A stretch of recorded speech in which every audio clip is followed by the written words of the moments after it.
Chapter 439. Chu Tian, tell me. Meng Ying sat in the arena's lounge, her two slender and beautiful legs crossed. She first looked at the forest aborigines lining up in the lower hall, then looked at the several mirrors that were playing the battle scenes on the wall. Her delicate and beautiful face was not without pride as she said, "How is our virtual arena doing?" This was the first spiritual domain result of Meng Ying's cooperation with the flower fairies. It could create a completely harmless spiritual space, allowing people to maintain the same abilities in the illusion as in the real world. Therefore, it was impossible to cause actual damage when fighting in the virtual arena. The most important thing was that Meng Ying had completed the live broadcast of the virtual arena in the real world. Because the virtual arena used source energy arrays and crystals to create illusions, the illusions could be transmitted to the real world through several methods. Then it could be transmitted to a video player or a normal image transferring mirror, so people in the real world could see the battles in the virtual arena. After the spiritual network was established, people from all over the world could compete in the virtual arena.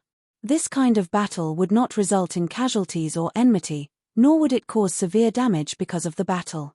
Those who pursued the path of martial arts could directly observe the duel of experts and comprehend it. Ordinary people could also directly appreciate this kind of unreserved duel and experience the art of combat. This would inevitably become a trend that people would chase after, and there was a large business potential hidden in it.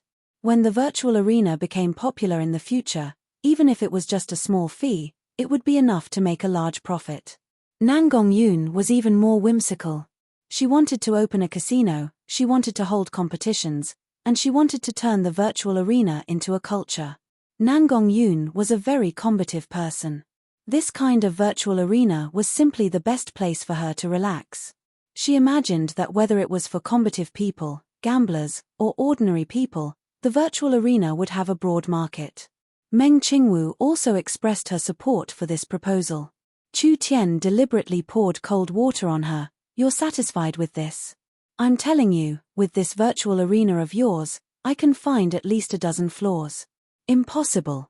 Meng Ying's almond-shaped eyes immediately widened, and then she felt a little guilty. "You. Tell me about it." Chu Tian took a sip of tea and said, "I've already noticed that the time in the virtual coliseum is half that of the real world, so what we're seeing in the real world isn't a live broadcast at all. When the battle in the virtual coliseum is over, the broadcast outside is only halfway through. Am I right?" "Stupid. Meng Ying was worried that Chu Tian would really ask a question that would hit the nail on the head. She didn't expect him to be so mediocre after all. She said arrogantly, "You should change your brain, you idiot. This is called business acumen, understand? Ayo, this girl actually dares to lecture me." It had been too long since he had spanked her, and she was getting bolder and bolder. She could still talk about other things, but how could she talk about Chu Tian with her brain? Meng Ying said, "The virtual coliseum relies on tickets to make money. If the outside world and the virtual coliseum are both being broadcasted at the same time, who would buy tickets to go watch in the virtual coliseum? Moreover, slowing down the virtual coliseum will allow more matches to be held, saving time is money. The flower fairies have studied it with me. Although the spiritual world's time can be adjusted to a tenth of the real world's time, that kind of situation requires people with strong spiritual energy to be able to adapt. After trying it out, we found that normal people can withstand half the flow of time. In order to adapt to the masses, we decided to design the virtual coliseum like this. Boss, I also want to talk to you. Why haven't you improved at all?" Nangong Yun also began to criticize Chu Tian. "Me and Ying have followed elder sister Qingwu for so long, we've already begun to understand the way of doing business." Chu Tian never would have thought that with his outstanding reputation and intelligence, he would actually be left speechless by a stupid girl like Ying. Even Nangong Yun, his loyal follower, was looking down on him. This was truly a large stain on his life. Ku, this was just testing you. I wanted to see if you could create this kind of effect by chance. It seems like you're still sloppy, but what I really want to spend is not this." All right, you don't need to say any more." Meng Ying had finally teased Chu Tian. She didn't want to be pulled back by Chu Tian. She immediately said, Miracle City's popularity isn't enough and we can't make money fast enough. Shouldn't we help elder sister a bit? Let her have less of a headache. You actually have this kind of heart. Tell me what you want to do. We can do this. Meng Yingying immediately whispered into Chu Tian's ear. Chu Tian nodded when he heard this. Although there were many ways to make money, this kind of method was a bit interesting. There were a large number of forest locals that came to Miracle City's recruitment. This was because Miracle City was completely open to the surrounding tribes during the recruitment period. Even if the forest locals had a wait-and-see attitude and didn't participate, they would at least pay attention to it. Most of them came to Miracle City to join in on the fun. Because of the attention brought by the recruitment, the arena would definitely become famous in the forest. This would be a very good boost to the company's popularity. There were some forest tribe chiefs and high-level members that came because they had people joining the army, so they naturally came to take a look. Recently, they had been hearing about how magical the virtual arena was every day. This made their hearts itch, wishing they could go in and test their skills. But it was a pity. The arena was not open right now.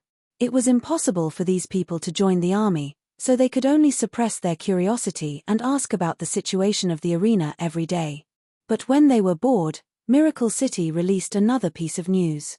Miracle City was after the arena. Now they had opened another trial field. This trial field was different from the arena. The trial field was divided into 10 checkpoints, and each checkpoint would present an extremely difficult challenge. Miracle Commerce had set up very generous prizes.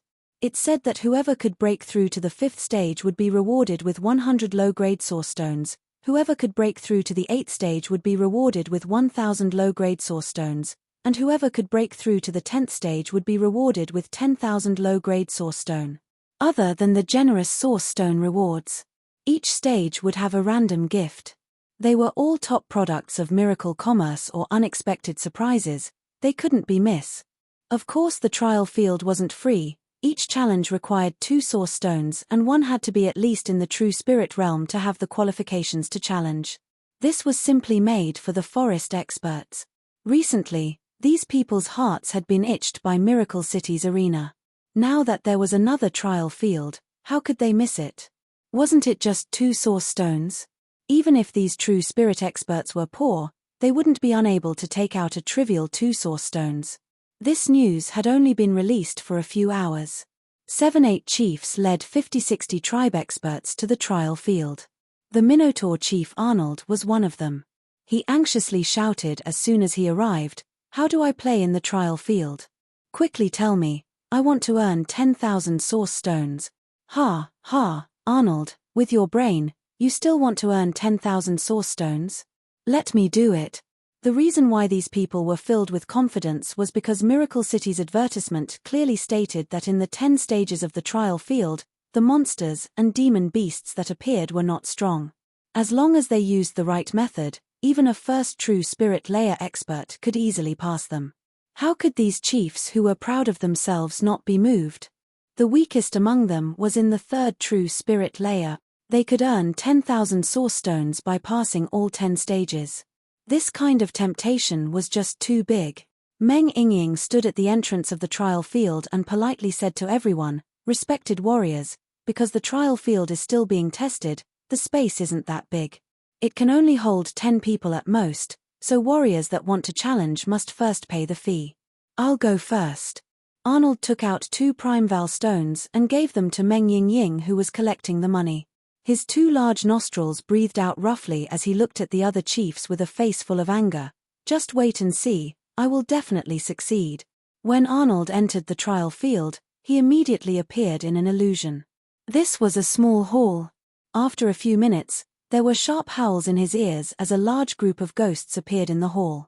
These ghosts did not have a strong aura, only being in the 6th to 7th awakened soul layer. Arnold laughed.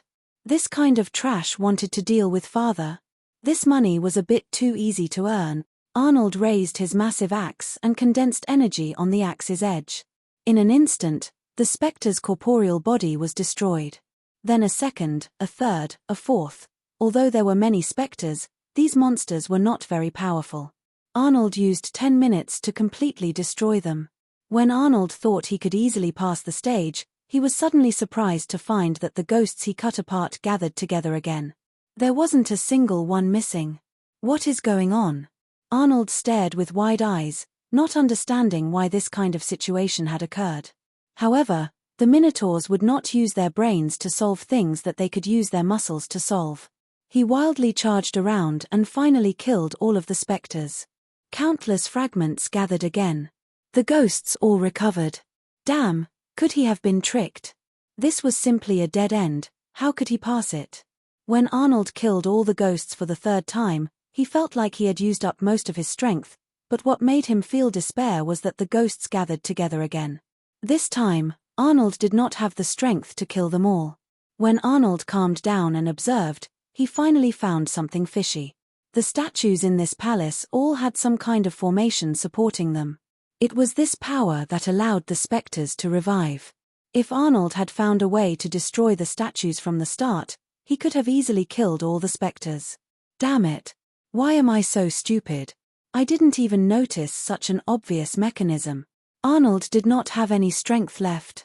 Countless ghosts charged over and instantly tore him to pieces. Arnold also returned to the trial field. The other chiefs looked at each other in blank dismay. He came out after going in for 2 minutes. The trial field is different from the arena. The time in the trial field is 1/20th of the outside world, so Chief Arnold has already spent 40 minutes inside. Nangongyun walked over with a smile, but Chief Arnold, you haven't even passed a single stage, so you can only obtain a consolation prize. 5 large cans of level 2 meat. After saying this, a gnome brought 5 large cans of meat in front of him. Ha, ha, ha. Arnold, you haven't even passed a single stage.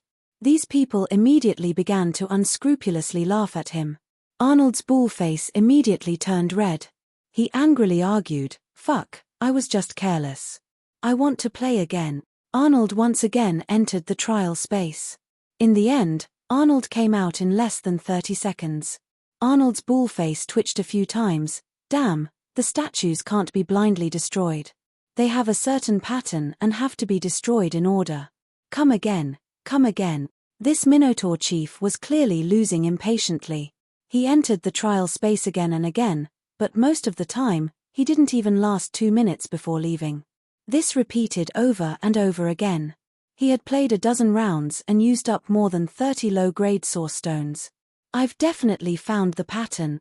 Arnold excitedly gasped for breath. Although he had lost over 30 source stones, instantly spending all of his savings, he didn't feel any heartache at all. Rather, it was like he was looking for a great joy. I've spent all of my source stones, who can lend me a few to use? This time I will definitely pass, there will be no problems. Meng Yingying and Nangongyun were collecting money on the side. The trial field was not as big as the arena, so it could only hold 10 people at a time. However, it was good that time passed in the trial field, so it only took a few minutes to finish a round. These true spirit cultivators' spiritual energy were not weak, so they wouldn't be tired even if they played for several hours. Meng Yingying secretly nudged Nangongyun beside her. How much did we earn? Sure, be quiet. Nangongyun sneakily winked at her. Chief Arnold is 32, Chief Endre is 28, and Great Warrior Luca is 24. In total, it should be around 300. Meng Yingying almost laughed out in happiness. This was just too easy to earn. It had only been half an hour and there were still many people lining up outside, with more and more people appearing. Meng Yingying even found the figures of gnomes and druids. These people seemed like they were all curious and came to challenge. If the trial field was in operation for a day, just how many source stones would they earn? These idiots, didn't they use their brains to think? How could Chu Tian's questions be that easy to solve? Moreover, this fellow Chu Tian was very sly. Just like Arnold, although he failed every time, he would always find a way to solve it, so he kept trying. Want to earn 10,000 source stones? Dream on. The first trial was like this. It would be strange if he didn't lose his underwear. Chapter 440. This time, the virtual trial field was Meng Yingying and Nangongyun's idea. They had found inspiration in the central state tower of trials. However, The difference between the Tower of Trials and the Tower of Trials was that although the Tower of Trials was not as dangerous, there was still the possibility of death. This was an unavoidable matter because no matter how perfect the safety measures were, they could not completely avoid being injured in battle. Miracle City's virtual trial field was not the same. It was a pure spiritual illusion, so it was completely harmless. Not to mention the fact that it was cheap to build and the miracle commerce could mass produce it, turning it into a challenge for everyone. It would turn the trial field into an entertainment field for experts. This was its charm. This temporary trial field was just like the advertisement said. As long as the challenger found the correct method, it was more than enough for the first true spirit layer to pass all the stages. The problem were the stages that Chu Tian made easy for people to pass. There were a total of 10 stages. The first stage had several dozen random scenes. The challenger would trigger one of them every day. Now that Chief Arnold was here, the 10 challengers were experiencing a different environment. If they challenged it the next day, there would be another random scene. After Arnold knew the rules of the game, he was even more anxious to pass the first stage. Therefore, he borrowed several source stones from his clansmen to challenge it several times. Almost all of the wrong ideas were tried, and finally, Arnold found the only correct idea. Arnold entered the trial field. He immediately followed the lessons learned from his previous failures and used the correct order to shatter the stone statues one by one. Then, he killed the large group of ghosts. This time, it was as expected. The spirits did not revive again. He finally passed the first stage. Success. I succeeded. Arnold roared out in joy as he looked at the door of light in front of the main hall. He knew that this was the path to the second stage. Arnold calmed his mind and entered the second stage. This was a strange environment. There was nothing around him, like he was in a chaotic void. It was like he was standing on a black mirror. Although there was light reflected, he couldn't see anything. What kind of challenge was this time? Arnold looked left and right in confusion. White ripples appeared on the mirror-like ground in front of him, as if a stone had been thrown into the water. Faint ripples immediately appeared and spread outwards. Arnold didn't know what was going on, but he could already smell an unusual aura. He instinctively retreated a bit. At the center of the ripples, a black crystal-like sculpture suddenly appeared. At first, this sculpture was just a mass of constantly changing liquid, but it quickly solidified. Then, all kinds of edges and corners appeared, finally forming an image. When Arnold saw what it looked like, he couldn't help but be shocked.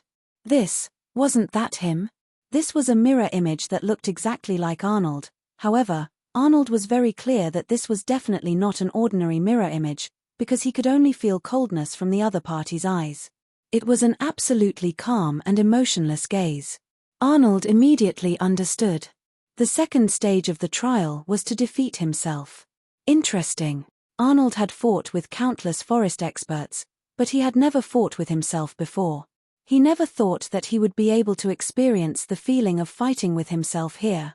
He immediately released a low roar as he released his strength, instantly turning into a shockwave that charged at the other side.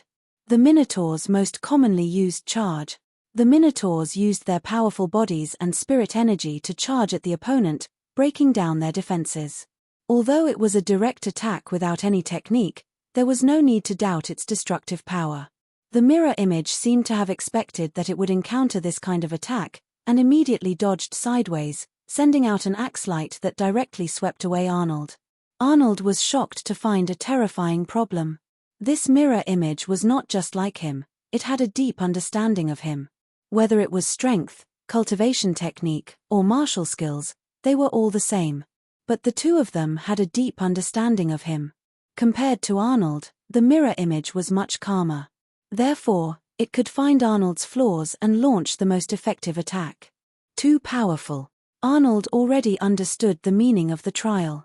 The goal of the second trial was to defeat his strongest self. This meant that he couldn't make any breakthroughs in battle. If he faced his strongest self, he wouldn't have any chance of winning. Only by breaking through his limits could he defeat the mirror image in front of him. This was an excellent opportunity to stimulate his limits and learn more about himself. Good. Very good. Arnold excitedly roared out as his fighting spirit became more and more intense. Father doesn't believe it. Could it be that I can't even defeat myself? In the end, Arnold clashed with the mirror image 4 or 5 times, and the mirror image instantly found an opening. Its large axe directly split Arnold in half, causing Arnold to disappear from the second stage. Arnold had no choice but to believe it. The mirror image knew all of Arnold's weaknesses, and the mirror image was very calm. If Arnold could not overcome his weaknesses, they would become fatal flaws. No matter what. In the end, Arnold managed to survive. The others immediately asked Arnold about the second trial. When they found out that the person they were fighting in the second trial was them, everyone had looks of shock on their faces. Congratulations, Chief Arnold. Meng Ying was worried that if no one passed for too long, it would affect these people's confidence. Now that Chief Arnold had smoothly passed, she could let out a sigh of relief. You have passed the first round and have obtained a chance to draw a lottery. Please immediately participate in the lottery. Nangongyun sent over a large lottery wheel. The others came over to take a look out of curiosity. This was because they could vaguely feel that although the trial field was interesting, the difficulty was higher than they imagined. How could passing all 10 trials be easy? The reward of 10,000 spirit stones was probably not easy to obtain, but when they saw the lottery wheel, their spirits were roused. This wheel was divided into several areas and there were source stones rewards. There were 10, 50, and 100 source stones rewards, as well as many other things. Of course these things were things that most of the locals had never seen before. Arnold poured his spirit energy into the wheel. The needle on the large wheel began to spin. Arnold's eyes widened as he kept repeating, 100 Primeval stones, 100 Primeval stones, 100 Primeval stones. If he could get 100 Primeval stones, then not only would he not lose this challenge, he would even earn half of it. The locals of the Forest of Chaos, although they were very strong, because of their primitive society, they did not have a mature business or economic model. Therefore, most of the locals were very poor. Even in a small country like Southern Xia, the 3 great clans could easily take out 100 source stones worth of gold coins at their peak. But as a tribe in the depths of the Forest of Chaos, Arnold's Minotaur tribe had several dozen true spirit experts. Even as a chief, he was only worth this much. Therefore, 100 source stones was not a small sum for Chief Arnold. The needle on the wheel reached the 100 source stones area, and when it was about to stop, it suddenly moved a bit and landed on the next area. Everyone gave a sigh. Arnold roared out in anger. You've drawn Miracle Commerce's source energy cannon. Meng Ying shouted in a very surprised voice, Congratulations to Chief Arnold. Arnold was a bit stunned. What? Cannon? What cannon? Miracle Commerce's prizes were mostly high-tech products made by the company. The might of the source energy cannons was very terrifying. If each source energy cannon was sold to a rich kingdom, it wouldn't be a problem for a source energy cannon to be sold for several dozen source stones. Not to mention that Miracle Commerce was limited by materials and refining technology. The current production of the source energy cannons was not high and they had never sold this kind of weapon to the outside. The so-called rare things were expensive, so the price of the source energy cannon in the Forest of Chaos would be several times higher. Chief Arnold's luck really isn't bad. Meng Ying seized this chance to advertise Miracle Commerce's weapon. The source energy cannon is a source energy weapon invented by Miracle Commerce. It has a very long range and is very strong. A single shot can destroy half a mountain, and even an earth spirit cultivator would be shattered by a single shot. It's really this strong? Of course. On the entire continent, only our Miracle Commerce has the source energy weapon technology. Meng Ying said to Arnold, the source energy cannon is not for sale right now. Chief Arnold can auction it here. I think there will be many people interested in this weapon. Nangongyun had already brought out the source energy cannon. This cannon was much more refined than when it was first made, and it was a bit smaller, but its might was even stronger. Everyone could feel the energy fluctuations coming from it, and the incomparably complex source energy array patterns dazzled everyone's eyes. Artillery shells. Of course they had to buy them separately. Miracle Commerce was using this chance to promote their firearms. This firearms trade would be one of Miracle Commerce's most important sources of income. Good thing. Arnold, I'll give 50 pieces. Sell it to us, I'll give 70 pieces.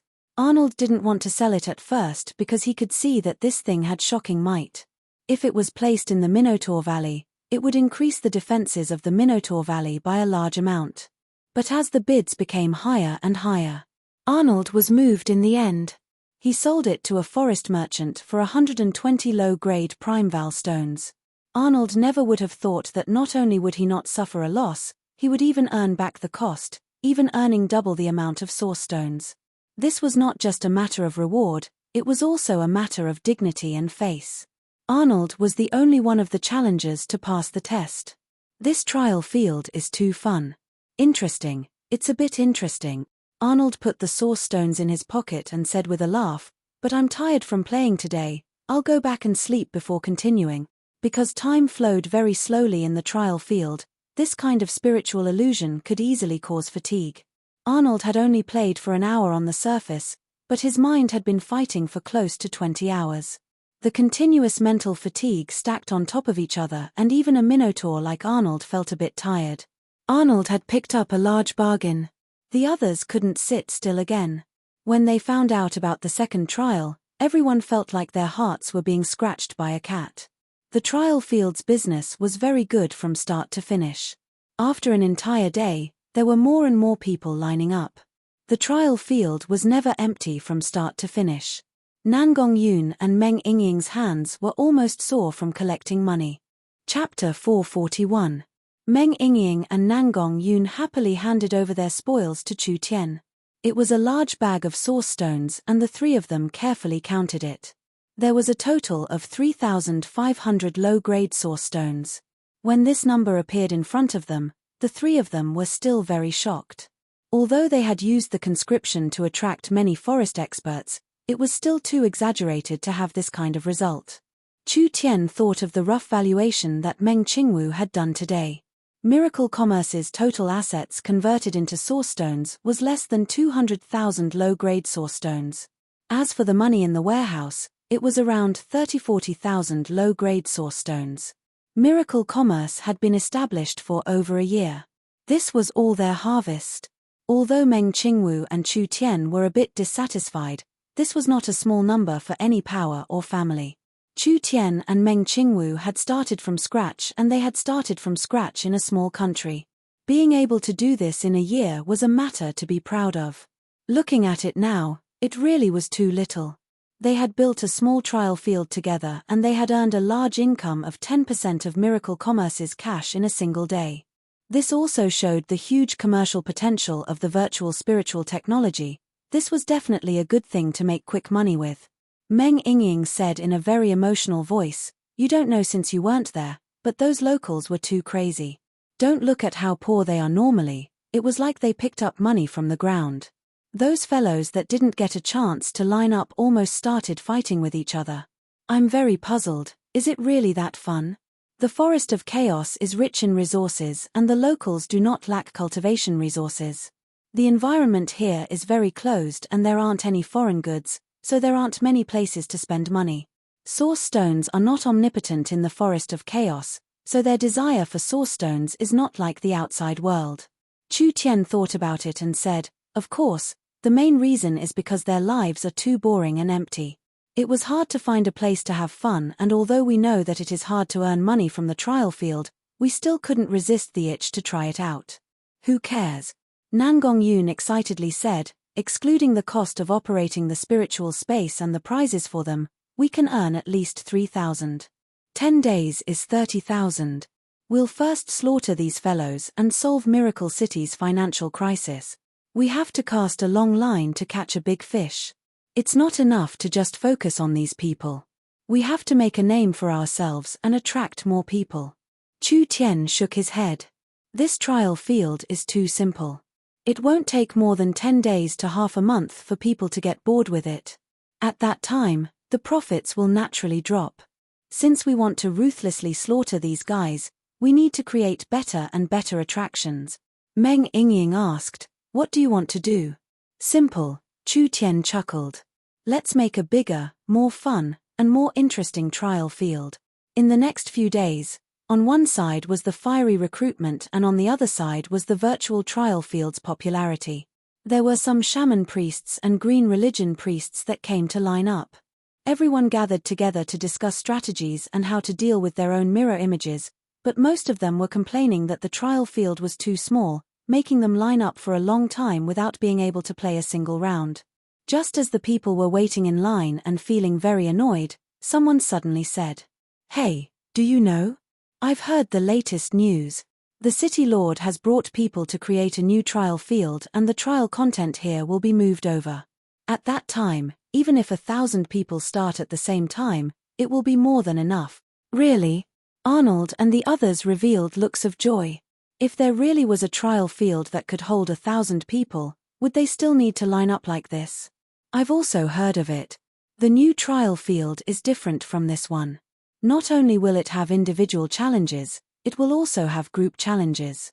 We will be able to enter the trial with our clansmen and the prizes will be even better. Everyone's bodies trembled. What? There's actually this kind of thing. This kind of individual challenge trial was already very interesting. Could it be that there would be group challenges? Everyone began to discuss with each other. As if to confirm everyone's guesses, there was a giant airship with a giant screen floating in the sky. When had the forest natives ever seen this kind of big fellow flying in the sky? All of them were dumbfounded. It was fine if there was an airship floating in the sky, but this airship was not the main point. The main point was the content being advertised. Do you want to challenge the Hell Demon Dragon? Do you want to challenge the Mountain Giant? The Miracle Commerce Trial Field will fulfill your dream of a challenge, allowing you to experience the pleasure and joy of fighting a peak existence. The voice was transmitted through the loudspeaker, and at the same time, various images began to appear on the big screen. It was a world of volcanoes filled with lava, and a huge figure slowly floated up from the huge lava lake. It was a huge dragon, and its black body split open, with flames and heat spewing out. Its entire body was burning in the flames of death, and it let out a monstrous roar of rage. The image suddenly zoomed out at this time. There were large amounts of strange demons appearing in the volcanoes, just like it was the territory of a demon. Suddenly, there was a blood-boiling background music from the speakers. There was a large group of brave warriors descending from the sky. There were ogres, barbarians, and minotaurs, all of them from the forest races. They were all covered in light as they landed in the middle of the monsters. All kinds of beautiful cultivation techniques and martial skills were released, destroying large amounts of monsters as they swept through the area at a shocking speed. Finally, the demon dragon in the lava lake was startled. Hong! The volcanoes all erupted. Countless pillars of flames soared into the sky. In this apocalyptic scene, the demon dragon spread its wings and charged into the sky. The warriors faced the terrifying demon dragon without any fear. They bravely raised their weapons and took on a challenging stance. The battle music became louder and louder, as if it had reached its climax. The moment the warriors fought the demon dragon, the entire scene suddenly stopped. These people were stunned. This advertisement was just too exciting. Which warrior didn't want to challenge this kind of powerful life form? Who didn't want to experience the feeling of challenging their limits?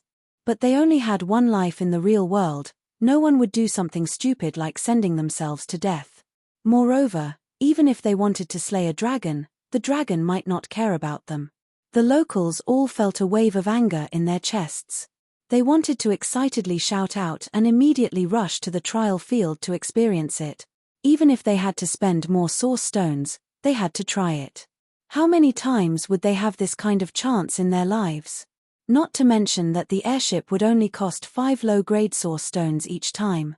Everyone instantly went crazy. They could fight an evil dragon for 5 source stones. Was there anything more pleasurable in this world than this? The only regret now was that the new trial field had not been repaired yet. So before the new trial field was opened, these people could only pass time in this small trial field. Once this virtual spiritual technology was developed, it immediately obtained great success. At the very least, it won the favor of these forest warriors and large amounts of source stones were destined to flow into their pockets. Chu Tian planned to build a spiritual library in the future to entice the forest scholars. Time flowed very slowly in the spiritual space, so studying in the spiritual library for a month was equivalent to studying in the real world for a year. At that time, not only would the gnome scholars go crazy, but the other forest scholars would also rush to join. Miracle City's people would become more and more lively. This was the beginning. First collect and then release. Miracle City would first gather people, and when it matured, they would be able to develop it. When the spiritual technology matured and the spiritual energy network was built, each tribe and city would be able to build a spiritual library, a trial field, and an arena. The entire forest of chaos would be connected, and Miracle City would rule over people's entertainment, lives, and studies. The new trial field will need a few more days to be built. Chu Tian looked at the renovated castle in front of him. This place doesn't need our help anymore, so we'll use this time to do something else. Nangong, help me bring a group of experts over. They have to be at least in the third true spirit layer. What do you need all these experts for? Why are you asking so much? Of course it's useful. But boss, you said that they are experts. Do you think they will come at your beck and call? Stupid. Just tell the people helping this city lord, after the new trial field is built, wouldn't it be fine to let them play 10 times for free? Nangong Yun immediately ran over to gather people, and before she even disappeared, she had brought 30-40 forest experts with her. Even if these people weren't chiefs, they were famous warriors in the nearby forest. Normally they were all arrogant, but now they were called over with just a few words from Chu Tian. I want to ask everyone for help, I don't know if. City Lord, don't say any more. An orc jumped out. The City Lord's matter is our matter. That's right. The City Lord has helped us this much, so what does it matter if we help the City Lord with a bit? Chu Tian didn't waste time and found Clark and the gnomes to lead the way, leading these people to ride the elevator underground. That's right. The reason Chu Tian found all these experts wasn't for anything else but the Eye of the Star. The Eye of the Star was the core of the transport tower. The Eye of the Star fragment was also the main material for the transport scroll. The Eye of the Star had a chance to cultivate the Chu Tian immortal body to perfection. Whether it was for the development of the city or to increase his own strength, Chu Tian needed to kill the star elementals and obtain large amounts of Eye of the Star. But the star elementals were too dangerous. After last time's lesson, Chu Tian didn't dare be rash and used several days to prepare. The star elementals were very strong, but they didn't have any intelligence. No matter how strong this fellow was, it wouldn't be a problem for Chu Tian. Chu Tian first made a talisman that could block and weaken elemental perception. Everyone had one on them, and when they needed to use it, the talisman's effect would interfere with the perception of the star elementals. Other than that, Chu Tian also prepared a special bait for the star elementals and an array to restrain the power of the stars. This was a three-way preparation. Now he recruited several dozen experts. What did these star elementals count for? After Chu Tian cleared out the star elementals, not only would he be able to buy several dozen Eye of the Star, he could also start mining this star mine. In the future, he would be able to produce meteor grass and starstones, which would be enough for Chu Tian to train even more powerful soldiers. Chapter 442. Pa. Chu Tian threw the small bottle into the center of the source energy array, and a mist-like aura slowly floated out. It condensed and did not scatter as it floated in the air. At this time, a wandering star elemental covered in starlight was immediately attracted over. The star elemental walked into the source energy array and prepared to absorb the aura. The entire source energy array suddenly opened, and a kind of energy field covered the star elemental's body, causing its incorporeal body to tremble a few times, as if it was being strongly disturbed. Light flashed in the air, and large amounts of elemental runes continued to form. It was like a piece of iron meeting a magnet as it was attracted to the star elemental's body, falling onto its body. The star elemental didn't have a physical body, so it immediately began to solidify into a liquid state. Its power was quickly suppressed, and it was like a half-frozen jelly. Its originally light and graceful body now became difficult to move. Although it did not have any intelligence, its instincts told it that this was bad. The star elemental continued to struggle to escape. Chu Tian saw that the time was right and immediately made a gesture. Several dozen experts made a move, and after an intense explosion, several large holes appeared on the ground. The star elemental had already been killed, and when its body shattered, it exploded like fireworks. Countless high-purity star crystals scattered everywhere, and there was even a bright eye of the star among them. Meng Yingying and Nangong Yun began to collect the high-purity star crystals on the ground. Their storage bags were already bulging. They had killed a total of 28 star elementals on the way, and Chu Tian had obtained 28 eyes of the star. There were countless high-purity star crystals. The entire process was smoother than expected. The star elementals here had already been mostly killed by Chu Tian. The biggest regret now was that there were too few star elementals. Each eye of the star was a precious resource. It represented a transport tower, large amounts of transport scrolls, and it also represented the perfection realm starlight immortal body. With these 28 pieces, after deducting the team's internal consumption, they could only build a few dozen transport towers. Of course, Chu Tian should be satisfied. Eye of the star was equivalent to a level 4 material. Not only was this a level 4 material, it was also a very precious level 4 material. Being able to find this many in a single cave, it was simply dogshit luck. There's only one left. Chu Tian's gaze landed on the core region of the star mineral. Let's work harder. We can call it a day after this. This was the last and strongest star elemental. Although Chu Tian didn't startle it, the aura it emitted was enough to make Chu Tian feel fear. Therefore, when he was hunting the other star elementals, Chu Tian avoided this area as much as possible to not attract its attention. Chu Tian found a suitable spot to plant the array flag. This was a source energy array specially used to restrain the star elementals, and everyone could see its effects. Being able to kill over 20 star elementals without suffering any injuries was all thanks to this array.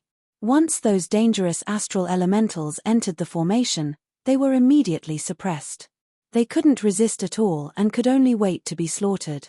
Everyone walked around, activating the talismans that blocked the detection of elemental life forms. Now, it was very difficult for the star elementals to sense their existence. Get ready.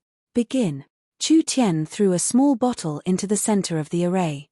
The small bottle shattered and released a smoky substance that was sensed by the sleeping star elementals. A thick energy aura came from the cracks in the ground, and large amounts of starlight quickly gathered together. Finally, it surrounded the core of the eye of the star and condensed into a several-foot-tall elemental giant. This fellow was very big. Meng Yingying and Nangong Yun weren't strong enough, so they didn't participate in the battle and just watched from afar. This star elemental was more than double the size of the previous ones, and the energy it condensed was several times that of the other star elementals. Its entire body was covered in a majestic aura. This was simply the Star Elemental King. The Star Elemental King was awakened, and it immediately began to move towards the source energy array. Although the Star Elemental King was very strong, this kind of elemental life form did not have any intelligence. It could only instinctively move closer to something that was clearly a trap, but it couldn't distinguish it at all. It didn't even think as it walked to the center of the source energy array. Activate the array. The 8 gnomes with deep cultivations heard Chu Tian's order and activated the array. The star elemental's body was covered in an intense energy field, and it suddenly trembled several times. Countless runes were attracted to the star elemental's body, and it made its glowing body dim. Even its movements became incomparably slow and difficult. It was sealed. Everyone had killed over 20 star elementals, so they had a basic understanding of the situation. This giant elemental life form had been suppressed, and now was the best time to make a move. Everyone didn't even think as they jumped out to attack. At this moment, the Star Elemental King felt a sense of crisis, and a wave of fluctuation suddenly came from its body. It was actually mixed with a bit of angry spiritual power. Its solidified body suddenly lit up with a strong light, and most of the runes on its body surface evaporated. Chu Tian's expression slightly changed. Be careful. The Star Elemental King was stronger than they imagined, and it was different from the other star elementals. This fellow already had a bit of consciousness, and although it didn't reach the level of intelligence, It was much higher than the other star elementals that relied on their instinct. After the star elemental king broke free of the seal, the suppressed power was released once again. Its body released a buzzing sound as countless starlight connected to each other. It was like a protective barrier that tightly covered its body. The forest experts fiercely attacked the barrier. In the end, the protective shield did not shatter. As the countless starlights collided violently, a strong electromagnetic shock burst forth. The people who had launched the attack were all hit by the rebound force, and all of them were sent flying more than 10 meters away like kites with their strings cut. All of them suffered serious injuries. Such strong fellows. Chu Tian had found forest expert. When several forest experts attacked together, there weren't many people in Miracle City that could block it unscathed. Not to mention that they couldn't break free of the seal and they were injured while blocking the attack. The forest locals were shocked. Although they knew that the star elementals weren't weak, only now did they realize that these fellows that were easily killed were actually this strong. If it wasn't for Chu Tian using targeted methods to restrain them, perhaps they would be the ones being killed right now. When the star elemental king sent everyone flying, the runes that covered its body were destroyed one by one. Everyone could clearly feel that with each rune that disappeared, the star elemental king's power suddenly increased. If its power was completely released, even if Chu Tian had the advantage in numbers, it would be hard to avoid more than half of them dying. These forest locals hesitated, they didn't know if they should go all out. It wasn't worth it for this kind of opponent. Don't panic. While Chu Tian was shouting, several talismans were activated in his hands. These were specially prepared for special situations, mainly used to strengthen the binding and seal. When these talismans were activated, they turned into energy that entered the source energy array under his feet. Light came from the edge of the source energy array and wrapped around the star elemental king in the center like countless threads.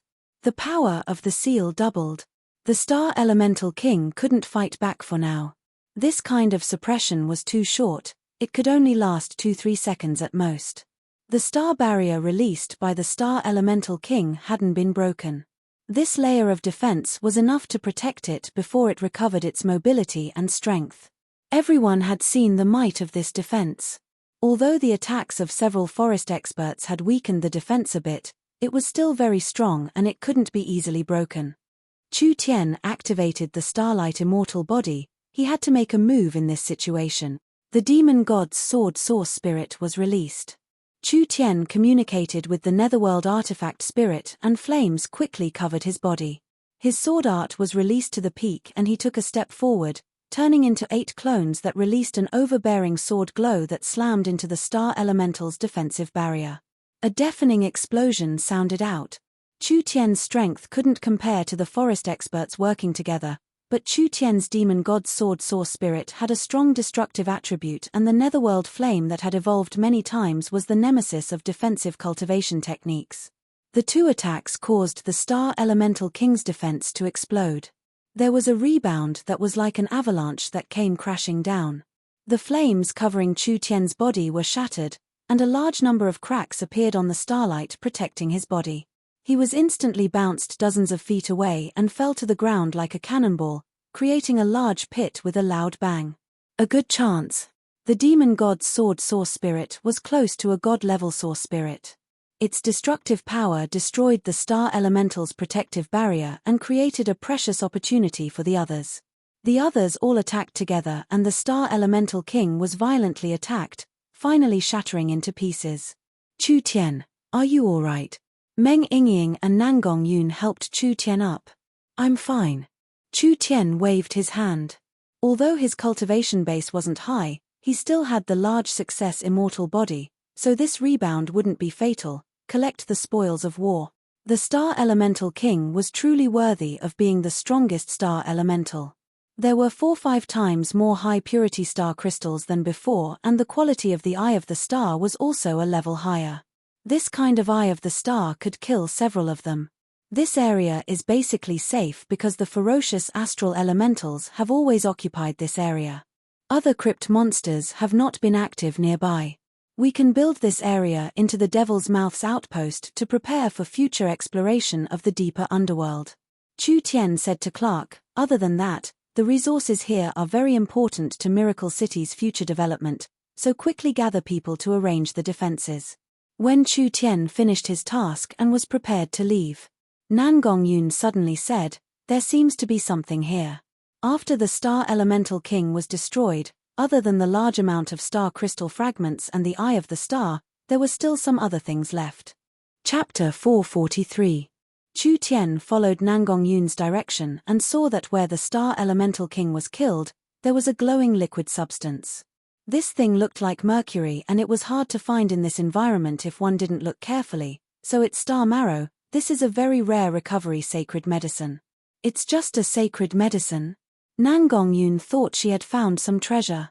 There were many sacred medicines in Miracle Commerce's warehouse, and there were even several immortal medicines. She was a bit disappointed. Damn, this old lady thought it was some treasure. Your way of thinking is wrong. Isn't a sacred medicine still a medicine? Chu Tian filled a small bottle with the star marrow, not to mention sacred medicines are divided into levels. Star marrow is a rare level 4 sacred medicine, and because it is very gentle, although it is a level 4 sacred medicine, low-level cultivators can still take it. This kind of treasure is rare, so it will be very useful when we bring it back. The star marrow could be considered an unexpected harvest. Chu Tian returned to Miracle City to properly reward the locals who helped him. He gave them a small reward before dispersing them. These locals didn't care about the reward. Being able to experience the new trial field for free was enough to satisfy them. Now they only hoped for the new trial field to open as soon as possible. At this moment, the City Lord's office. The young Miss and Vivian, the two Vice City Lords, were currently busy with official business. The young Miss was very familiar with this, handling heavy tasks as if they were light. She calmly raised her pen like the wind, instantly taking care of a large amount of matters. Vivian was sitting on the side with a pen in her mouth, constantly scratching her head. Looking at the dense pile of documents, her head was spinning and she couldn't find her direction. Vivian was a bit like Meng Yingying and a bit like Nan Gongyun. Her personality was in between the two, being obedient and serious like Yingying, but also lively and mischievous. Perhaps it was because they were similar that these three girls had already become sisters. Nan Gongyun was still the big sister, Meng Yingying was still the second sister, and the oldest Vivian had become the youngest sister. If Vivian's age was changed to a human 14-year-old, this wasn't wrong. In short, these three girls were together all day and their relationship could be said to be very good. But whether it was Yingying or Nan Gongyun, Vivian wasn't cut out to be the city lord. Royal father is abominable. They actually arranged for me to be Miracle City's Vice City Lord. When Vivian heard that Nan Gong and Yingying had gone out to play with Chu Tian, it made her heart itch and she didn't have the mood to do anything. Sister, Vivian, we're back. Meng Yingying rushed in excitedly. You won't be able to guess what we brought back. It will definitely give you a big shock. When Vivian heard Yingying's voice, she became spirited and stood up. What good thing? Let me take a look. Meng Qingwu, on the other hand, frowned slightly. This is the mayor's office. How can you be so rash? Before she could finish her words, Meng Yingying poured out all the star crystals she had harvested in one breath, and the star crystals immediately piled up into a small hill. Vivian and Meng Qingwu's eyes were glued to the crystals. The purity and energy contained in these crystals were very high. They were definitely of the highest quality. They all cultivated the starlight immortal body. Of course they knew how precious this thing was. This. Meng Qingwu was very surprised. How did you get so many star crystals? You still don't know. Nan Gongyun was in high spirits. She gestured with her hands and said, Boss brought us on an adventure. It turns out that there is a huge underground world under the city. We can go deeper into it through the Devil's Maw. There are ugly monsters everywhere. For example, those evil eyes that can shoot light beams. It's said that evil eyes are one of the lowest level monsters. Our lives won't be boring in the future, so we should quickly use the star crystals to increase our strength and go on an adventure. I really want to see just how many strange monsters there are inside. Vivian's eyes lit up. Was this true? She was a very curious person. She definitely wouldn't be able to sit still as the city lord. She liked to go on adventures, and if Miracle City had this kind of place, her life wouldn't be boring in the future. Young miss, don't be so busy and obediently go cultivate. Chu Tian didn't waste time with Meng Qingwu. Leave Miracle City's matters to me for now. After Chu Tian left the small town, everyone's cultivation quickly increased. The Forest of Chaos couldn't compare to southern Xia. There were too many resources here. There were all kinds of elixirs and sacred herbs, and they were all very cheap. Before Chu Tian left, he gave everyone a customized cultivation plan. With this many resources and the help of the flower fairies, their cultivation increased by quite a bit. Chen Bingyu and Dongfang Haoren were already in the peak first true spirit layer. Meng Qingwu, Meng Yingying, Nangong Yun, and the others were all in the peak ninth awakened soul layer. This batch of star crystals came at the right time. Everyone used this chance to break through their bottlenecks, and their strength would increase explosively. After the high-level members of Miracle Commerce were all in the true spirit realm, it would be easier for them to stabilize their current positions. Meng Qingwu was also very happy and excited. Who didn't want to become a bit stronger? There have been too many things in the city recently. Meng Qingwu thought of something and said a very important matter. The Prophet Yoda's injuries are very serious. The shamans have already submitted to Miracle Commerce, the gnomes are convinced by us, and the surrounding locals are harmonious. Only the druids are a variable. I'm worried that something will happen to the Prophet. This power will fall into chaos because of this. They are not a small power. The green religion, the undead religion, the shaman religion, and the druid religion, these were the main powers in this area. Compared to the other three, the druids were more low-key and aloof, but they still had quite a bit of influence. The druids' abilities are very interesting. If they can become a part of Miracle City, it will be very beneficial. Meng Qingwu knit her brows. I want to know how to help them. You must have a way, right? Young miss can be assured.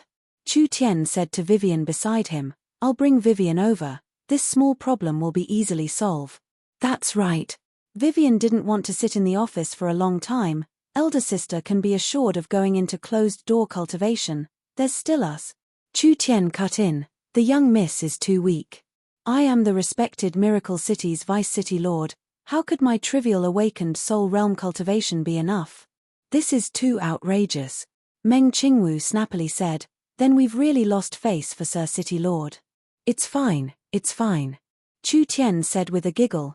This City Lord has always been very lenient with beauties. If Meng Qingwu's strength reached the true spirit realm, her heavenly book source spirit would be even stronger and her work and learning efficiency would increase by a large amount. The so-called sharpening the knife would not delay chopping wood, so no matter how busy she was, she had to increase her strength first. All right then, this is the draft plan completed in the last few days. Meng Qingwu placed a thick notebook on the table. We've analyzed some of Miracle City's flaws and areas that need to be improved. Other than that, we've made a preliminary plan for the city. What do you think? I'm very assured with the young miss handling it. Chu Tian was too lazy to even look at it as he threw it to the side, then give it out and immediately implement it. Meng Qingwu was speechless. When would this fellow stop being so carefree? Miracle City was Miracle Commerce's future headquarters, and this fellow actually had an indifferent attitude. She was truly defeated by him.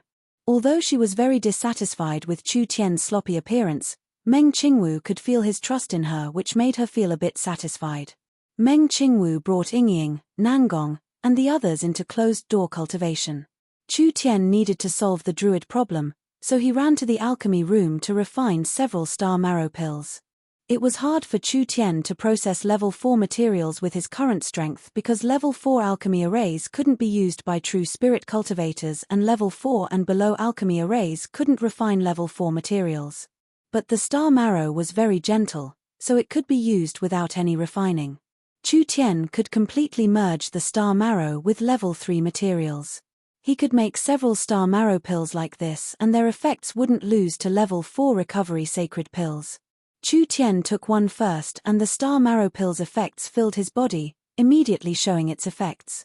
The side effects from the battle with the lick quickly healed. The hidden injuries that would have taken a few days to heal were instantly healed. The star marrow pill's effects were not just simple recovery. This pill could deeply improve the body, and no matter how old the hidden injuries were, it would have a strong effect on clearing them. It could also greatly increase one's physique. This was a good thing that couldn't be bought with money. Vivian, let's go. We'll go to the Druid temple. All right. Vivian directly used her spatial energy and instantly brought Chu Tian to the Druid temple. This spatial energy was hard to defend against, and the two of them appeared in front of the Druid temple's doors. Who is it? The Druids quickly came over. Everyone, don't misunderstand. I am the City Lord, Chu Tian. Chu Tian raised a pill high up. This City Lord knows that Great Master Yoda's injuries have not been healed, so I took the risk of entering the underground world and killed 18 fierce beasts. I collected 8 immortal herbs and refined them into an immortal pill with an ancient recipe. This pill will definitely cure Prophet Yoda's illness, so please bring me to see Prophet Yoda. The Druids looked at each other in blank dismay. Was there really such a magical pill? But the Druids still believed in Chu Tian's abilities. This was because when Chu Tian fought the Lick Dragon, many Druids had personally seen it. After the battle, Prophet Yoda was brought back with heavy injuries and was in a near-death state. It was Chu Tian who found a way to temporarily prolong his life. Chu Tian wrote several recipes to treat Yoda's illness. Who would have thought that Yoda already had hidden injuries, and after the battle with the Lick Dragon, his injuries became even more serious. Now that he had completely erupted, he was at his last gasp and might not be able to hold on. The Druids were very worried because the Prophet was not only the leader of the Druids, he was also the highest spiritual leader. If anything happened to Yoda, the Druids would be heavily affected. Chu Tian appeared again at this time, saying that he had a top-quality immortal herb. This made the Druids see a glimmer of hope. So it's Sir City Lord, we've been rude. Sir City Lord, please come in. The Druids respectfully invited Chu Tian into the temple. Chapter 444. Vivian knew about the existence of the Druids before she came to Miracle City. It said that the Druids could communicate with nature and had a strange transformation technique, allowing them to turn into any kind of demon beast. From a normal bird or small beast, they could freely change into any kind of demon beast. This transformation was not just a change in form. The Druids' most powerful point was that they could completely duplicate the abilities of the demon beast they turned into. This was something that no cultivation technique could do, so it wasn't strange to say it was an ancient demonic technique. Coming to the Druid temple with Chu Tian this time, Vivian was very curious and immediately looked around. The Druids were not enthusiastic, but they all moved to the side, not daring to show any expressions. After all, Chu Tian was the famous Miracle City's City Lord, and the Druids did need his help. On a stone platform in the center of the temple, Prophet Yoda's 1-meter-long body was lying in a source energy array. There were 2 Druid high priests guarding him. This was the legendary Druid prophet that had the ability to predict. Vivian was very puzzled. The legendary wise and powerful prophet, why did Wissen look like a goblin or gnome? This was too different from what she imagined. At this moment, Prophet Yoda's body was covered in wrinkles. He was like a dehydrated frog or a dried tree bark. Although there weren't any obvious wounds on the surface, his vitality was already drying up. Vivian said, "This is serious enough, he won't last more than a few days." These words made the other Druids dissatisfied. One of the Druids said in a worried voice, "The Prophet's injuries from the fight with the Lick Dragon have been stabilized by the City Lord's medicine and method. Only this injury has caused the old injuries to erupt, causing the Prophet's body to weaken. I'm afraid we won't be able to gather the materials." Chu Tian gave a slight nod. "What are you waiting for?" A Bear Tribe Druid High Priest anxiously shouted, "Since the City Lord has found a way to cure the Prophet, then make a move. Can't you see that the High Priest's life is in danger? Hey, what are you shouting for? What kind of attitude is this?" As an elf, Vivian hated this kind of cruel spirit beast. Now that she saw this kind of attitude, her heart was very unhappy. "Our big brother Chu Tian coming to help is giving you Druid's face, making it seem like we owe you." The Druid High Priest of the Bear Tribe had a fiery temper and immediately spoke without restraint. If it wasn't for the Druids helping to deal with the undead church, would Prophet Yoda's old injuries have relapsed? If it wasn't for the Druids' help, Green City would have already been destroyed. If this human became the city lord, how could there be any miracle city? It's not wrong to say that you owe us. You. Vivian had only said it casually. She did not expect the Druid to be so unreasonable. She was so angry that she almost crushed her cheeks. If the city is destroyed, how can the Druids be spared? You speak as if the Druids are selfless. Aren't you doing it for yourselves? If Brother Chu Tien didn't kill the Lick, not to mention your prophet, all the Druids who participated in the battle would have died. How are you going to settle this debt? The eyes of the Bear Tribe's high priest widened. Glaring at me. Do you want to fight? Vivian's personality wasn't as fiery as Nangong Yun's. She wouldn't fight if she wanted to, but other than being obedient in front of Chu Tien and Meng Qingwu, she really wasn't afraid of anyone. So she rolled up her sleeves, revealing her snow-white wrist. Stupid bears like you, I've beaten more than 10 of them. Seeking death. The Druid high priest of the Bear Tribe roared. His entire body emitted a dazzling light, and his body instantly expanded by 5 to 6 times. His leather armor burst open, and his manner grew wildly. He was about to turn into a giant beast. Vivian's eyes narrowed. Spatial energy trembled as a dagger floated in the air, emitting a powerful aura. It instantly locked onto the giant beast, as if the dagger would be able to cut it into pieces with just the slightest movement. Space attributed source spirit. The Druids all turned pale with fright. Vivian looked like she was 14 years old, but her cultivation wasn't low. She was in the peak 4th true spirit layer and she had spatial energy that normal people couldn't defend against. It wasn't hard for her to kill a few high priest druids. The druids were all on guard and they all prepared to make a move. Chu Tien crossed his arms in front of his chest like he was watching a play, but he was muttering in his heart. These druids really were unreasonable. If he didn't properly deal with these fellows who did things their own way, perhaps they would cause trouble for Miracle City in the future. Stop. A druid high priest came forward. This was a rare eagle race spirit beast. He had a pair of giant wings and his feet were like eagle claws. The eagle race was silent and they were not as violent as the bear people, so he immediately came forward to stop them. The city lord came to save the prophet out of kindness and you still made a move against them. Do you not care about the druid religion? What did the prophet teach us? If you want to fight, I don't recommend it. Chu Tien slowly said, I think I forgot to introduce you.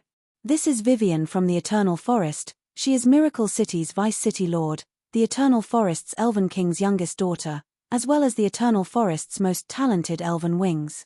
These words were like a bolt of lightning hitting the druids. The Elven King's youngest daughter? This elven girl was actually the Elven King's youngest daughter? The Bear People's high priest was speechless and could only return to his original appearance. Even if the druids were rebellious, would they dare make a move against the Elven King's daughter? Not to mention whether they could win or not, just the Elven King representing the Eternal Forest was not something that any local power could resist. Sorry, the druids were too impulsive this time. The eagle race druid high priest stared at the bear people and immediately came in front of Chu Tien and Vivian. As long as we can save Sir Prophet, the druids are willing to pay any price. I hope the city lord doesn't mind. Of course I don't mind. Chu Tien didn't have any temper, but, since the druids like to settle accounts this much, then I might as well calculate it. You said that Yoda brought people to help deal with the Lick, I admit this. But, if the skin doesn't exist, where will the hair attach to? The druids didn't make a move just for the city. I also saved Yoda from the Lick Dragon and sent him the medicine as soon as I returned to the city, so the two sides are even on this matter. The Eagle Race Druid High Priest was very embarrassed. Yes, the city lord is right. Then we'll count it another way. Chu Tien took out a star marrow pill. This is to save Grandmaster Yoda. This city lord personally brought people into the underground world, killed 18 fierce beasts, collected 8 kinds of immortal herbs, and refined this pill using an ancient recipe. I think that there is no such thing as a free lunch in this world. I won't ask for a high price, so you can buy it for 500,000 source stones. 500,000 source stones? How could the druids have that many source stones? The druids didn't have any source of income. Not to mention 500,000 source stones, they couldn't even take out 50,000 or even 5,000. Chu Tian put away the pill. This city lord has something to do, so I'll be leaving first. When you have enough money, you can come find me. After saying this, Chu Tian looked like he was about to leave. City lord. The druids were all panicking. You can't be this heartless. Heartless? I also want to talk about feelings, but you're talking about benefits with me. Chu Tian shrugged his shoulders. Forgive me for speaking bluntly, but in my eyes, the druids are just a group of petty people who only remember grudges and not kindness. What kind of feelings do I have? I saved Yoda today, but who knows that in a few days, you will rebel against me. Rather than taking this kind of risk, I might as well make the first move. The druids broke out in a cold sweat. Chu Tian saying this, it was like he wanted to fall out with the druids. Right now Miracle City was controlled by Chu Tian's family. Not only did he have the gnomes' approval, he also had the support of most of the shaman religion and several tribes. If Chu Tian wanted to kill the druids, he definitely had the ability to take advantage of Yoda being heavily injured to eliminate the druid. Vivian, let's go. Vivian released her spatial energy and prepared to leave with Chu Tian. City Lord. Wait. The druids all came over. The bear tribe's high priest's expression changed. He knew that he had caused a large disaster. This calm-looking city lord was not an easy person to deal with. I am willing to swear in the name of the druid god that I will be loyal to Miracle City and not do anything against the druid. Chu Tian finally raised his hand. He had Vivian stop the spatial transfer. The other druids knew what to do, so they angrily swore that they would never betray Miracle City. The druids swore in the name of their god, so this kind of oath was more trustworthy. This city lord doesn't like killing and fighting. Everyone can live a good life. What's wrong with earning money together? Chu Tian shook his head and said, Prophet Yoda is a wise person. Miracle City needs this kind of wise person. Although you have disappointed me, I am still willing to give you a discount, 100,000 source stones. The druid wanted to cry, Sir City Lord, the druids don't have any wealth, we really can't take this out. Another druid priest said, we can slowly repay the source stones, but the prophet's situation cannot be delayed. You're right. Chu Tian patted his head and took out several scrolls, then we'll make several spiritual contracts. The 100,000 source stones will be the druid temple's debt to Miracle City and I'll give the druids 3 years to work for Miracle City. This contract needs all the high priests to sign and as long as they accept the conditions, I will immediately save the prophet. Perhaps it wasn't a sudden idea. These contracts had been prepared a long time ago. If they had a bit of a brain, they would have realized that they had fallen into the city lord's trap. But did they have a choice? Sign. We'll sign. 100,000 source stones was not a small number, but to save Prophet Yoda, the druids were willing to pay any price. Under the lead of the bear tribe's high priest, all the high priests came forward to sign the contract with Chu Tian. Chu Tian revealed a cunning smile like his plan had succeeded. Once you fall into the trap, can you still run? Chapter 445. Since the druids admitted defeat, Chu Tian did not make it hard for them. He immediately gave the star marrow pill to Vivian and had Prophet Yoda take it. The druids were filled with nervousness. Although they had suffered a large loss, as long as Prophet Yoda was cured, the druids were willing to pay this price. Wasn't it just owing Miracle City 100,000 source stones? This number was not a small number, but with the work of the several hundred druid priests in the druid temple, they could repay 10 to 20,000 every year, so they could repay it in 4-5 years. Vivian's heart was also a bit nervous. The druids were not easy to deal with. If Chu Tian ruthlessly slaughtered them and didn't achieve the desired effect, the druids would rebel again and Chu Tian's prestige as the city lord would be greatly reduced. 1 minute, 2 minutes, 3 minutes passed. After Yoda took the star marrow pill, his skinny body slowly recovered a bit of vitality. There was a faint glow of starlight surrounding his body and it was like rain on a dry land, making his wrinkled skin recover its vitality. It seems like it's effective. The druids revealed looks of pleasant surprise. This pill seemed mediocre and didn't have any extraordinary abilities, but the effect was so instantaneous. It seemed like the city lord wasn't lying. This was definitely a rare immortal pill. Whether it was the materials used or the method of concoction, they were all impeccable. The prophet is awake. The prophet is awake. The Druids cried out in joy. Yoda had already gradually regained consciousness. Vivian saw the Druids being this happy and she felt very proud in her heart. Big Brother Chu Tian was truly powerful. This dying person was actually revived by a single pill.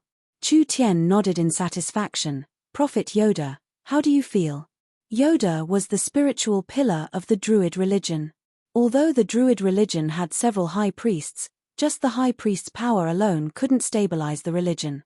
Once something happened to Yoda, the Druids would split.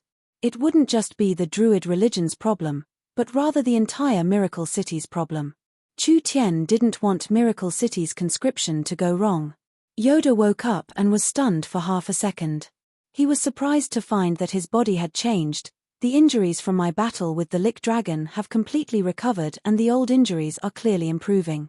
This is... The Druid was overjoyed. This meant that the prophet would soon be able to recover his full strength. At that time, Yoda would be a peak spirit transformation true spirit expert. Chu Tian had already expected this. If you take the pill I refined, these minor injuries will naturally heal, but you don't need to thank me too much, because this pill was sold to your Druid temple, it was just a fair trade. After Yoda understood what was going on, he didn't know whether to laugh or cry. Actually, with Yoda's wisdom, how could he not guess that Miracle City would make a move against the Druids? No matter how magnanimous a ruler was, he wouldn't tolerate a bunch of troublemakers in his territory who didn't listen to him at all. However, Yoda never expected that Chu Tian would actually use this method. 100,000 yuan stones is actually not that much. Chu Tian gave a suggestion. I'm prepared to set up a staff department in Miracle City and have Prophet Yoda be Miracle City's chief staff officer with an annual salary of 10,000 source stones. Are you interested? The Druids were infuriated once again. Chu Tian actually wanted the Druids' great prophet to be his subordinate. This was simply an insult to the Druid religion and the Druid god. Yoda was a bit hesitant. He didn't agree or refuse. I want to remind everyone here that the current Miracle City is no longer the Green City of the past. Chu Tian spoke in a calm and dignified manner. The person in charge has changed and the rules have also changed.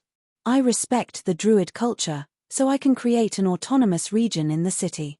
However, within my city, all citizens must follow Miracle City's rules. There are no exceptions and there can be no exceptions. He had already said so much. Could the Druids refuse? Chu Tian was also lenient, giving the Druids enough freedom. Miracle City would not interfere with the Druids' internal affairs, but the Druids had to follow Miracle City's rules. With a city lord like you in Miracle City, the Forest of Chaos will have a new world. Yoda said with an emotional sigh, I agree to the city lord's request. I am willing to use my meager wisdom to help Miracle City prosper. The Druids were all stunned. The noble and mysterious prophet actually agreed to this kind of request. I believe in Prophet Yoda's promise. From today on, Prophet Yoda will be Miracle City's chief of staff and high-ranking scholar. I believe you will not regret your choice today. Chu Tian took a step back and cupped his hands. Since it's like this city lord will not talk anymore. Prophet Yoda has not fully recovered and needs to rest. I will wait for the prophet's arrival in the city lord's castle. Vivian reached out her hand. The two of them disappeared in a spatial vibration. Sir Prophet, the great Druid said with a complicated expression, do we really have to submit to the rule of this human? That's right. We do not need to submit to a human. The Druids are free. How could we be controlled by a human? Submit. How could we submit?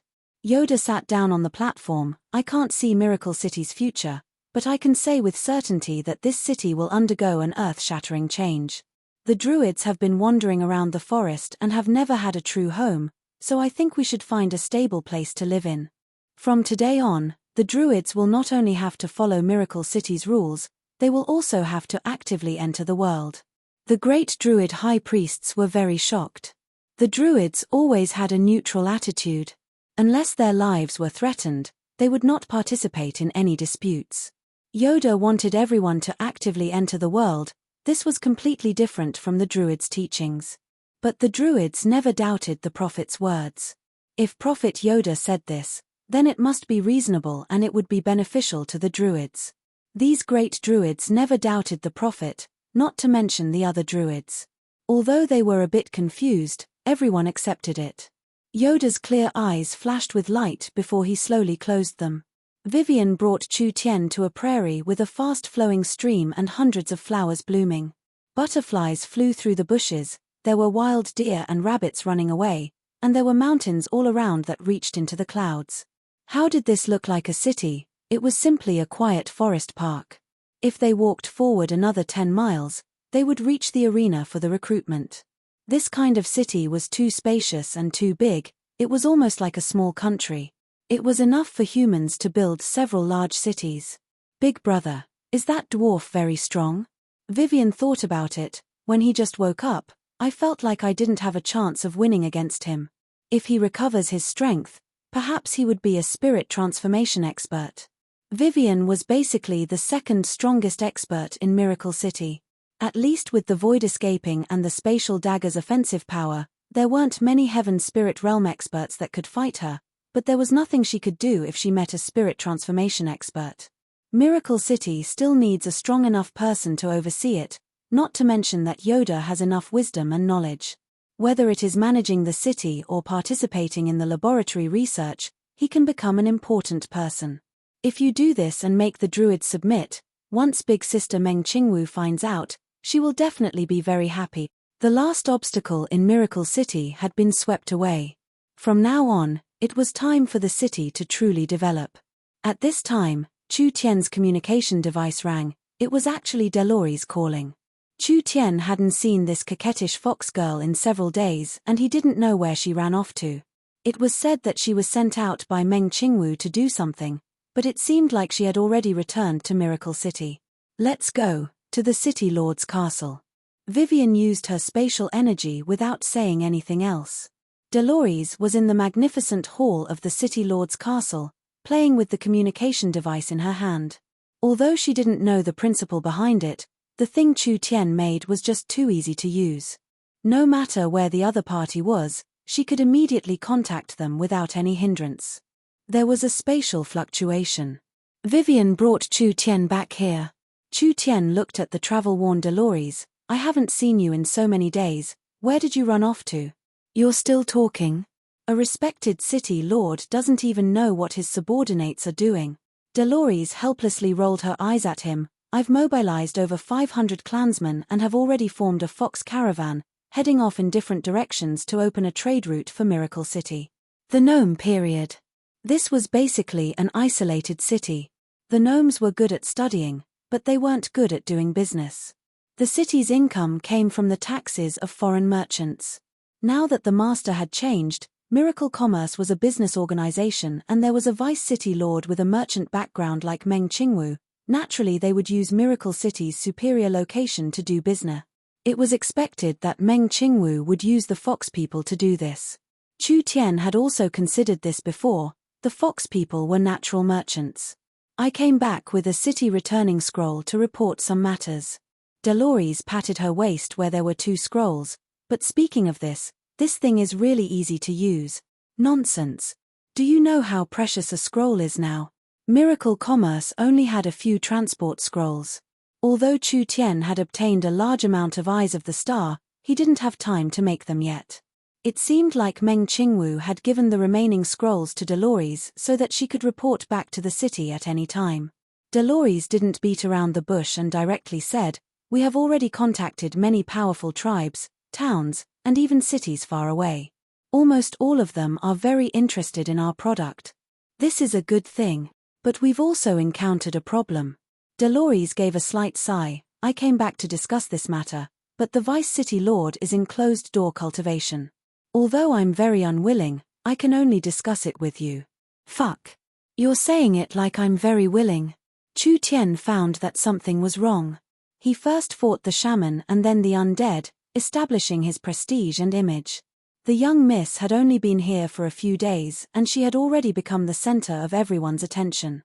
The respected city lord had instead become a decoration. Chapter 446. Chu Tian was depressed, But he didn't care about it with his personality. He was happy to be idle anyway. Dolores's Fox Clan caravan had opened a trade route for Miracle City, and they had already obtained some initial results. They had basically settled in the nearby small towns and were negotiating with the local tribes, even trying to establish contact with other forest cities. We are preparing to build a large-scale Miracle shopping center. Dolores told Chu Tian her idea. The first batch will be placed in over 20 small towns to test it out.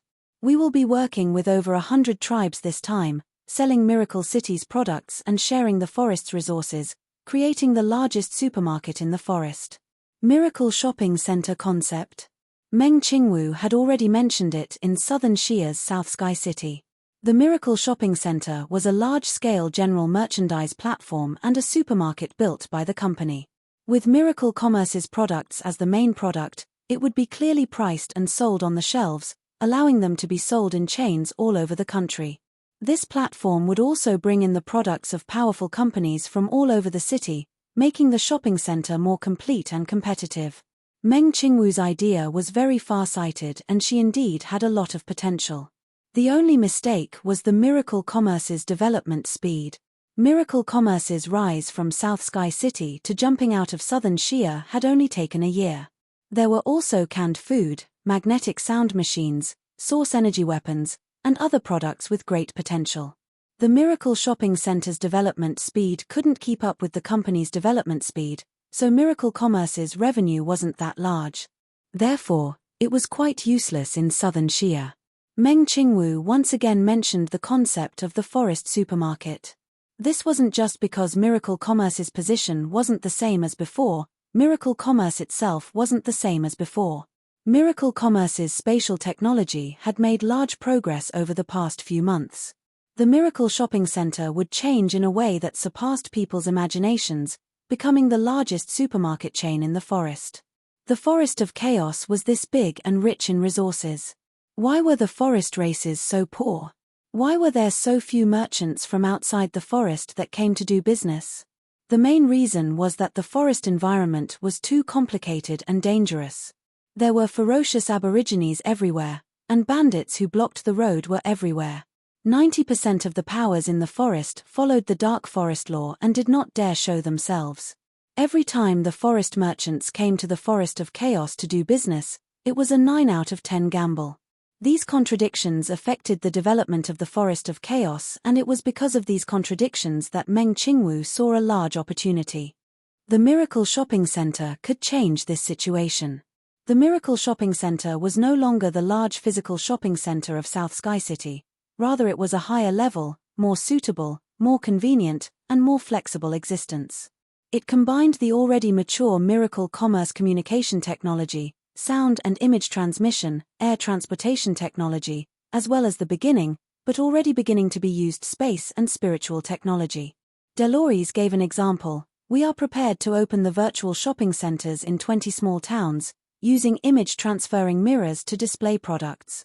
The important products will be directly tested in spiritual experience stores, and each store will be connected to Miracle City, allowing customers to directly ask questions from a distance. This way, we don't need a large store and we can have tens of thousands of product. Chu Tian nodded. Sounds good. That's not all. We can use the Miracle Broadcasting Station and the Miracle Television Station to advertise and buy products. For example, we can use the Miracle Shopping Center's hot products, activity products, or the newest products to broadcast or send pictures and videos to various places. It's best if people can buy things without leaving their homes. Vivian was confused hearing this. How will we send things to our customers? This will depend on the spatial technology you're in charge of. Dolores became more excited the more she spoke. Although with Miracle Commerce's current level, we can't open a personal storage warehouse for everyone, but we can collect orders and send them to the various cities and towns. If there is a large order from a tribe, we can use the airship to send it. This way, the risk of encountering us will be almost zero. In doing business in the Forest of Chaos, risk was always number one. This risk mainly came from the outside world, but with Miracle Commerce's method of doing business, not only was it fast and convenient, there was almost no risk at all. Miracle Commerce didn't just sell their own products, They could also sell products from southern Shia. The large tribes chose to cooperate with Miracle Commerce and they sold their products on the Miracle Shopping Center. Not only could they sell it to the various cities and towns in the forest, they could even sell it to countries outside the Forest of Chaos. When the products were no longer restricted by region, the price would naturally rise and the benefits would be unimaginable. Miracle Commerce's platform would not only create a large amount of value, it would also allow them to take large amounts of resources for themselves. It would also allow the locals of the forest to become rich, allowing the Forest of Chaos to undergo an earth-shattering change. Vivian's blood boiled hearing this. Just like how Vivian thought of the space warehouse when it was built, this was a large benefit to the elves. For example, the elves' tea leaves, artwork, and various treasures. If they were sold locally, they wouldn't be worth much, but if they were sold to the human empires, they could be sold for over 100 times the price. Didn't the elves not like interacting with the outside world? Now they could ship these things to Miracle City and have Miracle City sell them in the shopping center. At worst, they could just split the profits and the elves could obtain benefits they didn't even dare believe before. In the future, the elves could use the Miracle Shopping Center to buy products from all over the continent. As long as they paid the money, these goods would be sent from all over the world to the Eternal Forest, to the secret area where the elves lived, allowing the elves' lives to be greatly improved. Too great. Good, it really is good.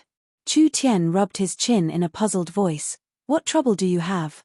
Miracle Commerce is still too small right now, we don't have enough manpower to send people to build the shopping center. Moreover, as the shopping center becomes larger and larger, our shopping center team will become larger and larger. In the end, we will become bloated and it will be hard to manage. Dolores said with a sigh, there is another very important thing. Think about it, we've opened such a large market, if we just eat it all by ourselves, wouldn't others be jealous? Vivian knit her brows, then what do we do? Vice City Lord Meng Qingwu is preparing to find a regional agent, this will solve this problem very well. Dolores said after a pause, the small towns have their own agents, the cities have their own agents, and the countries have their own agents. We'll cooperate with the strongest power in the area and let the locals manage the shopping center. Miracle City will provide technical support and management and will split the profits. This way, it will make it easier for the local areas to manage and it will make everyone rich together. The young miss really has a way. If we find an agent like this, it will make it easier for the local areas to manage and it will speed up our development. On the surface it looks like we're giving up some profits, but it will create a more stable win-win situation. Chu Tian nodded, since it's like this, then we'll do it. Do you think I don't want to? Dolores rolled her eyes. Vice City Lord Meng Qingwu's plan is meticulous, but there are still some oversights and miscalculations. The large tribes and races in the Forest of Chaos are much poorer than she imagined. Although many people are interested, they don't have enough money to participate. No money. What's there to talk about without money? Chu Tian had a look of misfortune. Could it be Miracle Commerce is going to help them build everything? I came back for this goal. Dolores revealed a strange smile. I was thinking like this. Chu Tian and Vivian were both stunned. Dolores was not a stupid person, she should know how big the investment was. They hadn't even seen the profits yet, could it be that they were going to spend all their money first? She was Miracle City's chief financial officer, she should know that Miracle City's financial situation was not optimistic. I have an idea. We can use this chance to create another platform. If this platform succeeds, in the Forest of Chaos and even on the continent, it won't be any worse than the Miracle Shopping Center. Dolores paused. I've even thought of a name for the platform, it'll be called Miracle Bank. Bank. This was Vivian's first time hearing this term. What is a bank? We'll invest a large amount of money to build a bank and the bank will lend them money through mortgages, allowing them to complete the initial construction. Dolores said this before adding, of course, the bank won't lend money for free. We can set a high interest rate and use this method to earn money. Vivian quickly thought of the key point. What if they don't return the money they borrow? The forest races are actually not truly poor. Their tribes have accumulated treasures from generation to generation, they only lack primordial stones and certain resources that they need. Our loans have mortgages, so if the tribes want to borrow money from us, they have to put up a mortgage. Dolores added after saying this. In the future, when Miracle City has enough reputation, we can expand our business even further. The forest races have money and it's not safe to keep large amounts of money in their tribes, so they can store it in the bank.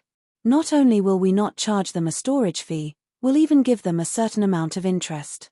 We'll use the bank's money to pay a mortgage, using money to make money, creating an endless cycle.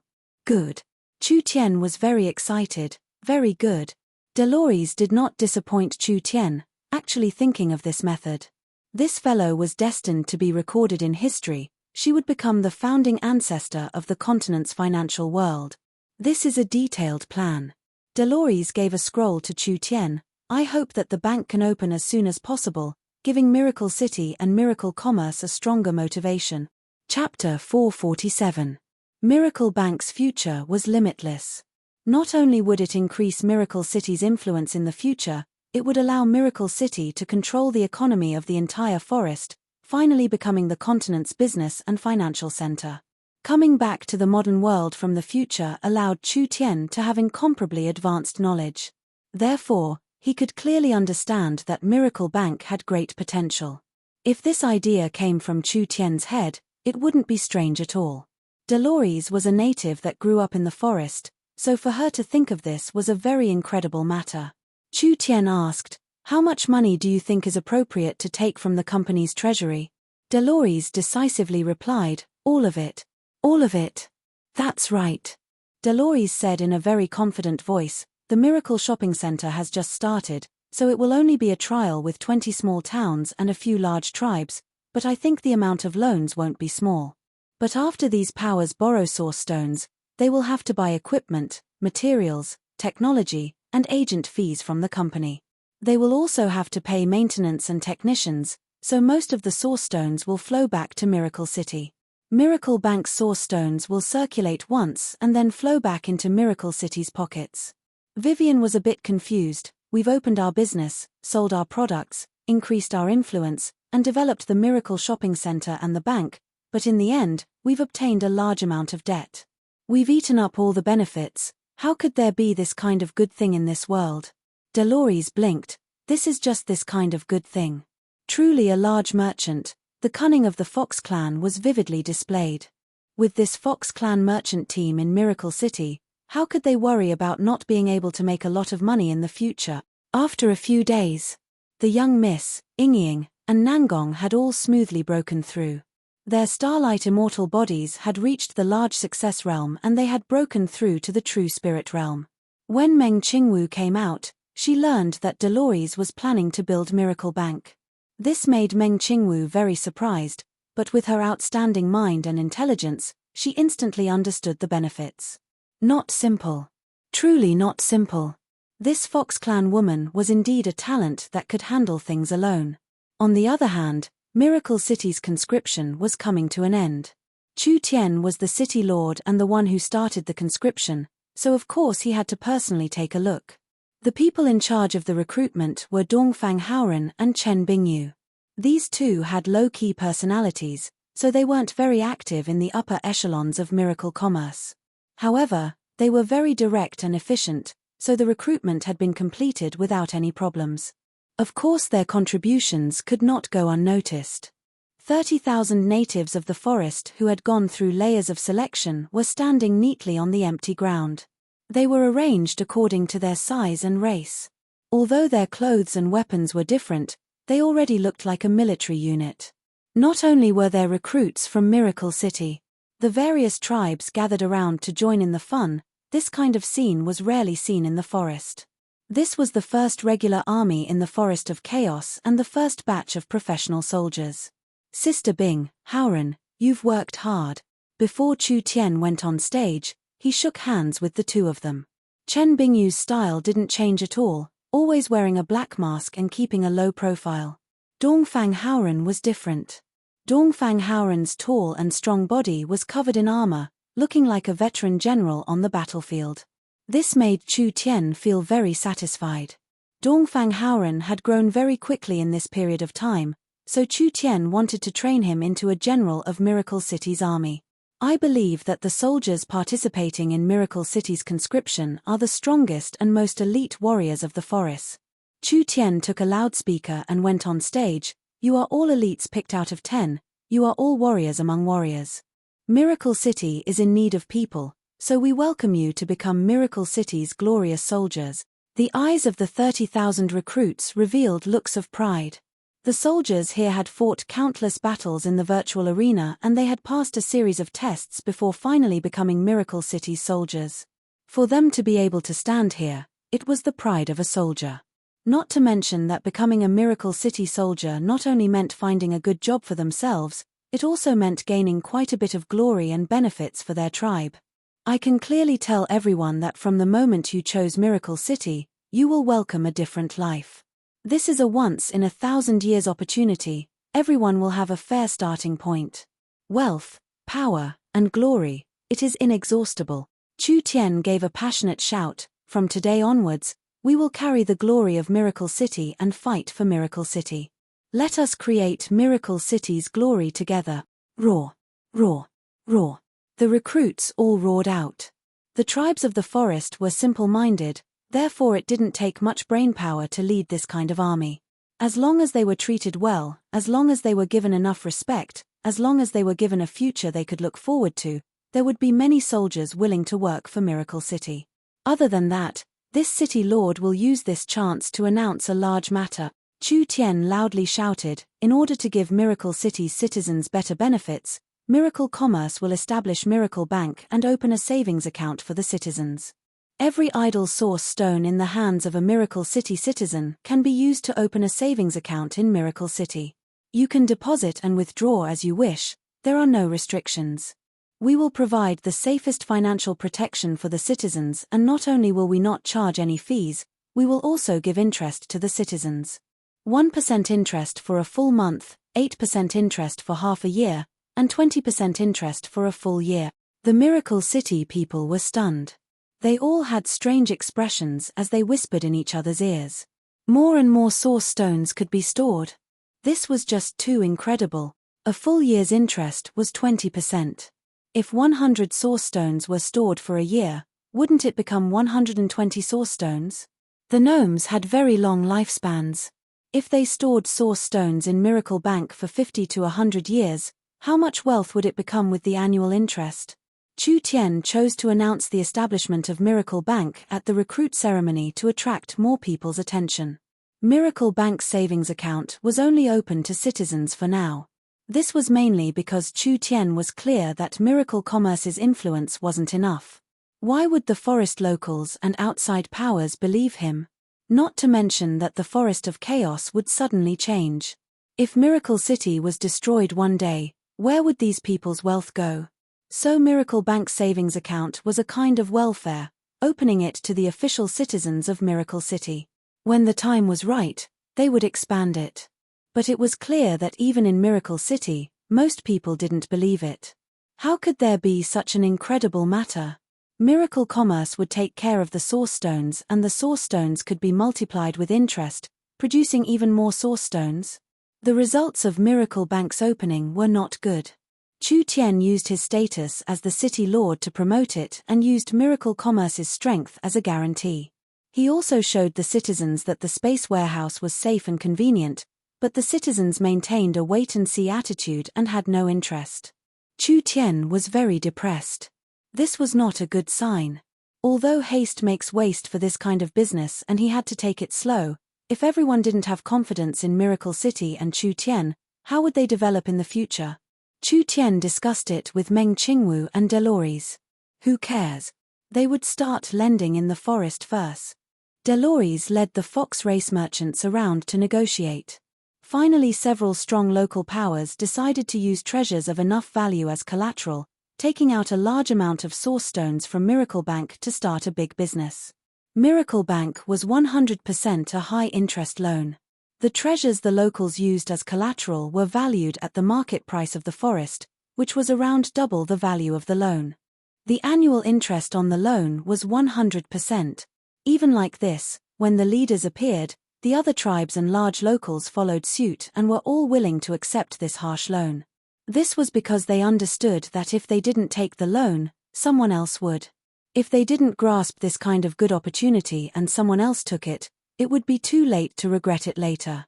The worst result was that they couldn't repay the loan and would have to pay the bank the treasures in the space warehouse.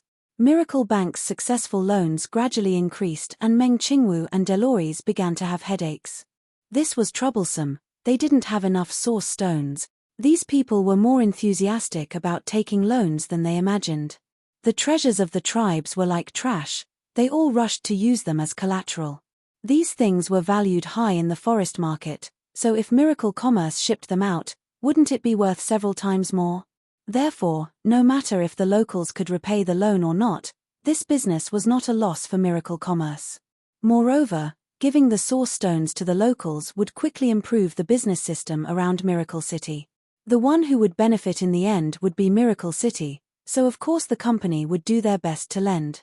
Meng Qingwu tightly knit her brows. How many source stones do we have left? There's only 10,000 left. Dolores's face was filled with worry. We've already stepped on the red line.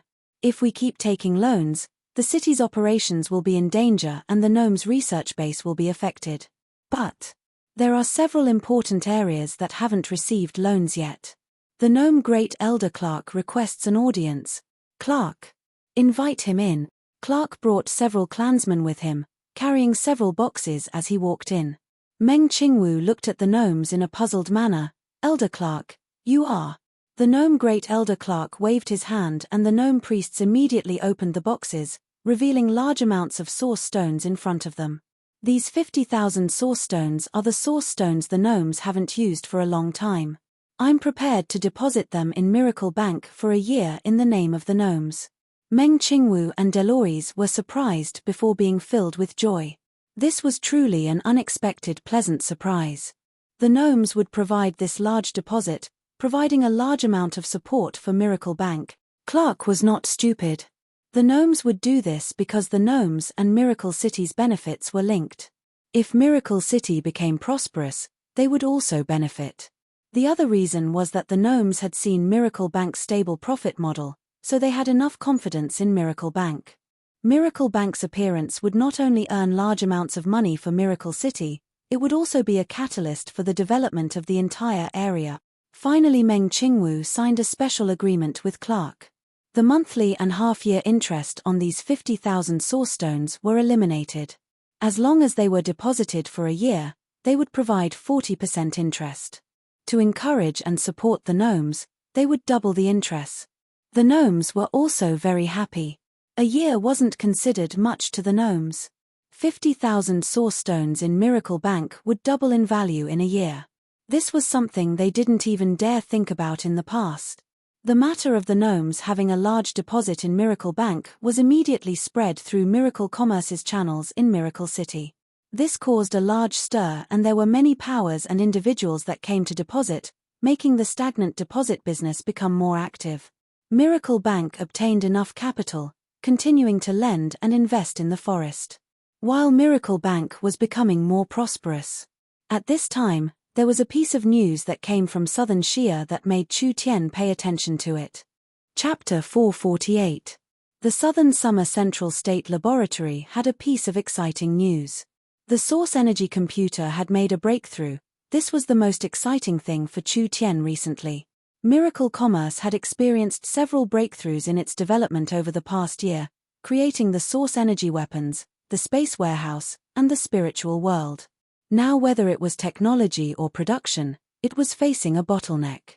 With Chu Tian's knowledge in this era, he could only use the crudest method to realize a part of it, before falling into a stagnant state.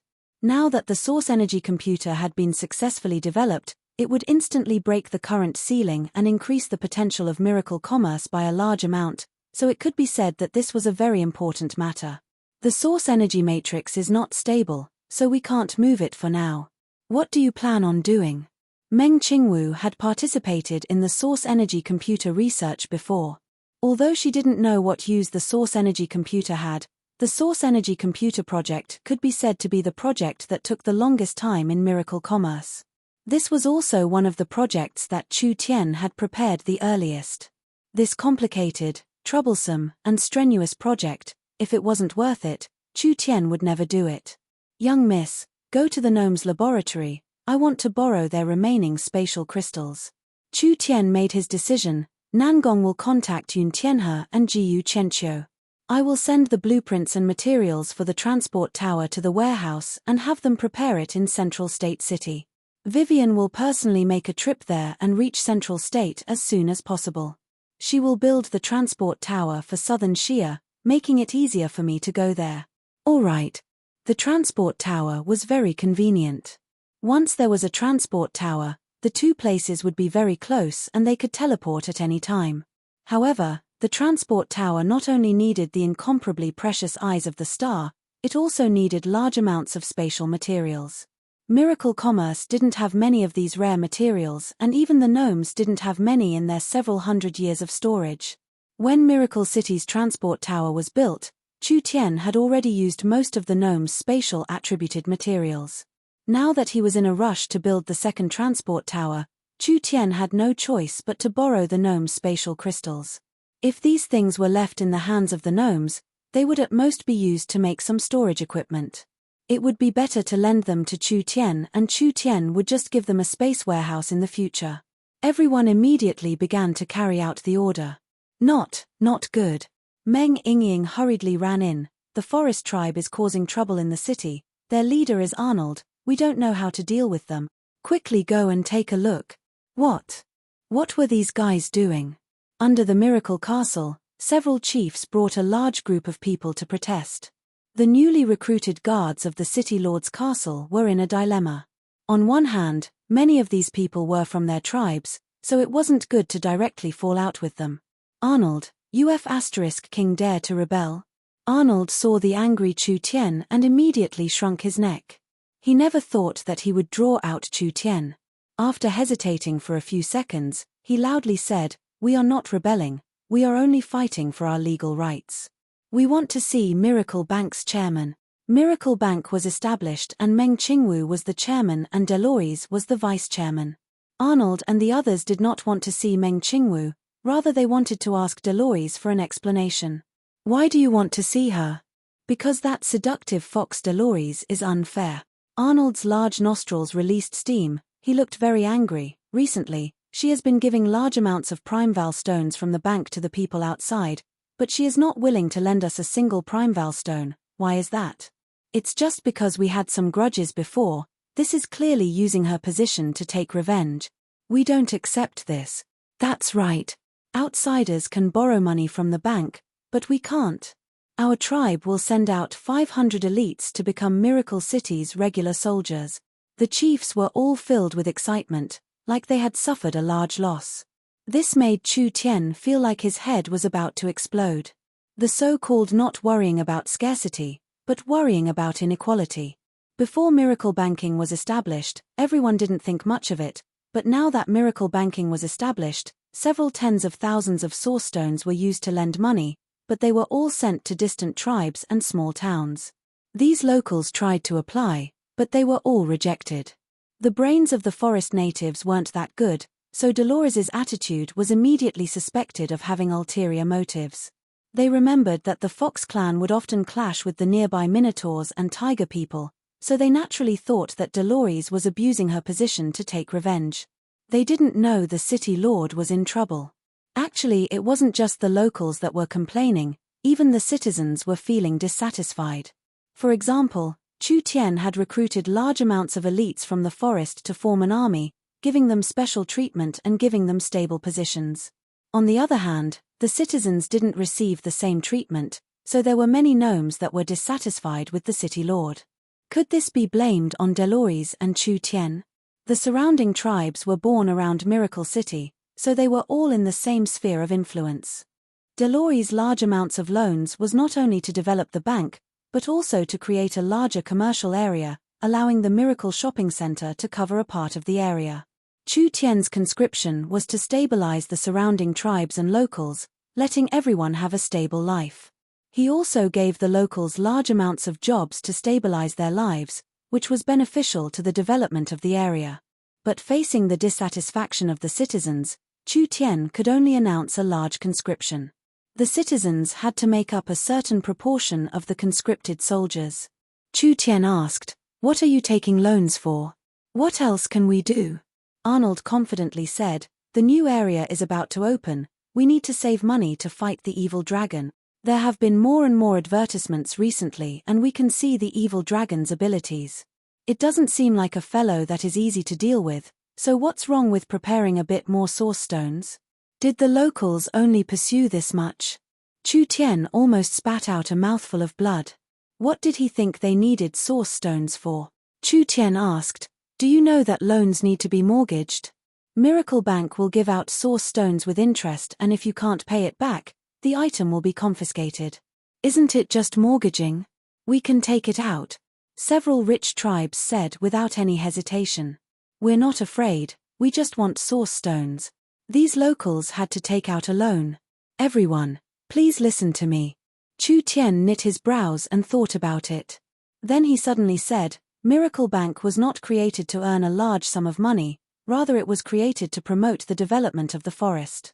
The source stones we give out are not just to earn interest, but also to increase the value of the source stones in the forest, creating a win-win situation for the entire forest. Not only do we lend out source stones, we also need to ensure that the lender receives more benefits. Otherwise, wouldn't this loan be a blood-sucking method?" The locals were confused. "What do you mean?" "My meaning is that if you want to apply for a loan from Miracle Bank, then you have to take action. We only encourage business loans at this stage. We don't support personal loans or tribe loans for pleasure." Arnold had an unhappy expression. "The Minotaurs don't know how to do business. Who said you have to do business to start a business?" Chu Tian clapped his hands. "Yingying, map."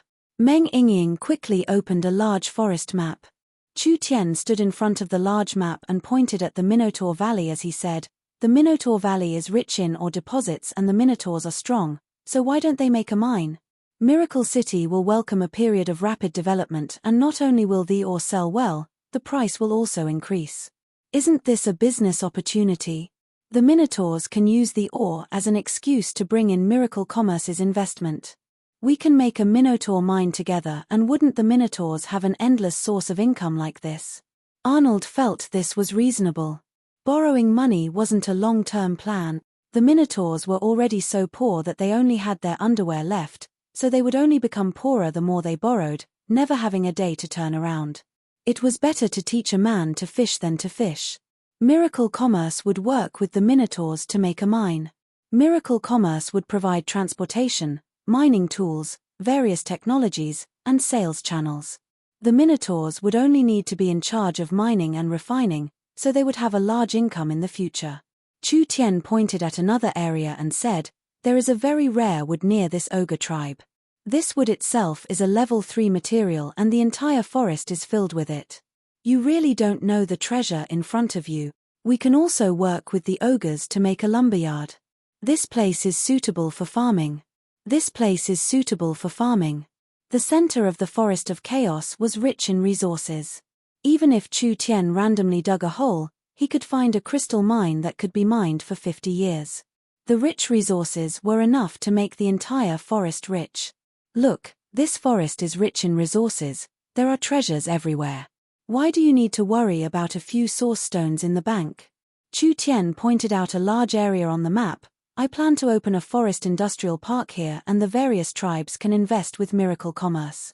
Those with money will contribute money, those with power will contribute labor, those with technology will contribute technology, those with resources will contribute resources, and those with channels will contribute channels.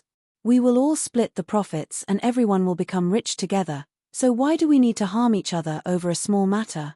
Right. The locals were all excited. Miracle Commerce's space warehouse was no longer a secret. With the rich local resources and Miracle Commerce's channels, it was enough for everyone to become rich, no longer needing to worry about things like famine. Chu Tian spoke for a long time until his saliva was almost dry, finally convincing the locals to leave. He had only provided a preliminary idea. As for the specific plan, it was the young Miss business. This was something Chu Tian would not worry about at all. The forest was still very chaotic. The citizens, locals, and various powers were all mixed together. Only a patient and wise manager like the young miss would be able to organize everything. Chu Tian was afraid anyway. Chu Tian, you're truly amazing, actually tricking these barbaric and unreasonable fellows. Tricking? Is this called tricking? Chu Tian rolled his eyes. If we want the area to be stable, we can only make everyone rich. This is something we have to do sooner or later, it's not just talk. I really don't know what Miracle City will become in the future. Meng Yingying looked at the silent and empty area with an emotional sigh. Vivian will need a few days to go to Southern Xia to build the transport tower. Do you have any other plans? Of course, we can't just directly go to Southern Xia. We need to go to a place to collect some things before we go back. Chapter 449. The basin where they fought the Lick Dragon had already been sealed by the gnomes. Although the earth-shattering battle had passed for a while, the entire area was still covered in a thick death aura. Several dozen miles of vegetation had withered and there were still undead wandering around. Whether it was Miracle City or the locals of other places, they were not interested in this place at all.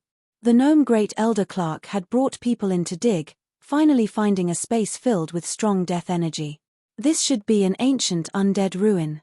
The Lick had built the altar and array on top of the ruins, gathering the death energy that had been brewing for tens of thousands of years, finally condensing it into a terrifying energy that could destroy the entire city. If it wasn't for Chu Tian stopping them in time, Miracle City would have already turned into a death zone. Chu Tian brought Yingying, the little fox, the 18 divine servants, and the 10 Fox clan priests into the ruins. Everyone be careful. Chu Tian turned around and made a gesture. He looked into the deep underground space and said, "This place is filled with all kinds of dangerous undead." The Fox clan priests were all confused. Why did Chu Tian come here for no reason? Then again, he didn't lack experts by his side, so why did he choose the demonic god religion's priests? The demonic god religion's priests were not strong in battle, so the Fox clan's main value to Miracle City was beast taming and business. Damn, why does this place look so dark? Meng Yingying followed Chu Tian into the underground world. She felt her body turn cold, like there was ice water pouring into her pores. There are rotten bones all over the ground, it's just like a large tomb. What are you doing here? Are there hidden treasures here? Chu Tian revealed a laugh. Take a guess. Meng Yingying gave a snort. Clark had already brought people to explore the undead ruins, but because it was very dangerous and the negative energy was too strong, the team had to leave after entering a bit, so they didn't have much information to gather. Chu Tian was walking at the front with his sword drawn. The little fox was lying on his shoulder, sucking in large mouthfuls of energy. The death energy around them was sucked away, relieving the pressure on them. The entire underground world was like a huge ancient tomb. The skeletons of the ancient creatures, under some kind of powerful force, actually formed spiraling bone pillars. It was these pillars that firmly supported the space. Chu Tian keenly sensed a powerful energy fluctuation. The entire ruin was not simply supported by a physical structure. It had formed some kind of profound and powerful energy field that enveloped the entire tomb. That was why it had not been damaged even after tens of millions of years. Even though the battle in the basin was extremely fierce, this place did not collapse in the slightest. Hey, when the time comes, you tell me, what exactly is in this broken place? Meng Yingying did not finish her words when her eyes suddenly widened and her snow-white teeth chattered. Ghost, ghost, so many ghosts have appeared. The dozen or so people had just walked to a relatively spacious and flat area. There were spiraling bone pillars all around them, just like naturally formed stalactites rising from the ground. Only these bone pillars had large amounts of terrifying skulls embedded in them. At this moment, the skulls released a smoke-like energy. This energy quickly gathered in the air and quickly formed a fierce-looking ghost source spirit. There were many of them, and in the blink of an eye, there were several hundred of them. The dozen people were completely surrounded. The various ancient creature skeletons piled up all around them began to tremble. Hua!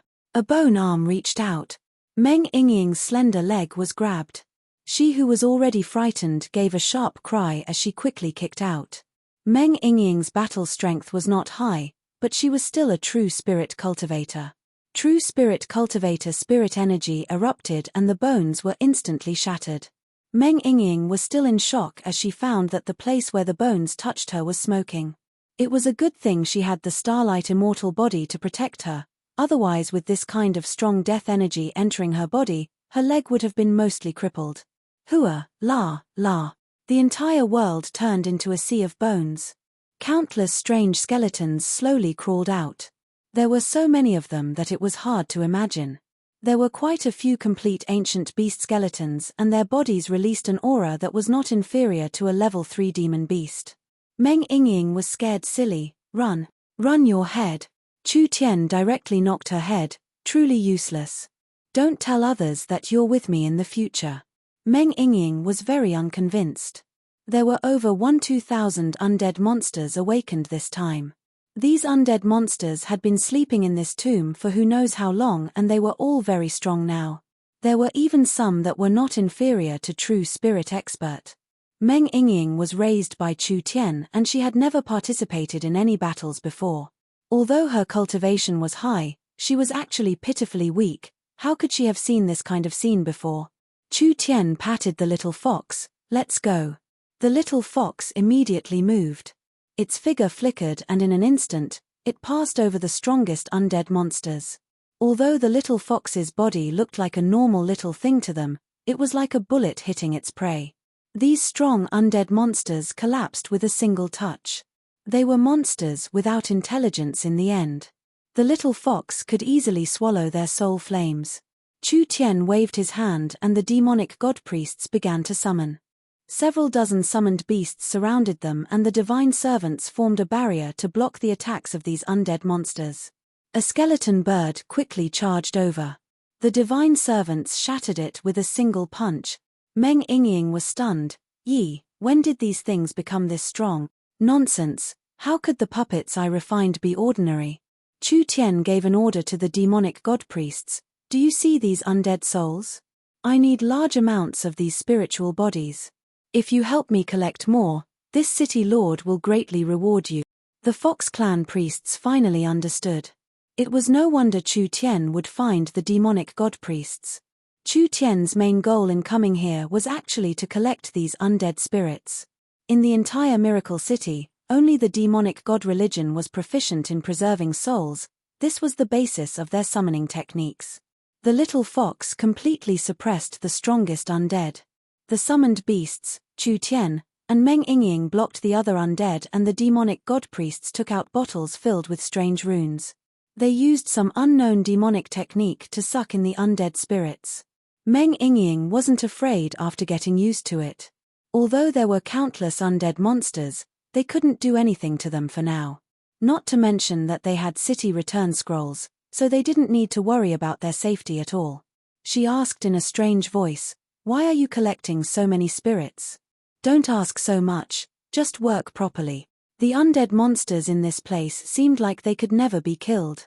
After fighting for an entire half an hour, not only did the undead around them not decrease, there were even more of them. City Lord, the soul-sealing bottles are already full, we can't store any more. The bottles in the demonic god priest's hands were filled with purple soul energy. They kept hitting the walls of the bottles, as if they would shatter the bottles at any moment. Enough, let's retreat. Chu Tian led everyone and began to retreat. However, before they left this strange tomb, he cast a glance into the distance. His gaze revealed a look of contemplation. This place was clearly not formed naturally. It was probably a place set up by an ancient powerhouse. So, what exactly was sealed here? It wasn't time yet. Now wasn't the time. Since the ruins weren't far from Miracle City, it wouldn't be too late to explore them in the future. When Chu Tian returned to the city, it was already dark. This trip's harvest wasn't bad. There were over 100 spirits sealed in the soul-sealing bottles that weren't weak. He directly brought these things to the laboratory. The gnomes were very surprised by Chu Tian's sudden rebellion. Clark asked in a curious voice, "City Lord, is this appropriate?" Chu Tian directly threw a blueprint to him. "Don't ask so much, go prepare it immediately." The gnomes didn't dare be careless and immediately went to work. Meng Yingying looked at Chu Tian. "What medicine are you selling in your gourd? Ask less and look more. How can you talk so much?" "I'm too talkative," Annoying you to death. Take a hit. Yingying's round but was slapped. Meng Yingying angrily chased after him, but she was taken down by the divine servants in just 2-3 moves. How could she fight Chu Tian? She could only angrily say some words. She would call her good sisters Nangong Yun and Vivian over and the three of them would beat him together. He really was a fool. Nangong Yun and Vivian were indeed good at fighting, but the two of them worshipped Chu Tian like he was a god, so they didn't dare make a move against Chu Tian. While the two of them were bickering, the gnomes were already prepared. Clark stared at the source energy array on the ground. It was releasing a purple glow and was made up of several arrays. If his guess wasn't wrong, this was a soul-attributed array. Who had seen a soul-attributed array in this era before? The gnomes were all curious as they came over. A soul-sealing bottle was placed in the center of the array. With a pu sound, the bottle cap flew up.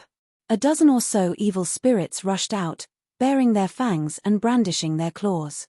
Chu Tian calmly said, "Activate the array." The gnome priest quickly activated the array and the evil spirits were covered in light, immediately letting out sharp screams.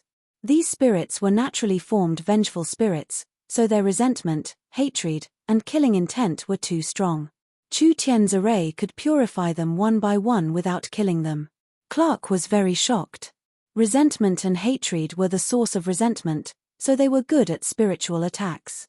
If the negative energy was purified, in theory, it would be impossible for them to form a body. Chu Tian purified the evil spirits and kept them in their pure spiritual form. This was inconceivable. Of course, after being purified, they didn't have any energy left, leaving behind an empty shell of a spiritual body. These spirits are already in a stable state without any attacks because they are made of soul energy and spiritual energy. These two things are the foundation of thinking. Chu Tian said this while making a few wrinkles. As long as we modify these spirits, they can obtain simple thinking abilities. This is the simplest form of artificial intelligence. Artificial intelligence. Everyone's expressions change. Chapter 450. Artificial intelligence was a very advanced concept. It would be strange if primitive people like Clark and Meng Yingying could understand it. Artificial intelligence was artificial intelligence. This kind of thing could not be considered a life form, nor could it be considered an undead. It was just a tool that could think. Since it had intelligence, it could think. Since it could think, it could learn. Since it could learn, it could progress. This was the difference between an artificial intelligence and a normal puppet. Because the spiritual body's level isn't high enough, it can only form basic intelligence. Chu Tian said to the several artificial intelligence that had already been modified, although these spiritual bodies have intelligence, they can't form their own consciousness. Therefore, they are an excellent intelligent tool. They will never be tired, annoyed, or afraid. In the future, they can be mass-produced and used in many different fields, which will greatly increase our efficiency. The gnomes were deeply shocked. Artificial intelligence could control most knowledge through self-learning, so it was hard to imagine their future potential. Whether it was city management or laboratory research, artificial intelligence could occupy a very important position. This was because artificial intelligence was an existence with no emotions but intelligence. They knew how to think, but they didn't have any consciousness. They were absolutely fair, absolutely calm, and absolutely observable. They really never would have thought. Chu Tian had casually created such an incredible thing. Meng Yingying didn't think too much about it, but she knew that with tens of thousands of artificial intelligence, there would be tens of thousands of scholars who wouldn't get tired and would always be working. The Yun sect's research efficiency would be greatly increase. Clark quickly asked, "Sir City Lord, can you prepare a batch of these artificial intelligence for the research base?" This kind of low-level artificial intelligence is very easy to produce. With the millions of departed spirits in the death ruins, it isn't a problem for us to produce as many as we want. Chu Tian said this before shaking his head. The biggest problem is how to train them. Although the artificial intelligence will never get tired, this kind of low-level intelligent body's intelligence is limited, so their learning speed is very slow. If we want them to learn how to speak and learn other skills, it would take at least 5-8 years. If we want them to have enough knowledge, It would take several decades or even 100 years. The gnomes disagreed. Half-elves had a lifespan of a few hundred years, but spirit bodies had an unlimited lifespan. If a group of spirit bodies could be raised from scratch and passed down from generation to generation, after a few thousand years, each of these fellows would become a top-notch master. Of course, Chu Tian knew what they were thinking. Even though the theory of artificial intelligence can exist forever, the memory space of an artificial intelligence is limited. This kind of low-level artificial intelligence can only learn to speak and communicate daily.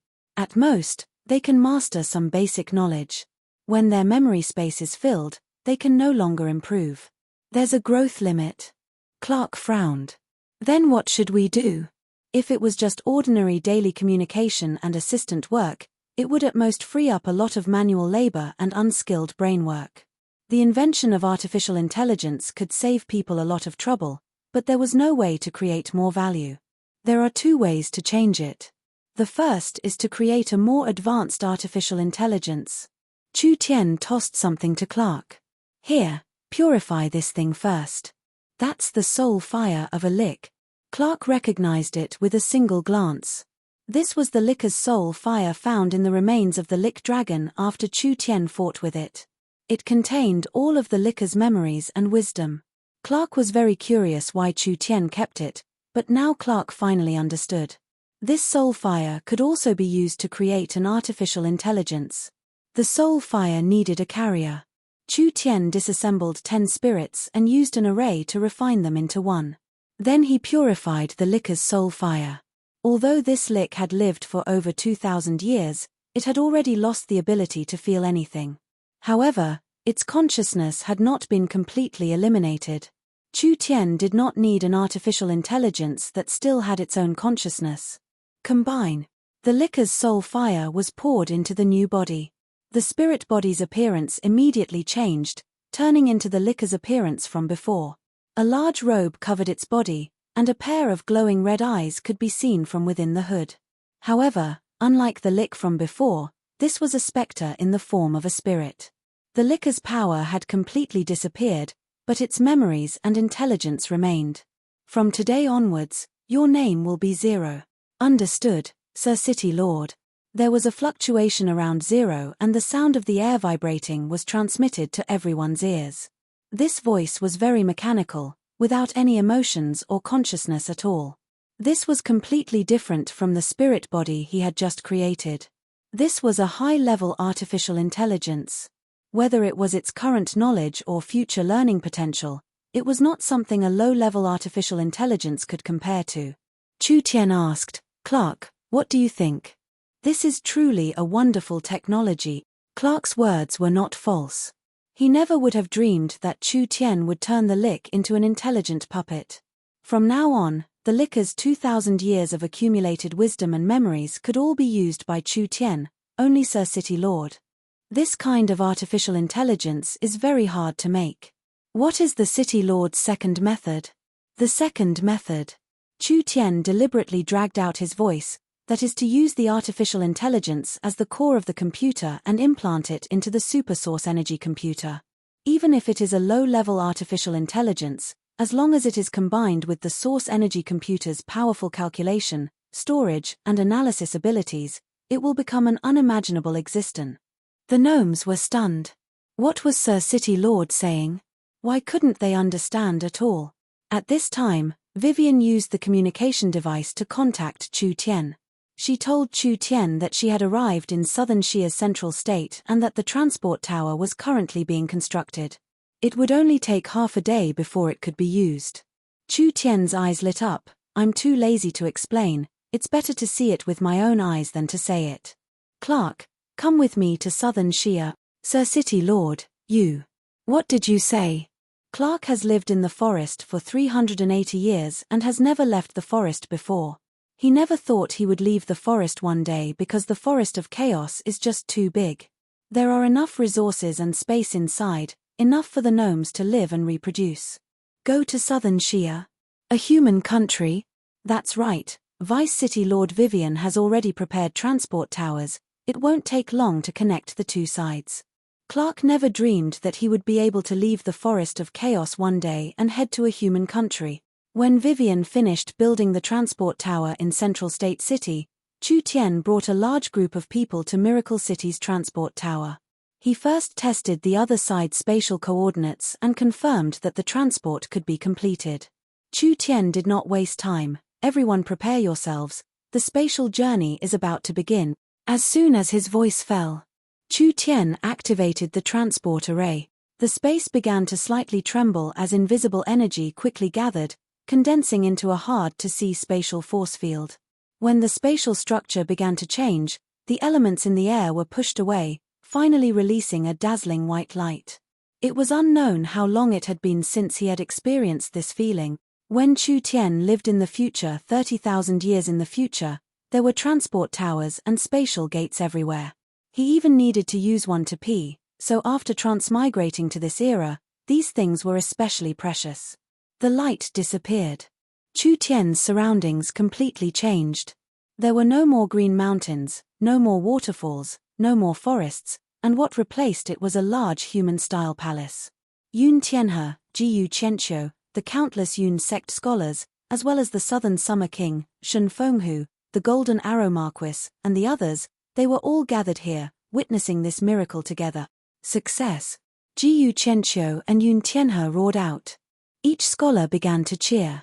The Southern Summer King, Shen Fenghu, the Golden Arrow Marquis, and the others were all filled with excitement. When Chu Tian was transported over, they didn't dare believe this was real.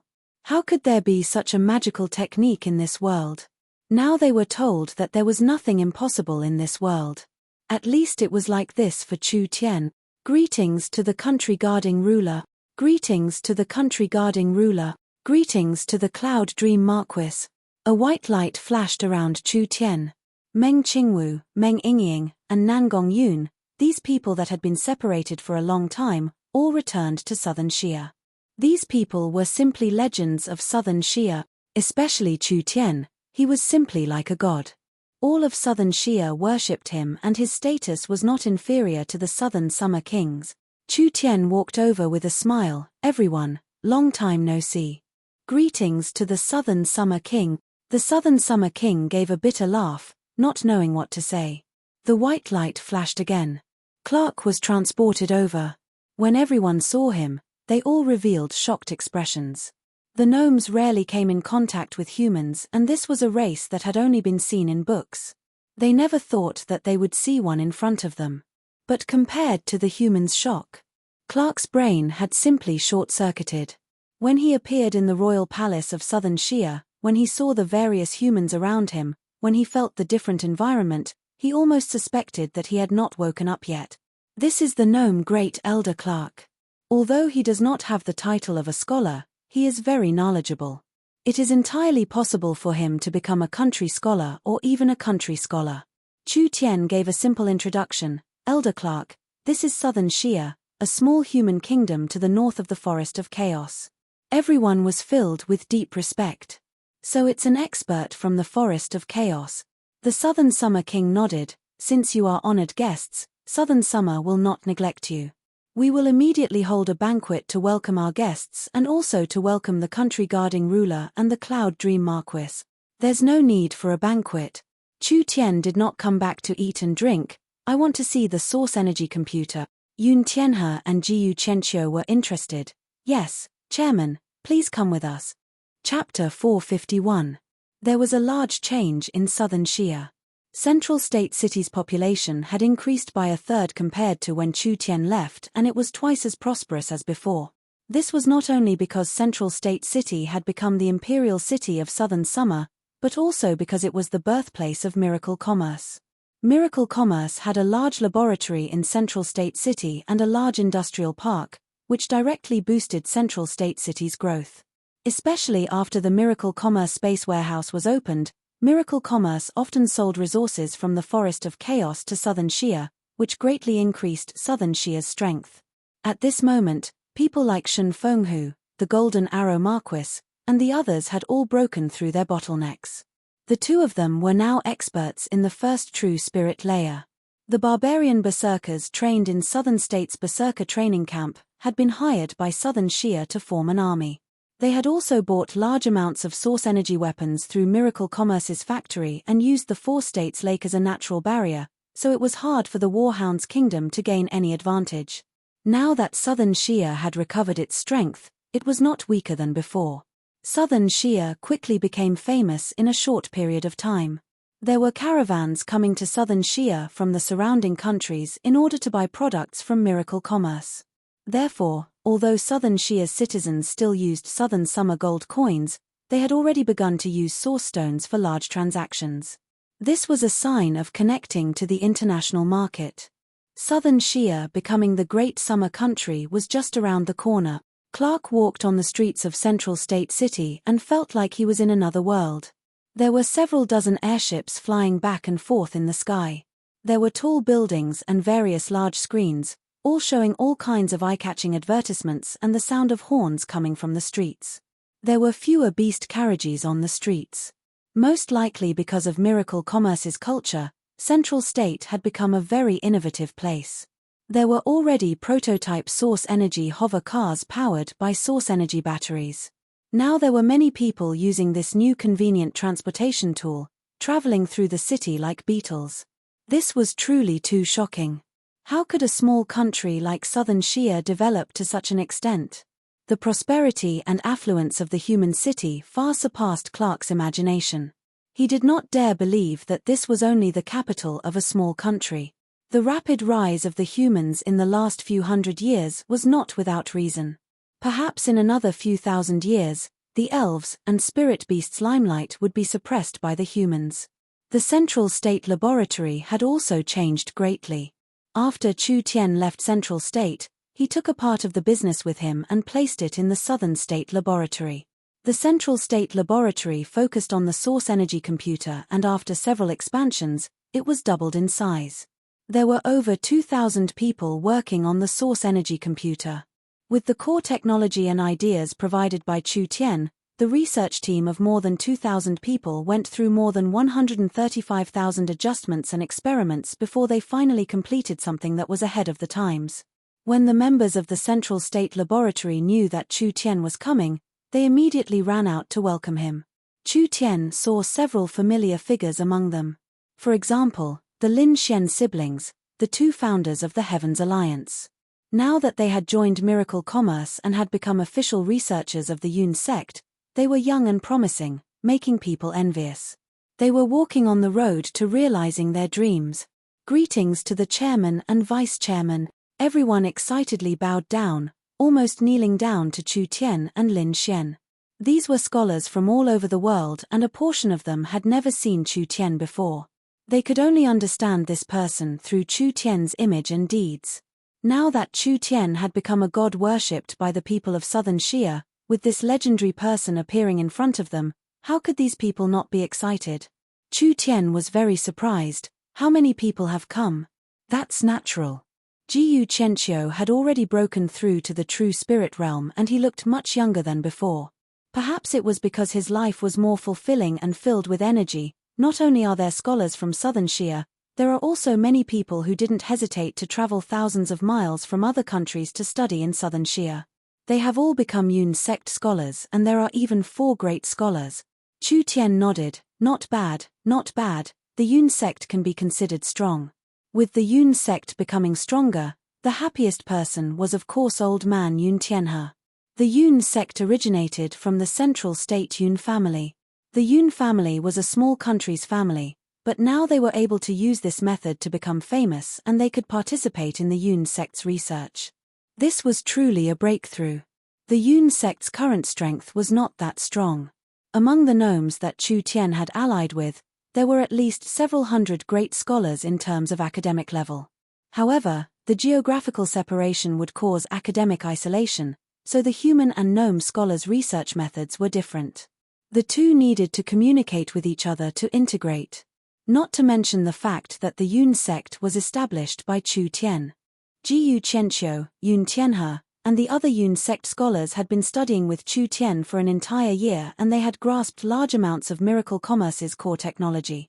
This was a gap that no scholar in the world could catch up to, so they couldn't be judged by their knowledge. Chu Tian's group began to tour the Central State Laboratory. Although a portion of the Central State Sect's research had been placed in Southern State, this was still the earliest research center of miracle commerce, so it was still the place where miracle commerce's technology was most concentrated. Almost every product and technology of miracle commerce had been stored. I suggest that Great Elder Clark form a group of scholars when he returns and have the gnome scholars come to Central State to study for a while. What do you think? That's exactly what I wish for. That's exactly what I wish for. Clark had already been deeply shocked by miracle commerce. Clark finally understood Chu Tian's background, and he also felt a large opportunity and future. Most of the gnomes were scholars. Miracle City's resources were much stronger than Central State's, and Miracle City's research center was much larger than Central State's. Moreover, Chu Tian had already made miracle commerce his headquarters, so the Yun sect's future headquarters would be in Miracle City. The gnomes would have a large opportunity. If they could join the Yun sect, the gnomes would have a decisive position in the Yun sect. This was enough for the gnomes to be recorded in history, becoming the representative of the continent's scholars, pioneers of invention and innovation, becoming a large influential clan in another way. Yun Tianhe opened the door to a laboratory. Rows of drawer-like black boxes appeared in front of them. When one of the black boxes was pulled out, each box was filled with source energy array slabs. There were 6 of these black boxes, forming a hexagon. They were all connected together, forming a large and complex source energy matrix. This source energy matrix was made up of over 10 arrays, and each array had over 100 source energy arrays. There were over 300,000 runes in total, and it needed around 10 energy columns to operate at the same time. These are the main units. They are the first-generation source energy matrix. Yun Tianhe said in a very proud voice, this source energy matrix contains over 300 source energy array processing centers and 8 information storage arrays. Its calculation speed can reach 500 million times per second, which is enough to process a large amount of information. Calculating 500 million times per second? Clark revealed a stunned expression. With this kind of powerful calculation ability, if it was used on source energy array deductions or experiments, how much of a help would it be? 500 million times? Chu Tian shook his head. It's too slow. This was still slow. Everyone didn't know what to say. Not to mention the size is too big. Chu Tian looked at the 6 large black boxes and shook his head. We need to increase the strength of the source energy array and also shrink the size of the array, otherwise a single source energy array would take up the entire room. It would be too bulky and cumbersome. It would not be good for popularizing it. Yun Tianhe and Jiyu Qianqiu both wiped their sweat. The chairman's request could scare a person to death. This source energy matrix took over a year to make. Did he want to popularize this thing to the entire world? That was simply a joke. Chu Tian said, we are preparing to make an automatic array engraving device. Together with an intelligent computer, array masters will not need to personally engrave runes one by one in the future. All talismans and alchemy production will be automated and the production efficiency will increase.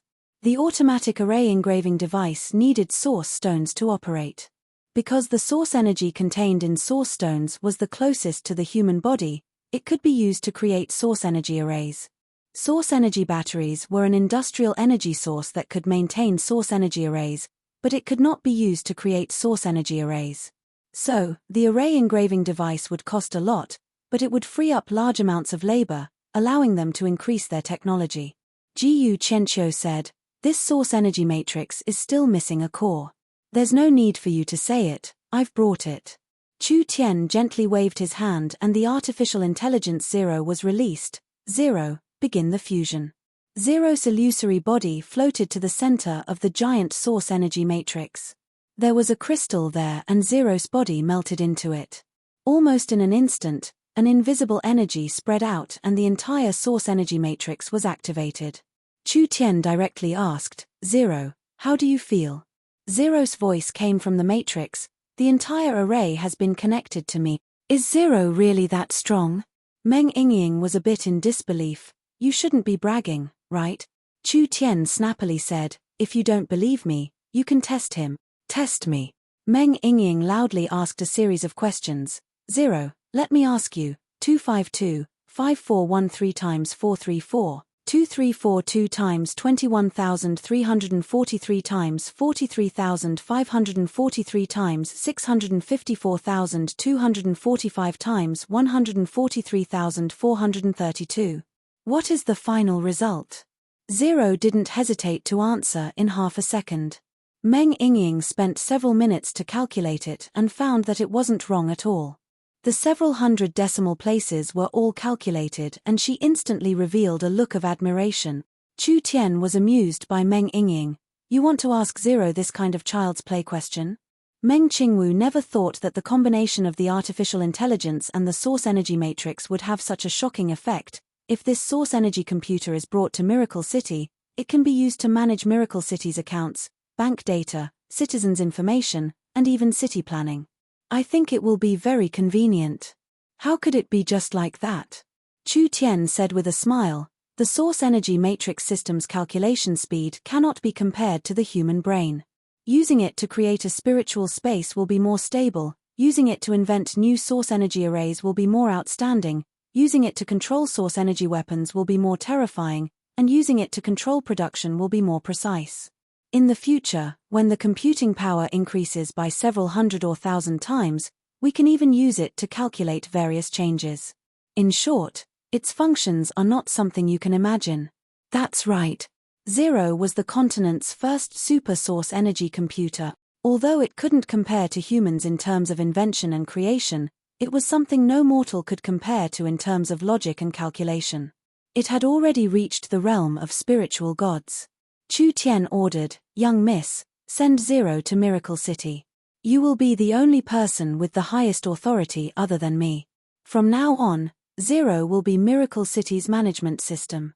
I believe that with this thing, Miracle City's development will increase by a large amount." Meng Qingwu asked, "When can the second one be made?" Jiyu Qianqiu and Yun Tianhe looked at each other. "I'm afraid it will take at least a month." "That long? We can't." Chu Tian shook his head and said, "Recruit more people. I'll have the gnomes come over to help you. First create the array machine. We don't have time to make it one by one. This thing needs to be mass-produced, it needs to be smaller and smaller, and it needs to be faster and faster." Yes. The birth of an intelligent computer. This was the true beginning for Chu Tian. Chapter 452. The Super Source Energy Matrix, the Artificial Intelligent Spirit. The two were completely different things. According to normal history, the two would appear 400–500 years apart.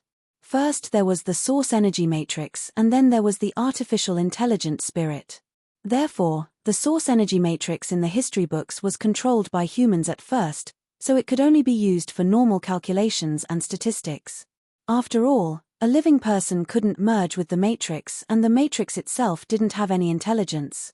When the artificial intelligent spirit appeared, the situation was different. Jiyu Qianqiu said with a sigh, "This thing will definitely be recorded in history. Chairman should give it a new name." Chu Tian also felt that computer didn't sound good, so he said to the people beside him, "I'm not good at naming things, you guys can do it." "I have one." Meng Yingying scratched her head and blurted out, "How smart is its brain?" "We'll call it Smart Brain. What do you think?" Meng Qingwu nodded in satisfaction. "I think it's very good." Chu Tian didn't think too much before making his decision. "All right, then we'll call it Smart Brain." Smart Brain. This was a super intelligent computer with strong learning and calculation abilities. It could be used in all aspects of life in the future. This was another milestone in the continent's history and a leap forward for miracle commerce. Meng Qingwu was already a bit impatient. "Immediately send this smart brain to Miracle City to use first. I want to figure out how many functions smart brains have." Chu Tian waved his hand at her. "What is the young miss in a rush for? Smart Brain won't fly away if we leave it here. Now that Miracle City and Central State have a transport network, we can teleport between the two places at any time. It's already very convenient to go back and forth, so there's no need to be in a rush." This was also true. It was really convenient to have the transport tower. Speaking of the Miracle Transport Tower, we consume quite a bit of energy each time we use it, so there should be a limit to the number of people we can teleport each day. Moreover, while the transport tower brings convenience, it also brings danger and instability. For example, people from the outside world can use the transport tower to come to Miracle City. Meng Qingwu asked, "Is there a way to prevent this from happening?" The Miracle transport towers were built all over the world.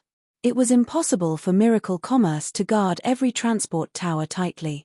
There was always the possibility of accidents happening, which would undoubtedly bring danger.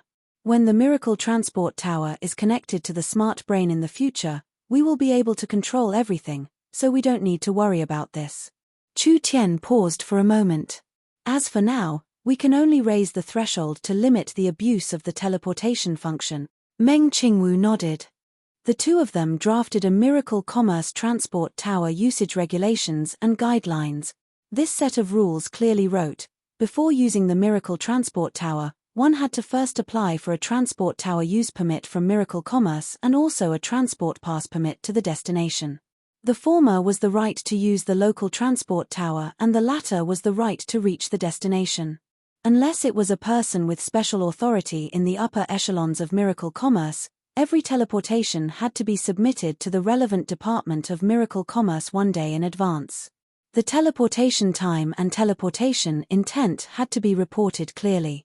After approval, they had to pay a fee of 20 source stones to complete the teleportation service.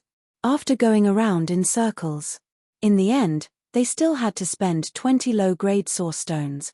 20 low-grade source stones converted to Southern Summer gold coins, that was 20 million gold coins. This kind of cost was hard for normal people to imagine, but with this kind of restriction, the transport tower would not be overloaded and it would be able to prevent any danger from occurring.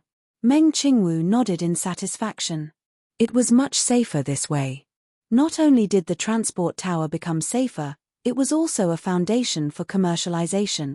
That night, the upper echelons of Miracle Commerce gathered in the Southern Summer Royal Palace. The Southern Summer King held a grand banquet to celebrate Miracle Commerce's glory and also to thank Miracle Commerce for their support and care for Southern Xia. Actually, the reason why Miracle Commerce could smoothly develop in the early stages was because of Shen Fenghu, Yun Tianhe, and the Southern Summer King Dongfang Gan. The reason why Southern Xia was able to smoothly pass through several crises was also because of Chu Tian and Miracle Commerce's help. Especially after Southern Xia's imperial region was destroyed, Southern Xia had to move its capital to Central State. Chu Tian brought his team to leave Central State, but he kept bringing back various resources and selling weapons and troops to Southern Xia. This allowed the half-dead Southern Xia to quickly recover its vitality. The entire Southern Xia was filled with gratitude towards Chu Tian. Although Miracle Commerce would slowly move out of the kingdom, the traces of Miracle Commerce would never disappear. Miracle Commerce would still leave behind large amounts of factories and laboratories in Southern Xia and they would continue to operate. Not only would they provide large amounts of jobs for Southern Xia, they would also increase the prosperity of the kingdom. Meng Yingying, Nangong Yun, and Vivian were very happy. The three girls repeatedly clinked their cups and drank until their faces turned red. "Let's drink another cup. Let's go to the theater after we finish eating." "Alright, I heard he has a new work coming out recently." Nangong Yun and Yingying had a lot of feelings for Central State. After all, they had grown up here and had over 10 years of memories. Meng Yingying's face turned red. "It wasn't easy to come back and I thought we wouldn't have another chance in this life. Who would have thought that the transport towers would be built and we could come back to play at any time? This is truly great." "That's right." Nangong Yun laughed. "Our boss really is skilled." Vivian also chattered on. "Distance won't be a problem in the future. When we're in the mood, we can come back to eat or go to the theater to watch a movie. This kind of life is very beautiful just thinking about it. Big brother Chu Tian is too great." Dolores had just been called back from Miracle City and this was her first time coming to a human place. Everything was filled with novelty. This is where the Vice City Lord lived. It seems like the Vice City Lord status in this country wasn't low. Meng Qingwu nodded with a faint smile. She didn't like drinking wine and would only take a sip every time. In order to keep a clear head, she shook her head with a bitter smile. "What status? If it was a year and a half ago, I would have been a small merchant in a small city several hundred miles away. I would have been walking on thin ice every day, living a life filled with fear. How is that possible? Dolores called out in shock. Your company is this big and you're a marquis of a country. Moreover, you're this smart and capable. How could you be a small merchant? I don't believe it. Human society is more complicated than the forest. At that time, there was no strength, no background, and no technology, so how could you have any achievements? Meng Qingwu said this and her eyes became a bit blurred. Everything has changed in this year. Miracle commerce has gone from nothing, from small to big. It really is shocking. 1 year. Miracle commerce only used 1 year? Dolores felt like she couldn't close her mouth. This was clearly not the work of Meng Qingwu, it was all the work of the mysterious Miracle City Lord. He really was a miraculous person. This king will use this chance to announce a few things. The Southern Summer King gently raised his hand and several royal proclamations were presented.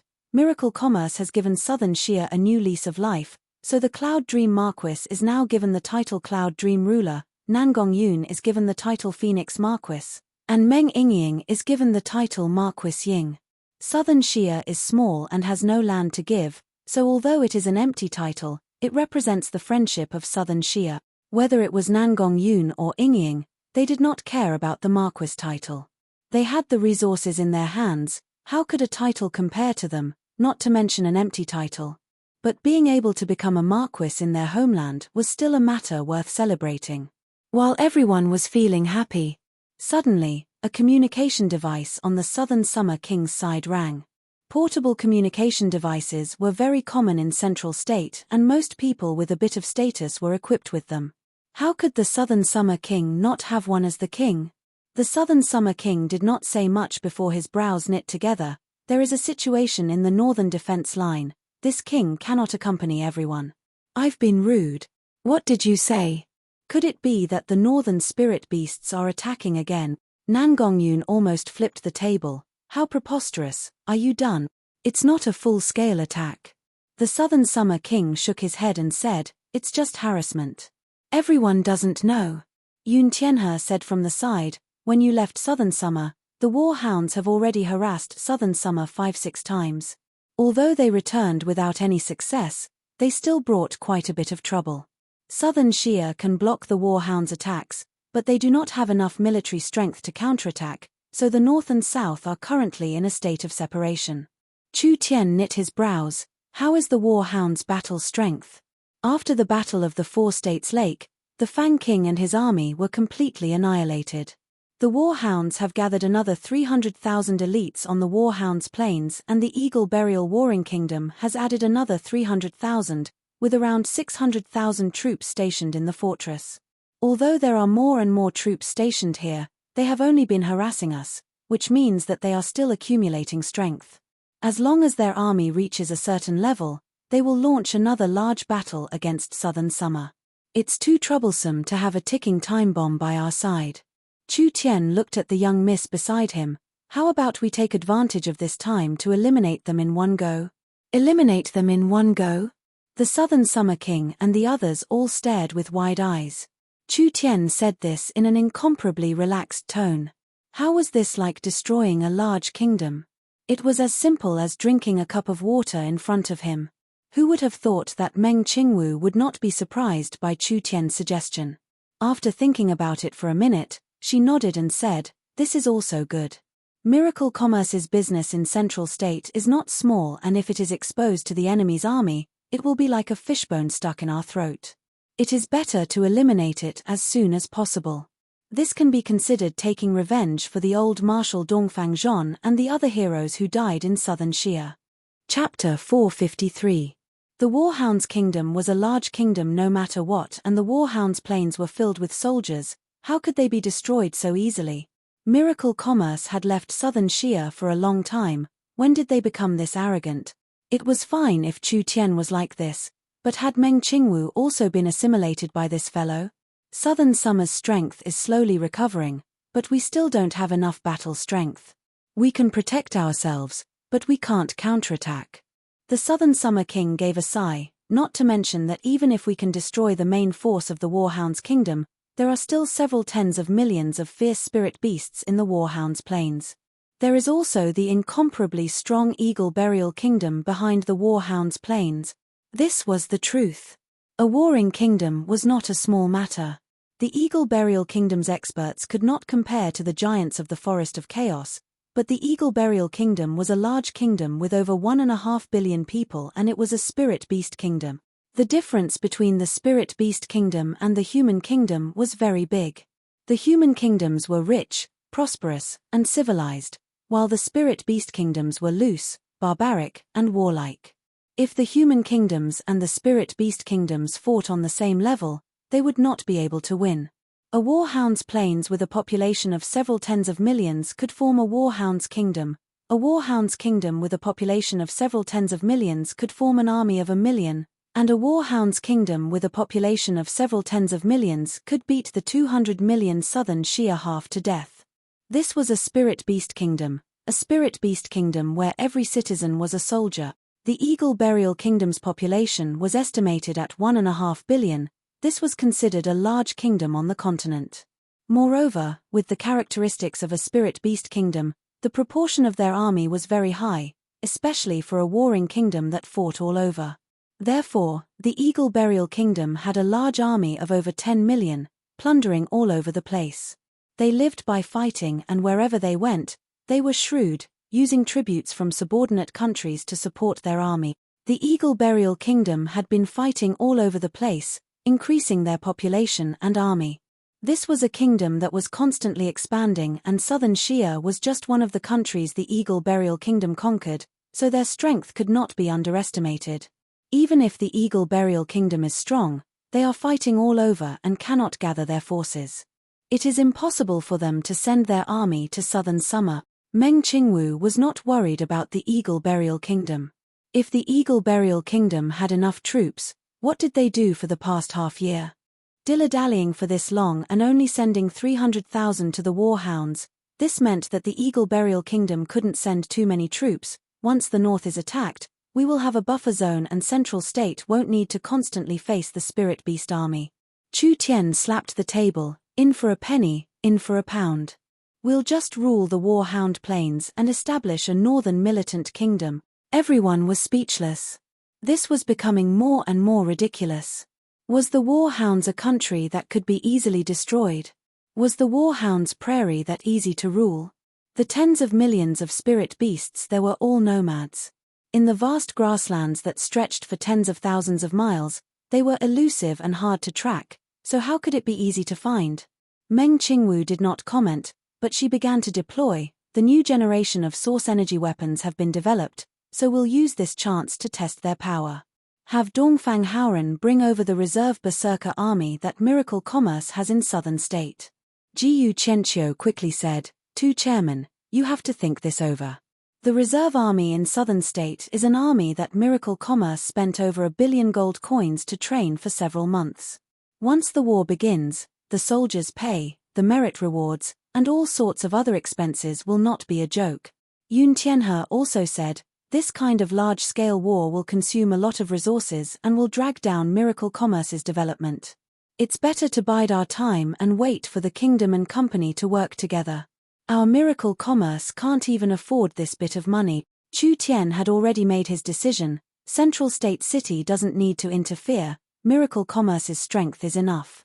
This war will end in less than half a month and will unify the Warhounds Prairie in 2 months. The Southern Summer King knit his brows. It was true that Chu Tian liked to speak arrogantly, but looking at the historical records, his arrogance was well-founded. As for Meng Qingwu, she was a cautious person, never letting go of an arrow. The two of them were this confident, which meant that they could solve this problem. Good. Since the two of you have already decided to fight, how can this king retreat behind the scenes? The current Southern Summer King was a wise and decisive person. Southern Shia cannot rely on strong reinforcements, otherwise the citizens will fall. This king has decided to gather 150,000 soldiers and follow everyone on a northern expedition. There was no need for Central State City to gather 150,000 soldiers. After staying in the Forest of Chaos for a long time, Southern Shia's troops were weak in his eyes. They were no different from clay chickens and pottery dogs. Southern State City was Miracle Commerce's military camp, so there were close to 30,000 barbarian berserkers stationed there. These berserkers' battle strength surpassed the several 100,000 soldiers of southern Shia. Unless it was a trump-card army like the Griffin Knights or the Earth Dragon Knights, it was impossible for them to fight these berserkers. How hard was it to raise a trump-card army? If southern Shia had 20 to 30,000 Griffin Knights or Earth Dragon Knights, history would have already been rewritten.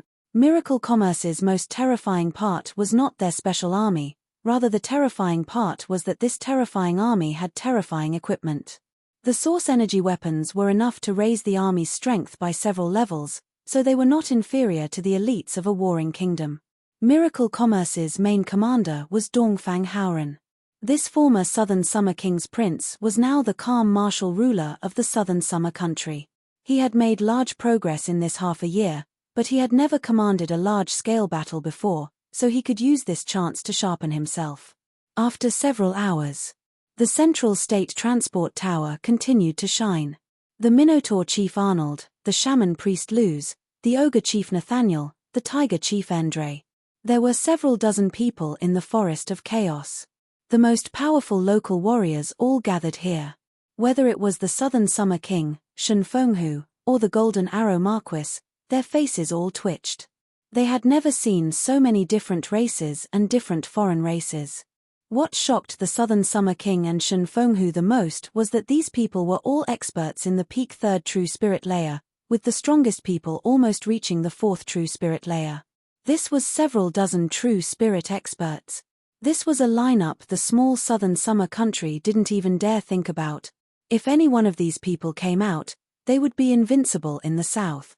The effect of these mere dozens of people on the battlefield was superior to that of an elite lion with more than 100,000 men.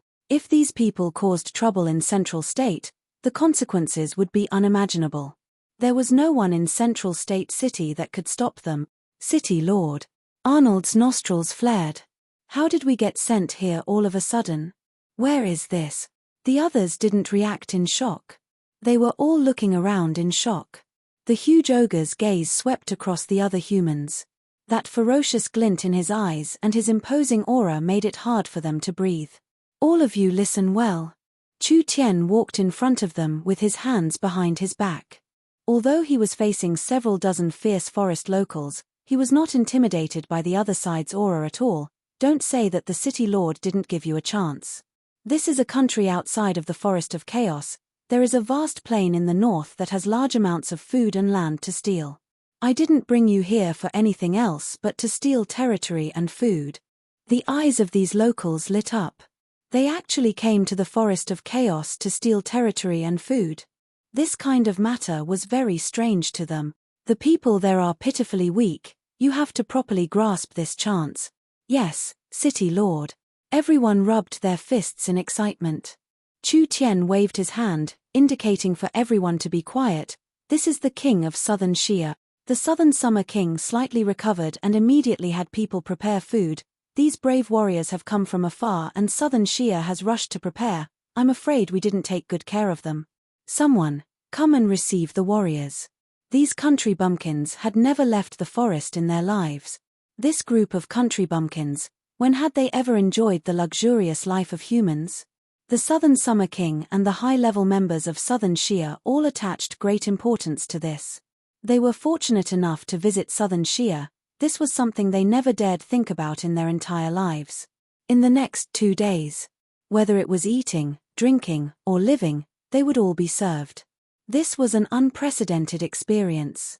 When these several dozen people walked through the city, they immediately caused a stir in Central State and people ran away in fear.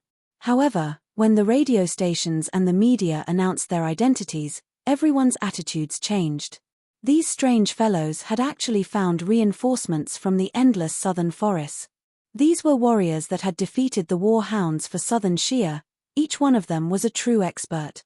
The Southern Summer citizens were relieved of their fear and treated them like heroes. Arnold and the others had never received this kind of treatment before. These country bumpkins had lived here for a day or two and were praised to the heavens, satisfying their vanity. At this time, a Heaven's Eye airship above the 4 states lake sent back information and images. The enemy has been locked onto. They are coming from the northwest. mainly using giant flying mount. Although the image was not clear, it could be vaguely seen that the Eagle Burial Kingdom had over 20,000 people. They had learned from their previous failures, and the warhounds would not fight with Southern Shia on the water. Instead, they used giant rocks to transport their troops. Each giant rocks could transport 600-700 soldiers, and other than several dozen giant rocks, the rest were air cavalry. This kind of formation allowed the troops to move freely. Their target was the central state port or important areas like the factories. After causing trouble and damage to Southern Shia, they would immediately retreat, not wanting to continue fighting. The giant transport beasts and air cavalry worked together. Southern Shia's air force was very weak, so this arrangement was to attack the enemy's weakness. Miracle Commerce relied on Oldman's small town to buy many flying demon beasts from the nearby tribes. Miracle City also trained and bought large amounts of flying demon beasts, but distant waters could not quench a nearby thirst. The transport tower's transport capacity was limited, so unless they created a space gate, it was impossible to transport the troops. But there was no need, they had enough strength now. Chapter 454. Oldman's small town's oil mine had already been mined, and with the silver oil as the foundation, the company had already developed a new generation of energy. With this as the foundation, naturally they could create a new generation of weapons. Miracle Commerce had established a large-scale market in Oldman's small town, continuously sending materials to Southern Shia's secret weapon factory. Now there was already a batch of weapons being made. Meng Qingwu contacted the factory and a new batch of weapons was immediately sent over. It looked like a source energy cannon, but it wasn't the same. The source energy cannon fired an energy wave at the target, creating a strong killing effect. However, even though the source energy cannon was very strong, it had a hard-to-ignore flaw. The energy wave it fired was condensed from energy, so it would constantly weaken and dissipate. The further it was, the weaker it would be. Once it passed a certain distance, it would completely dissipate and its effective range and killing radius would be limited. The weapon sent over now was a weapon that could fire live ammunition, a large-scale rocket launcher. The Miracle Commerce employees brought out 3-meter-long rockets. The rockets were incomparably large, each one as thick as a person's thigh. They were covered in blue crystals and large amounts of runes were used to reinforce them, releasing energy fluctuations from inside. The bottom of the rocket and the rocket launcher have a compatible source energy array. Once the rocket is fired, a large amount of energy will be sent out. It can reach a distance of over 100 miles and its average speed is 7 miles per second. If it encounters a large amount of resistance, the warhead will explode. This is a pretty good long-range weapon. The rocket warhead is made of second-generation energy and its destructive might is very strong. Even a mid or late true spirit realm expert would find it hard to take it head-on. Meng Qingwu continued to explain, when this weapon was invented, it was used to attack fortifications and large-scale targets that wouldn't move. Now with Smart Brain, perhaps we can try to directly attack the enemy's moving troops. Chu Tian said, instead of saying this, it's better to give it a try. Zero, is you prepared? We're already prepared. Good, let's go. Several new warships were docked in the central state port. These were the new generation warships jointly developed by the Southern Summer Royal Family and Miracle Commerce. Not only did they use a higher level source energy, they were also equipped with the first generation source energy cannons. Whether it was speed or battle strength, they were all impeccable. 5 rocket launchers were sent to the deck of a large warship. This time, the launch of the rocket was not manually operated. Zero was built here to form a temporary control panel. This control panel was not only connected to the rocket launcher, it was also connected to the information sent back by the Heaven's Eye airship. The enemy's position, speed, and direction were all quickly sent into the source energy matrix. With 10 energy columns working at the same time, the entire system quickly worked. The first-generation intelligence system was large and cumbersome, but its calculation speed could reach 500 million cycles per second, enough to deal with a tremendous amount of data. The enemy's position, movement trajectory, flight speed, as well as the weapon's data, from this, it could plan out the most accurate and precise attack method. The army of Southern Shia had already assembled. The 150,000 Central State elites had boarded the warships and the 30,000 Southern State berserkers were on the way. It could be said that the war hounds were under Southern Shia's surveillance, so it was impossible for them to sneak attack them. However, the two sides were so far apart that even binoculars couldn't see them. Could the rocket hit the target in the air? This was not like bombing a city. The target was far, small, and active. This was definitely not an easy task. The Southern Summer Kings group, Arnold, Drews, and the others were all standing on the deck, waiting for this moment to happen. The target is in range and has been locked on. It can be fired with an estimated hit rate of 87%. Zero's emotionless mechanical voice sounded, "Do you fire?" Chu Tian looked at the empty sky and nodded, "Fire." Zero coldly said, "Begin firing." The rocket launcher was slightly adjusted, and with a few continuous rumbles, 5 pointed and long spear-shaped rockets were launched into the sky. The tail flames were neither gorgeous nor long, and only a light blue and white energy flow was released. However, the speed was raised to the extreme in an extremely short period of time, as if it was going to pierce through space. When the air was violently rubbing against each other, it actually ignited into raging flames, immediately wrapping around the entire rocket. It was too fast. The rocket instantly broke through the sound barrier and then wildly accelerated, reaching its fastest speed in just a few seconds. It was around 6-7 miles per second, which was around 10 times the speed of sound. How shocking was 10 times the speed of sound? Even true spirit realm experts would find it hard to reach 10 times the speed of sound. The Warhound's army flew 1,000 meters in the air, not knowing that danger was quickly approaching.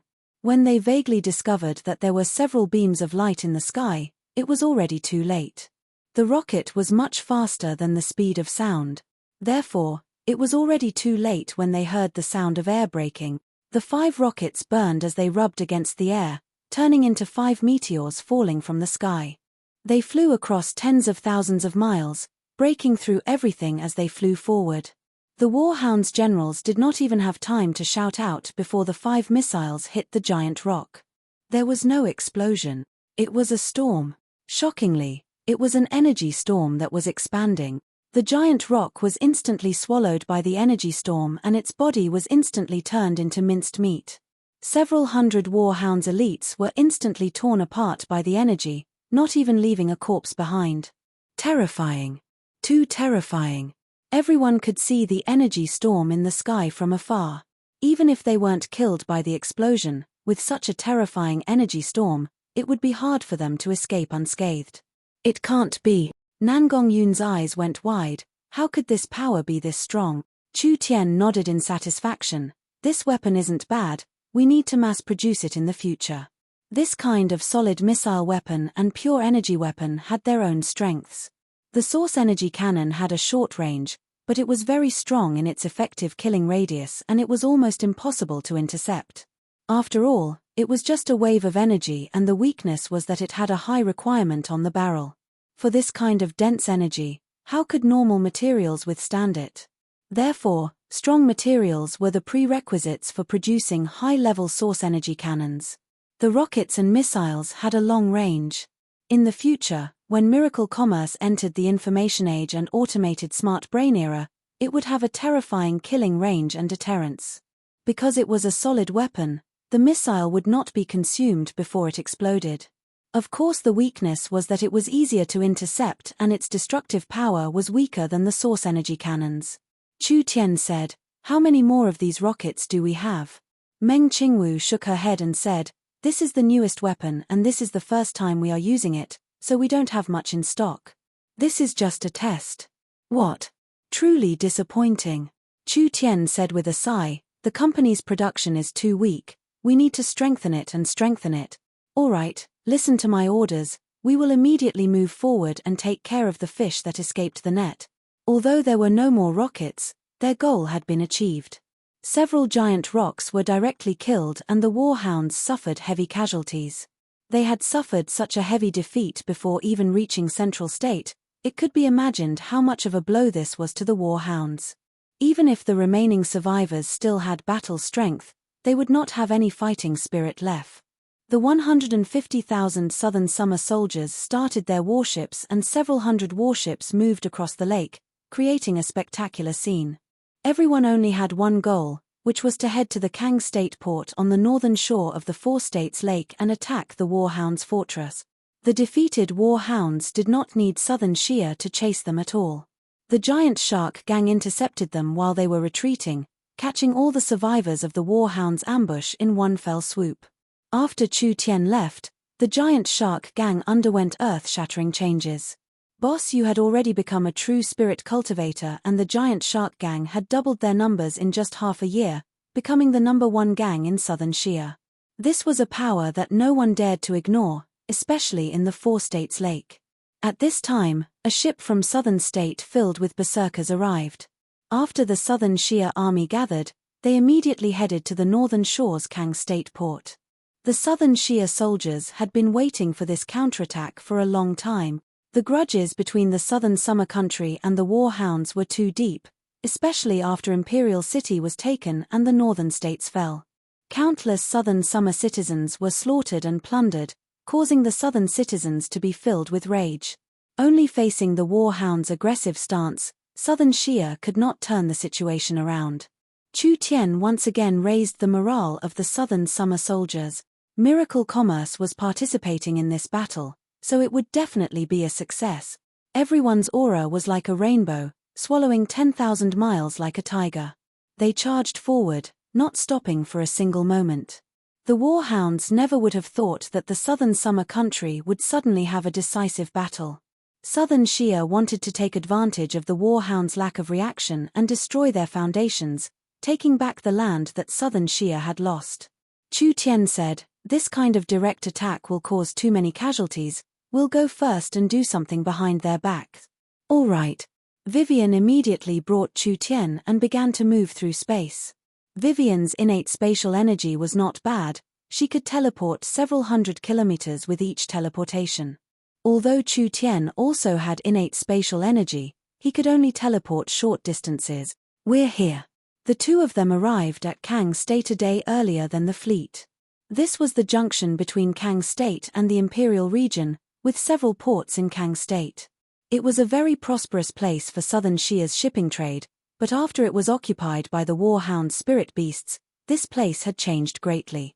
Chu Tian used Vivian's ability to sneak into Kang State's fortress. The two of them quickly placed time bombs in every corner of the fortress. These time bombs were made with second-generation energy technology, so they were naturally very strong. When everything was prepared, Chu Tian left the fortress without anyone knowing. Now he was waiting for a good show to begin. Chapter 455. Vivian cut open space and pulled Chu Tian out. She was already so tired that she almost fell to the ground. Her beautiful little face was red as she gasped for breath. She was covered in sparkling sweat and couldn't even speak. Chu Tian patted her back to calm her down. "What's wrong with you? It's only been a while and you're already exhausted." "Big brother Chu Tian, it's easy for you to say, but you almost tired me to death." Vivian had to teleport every 30 seconds and she was carrying a person and a fox, so it could be imagined how much energy she used up. "Big brother, don't you have innate spatial energy? This short distance can be covered by yourself." This little girl was still complaining. "I have many abilities, but I'm not good at it. If it's just spatial manipulation, how can I compare to you?" Chu Tian shamelessly flattered the little elf and then sincerely said, "We have to be very precise in the enemy's fortress, we can't teleport more than half a meter away. This is also a chance for you to train yourself, allowing you to increase your strength as soon as possible. I feel that with your innate talent, if your cultivation base increases a bit, you won't even need to show yourself in the future. You just need to open up space and place bombs through it." "Is that so? I will work hard." Vivian's thoughts were simple and she immediately believed him. "Then what do we do now?" The little fox is divine. I could see the entire situation in the fortress. Chu Tian had brought Vivian to place large amounts of source energy bombs and it had been very smooth from start to finish, not leaving a single trace. Now they just had to wait for the fleet to arrive. Dawn was about to pass and the sky was about to light up when the Southern Shia fleet finally appeared. This fleet was very large, with several hundred warships. There were several warships at the front that were equipped with source energy cannons. They were currently lined up on the lake and their momentum was very large. The war hounds were not blind. How could they not notice this? Alert! There are large amounts of warships on the lake. Damn! The southern summer monkeys. It's the southern summer monkeys. Dispatch the fleet, dispatch the air force, immediately sink these monkeys. When the southern summer fleet was still a few hours away from the port, the entire fortress began to prepare. The war hounds had occupied the north for over half a year, so it was impossible for them to not do anything. In fact, there were over 100 warships docked at the Kang State Port, all of them collected by the war hounds through various methods. These port fleets had just received orders from the fortress and were about to leave the port to prepare for battle, but they immediately exploded one by one. The Giant Shark Gang had placed source energy bombs under the warships, and before the two sides even made contact, most of the warhounds' ships had already been destroyed. The warhounds were in chaos. At this moment, the Air Force was deployed. The warhounds' air superiority was the only advantage they had over Southern Shia. Although Southern Shia had the airships, they were too big and didn't have enough mobility. Other than the Heaven's Punishment airships that could shoot high up in the sky, their air force was very weak. Chu Tian gave a cold laugh, truly seeking death. When the warhounds' air force was prepared to dive down on the warships, the front row of warships suddenly released a storm of light bullets. Several tens of thousands of energy bullets filled the sky and the warhounds' vulture riders were instantly torn to pieces. The broken pieces fell into the lake and dyed the lake red. Source energy spears. These were clearly source energy spears.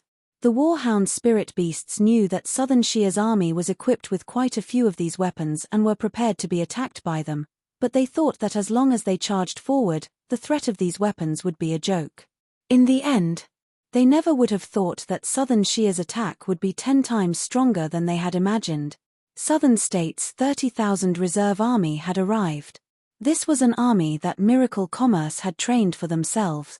Miracle Commerce did not hesitate to invest in this army. The 30,000 barbarian berserkers not only had shocking close combat strength, they were divided into teams of 10 and each team had at least one storm rifle and one source energy cannon. The other members had submachine guns. 30,000 people meant 3,000 storm rifles. 3,000 storm rifles meant it was enough to create a storm of death. Not to mention the fact that Miracle Commerce had developed a multi-barreled heavy firearm that had a total of 6 barrels and could fire 5,000–6,000 bullets per minute. This was a weapon that was even more violent than the storm rifles, and Miracle Commerce's weapon designers called it the Destruction Heavy Rifle. Although it couldn't be moved, once it was fixed, it could instantly create a strong suppressive fire in an area. Because of the high material requirements and high energy requirements, there was not enough production of these heavy machine guns. The entire army only had 10 of them, but it was enough to create a terrifying killing effect. With this kind of disparity in strength, was there even a need to fight? It wasn't that Chu Tian looked down on these fellows. Not to mention their current numbers, even if the warhounds increased their numbers by 3–5 times, they still wouldn't be able to pose a threat to the Southern Summer Fleet. Miracle Commerce bought large amounts of materials and metals from all over the world, and most of them were used to create the source energy weapons. They had never sold large amounts of weapons from start to finish and used all of their high-end weapons on their own army, selling the rest to Southern Shia. The current destructive power of this army was not something any army could imagine. The warhounds' aerial forces collapsed as soon as they clashed with the Southern Shia fleet. Only a small portion of them escaped in a sorry state, not daring to approach Southern Shia's army again. Seal the fortress! Seal the fortress! Several wolf race commanders roared out in shock and anger. They never would have thought that the Southern Summer Country would become this powerful. Their weapons progress was just too fast.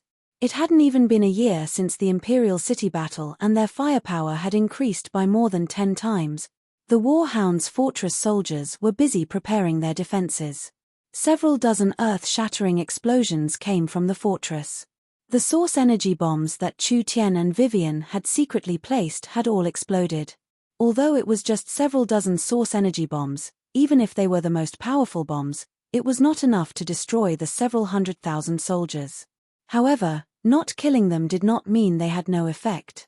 The source energy bombs were placed in important areas of the fortress, and this series of explosions not only caused the fortress defenses to collapse, it also caused all kinds of fortifications to lose their effectiveness. The fortress soldiers were in a mess, already falling into chaos. The Southern Summer Army had enough time to reach the port. The source energy cannons on the ships began to wildly bombard, turning the warhounds' ships and port into ruins. Fully armed barbarian berserkers began to disembark. The warhounds' port guards could not stop them. Miracle Commerce's berserker heavy infantry disembarked without any obstructions. These barbarian soldiers were armed to the teeth as they charged towards the exploding and burning fortress several miles away, preparing all kinds of equipment. It was almost at the same time. Several airships appeared above the warhounds' fortress, and one of the Heaven's Punishment airships had already opened its bomb bay. As long as Miracle Commerce gave the order to attack, countless powerful bombs would rain down on the fortress. It's over. It was completely over. The warhounds' fortress was like a lamb waiting to be slaughtered.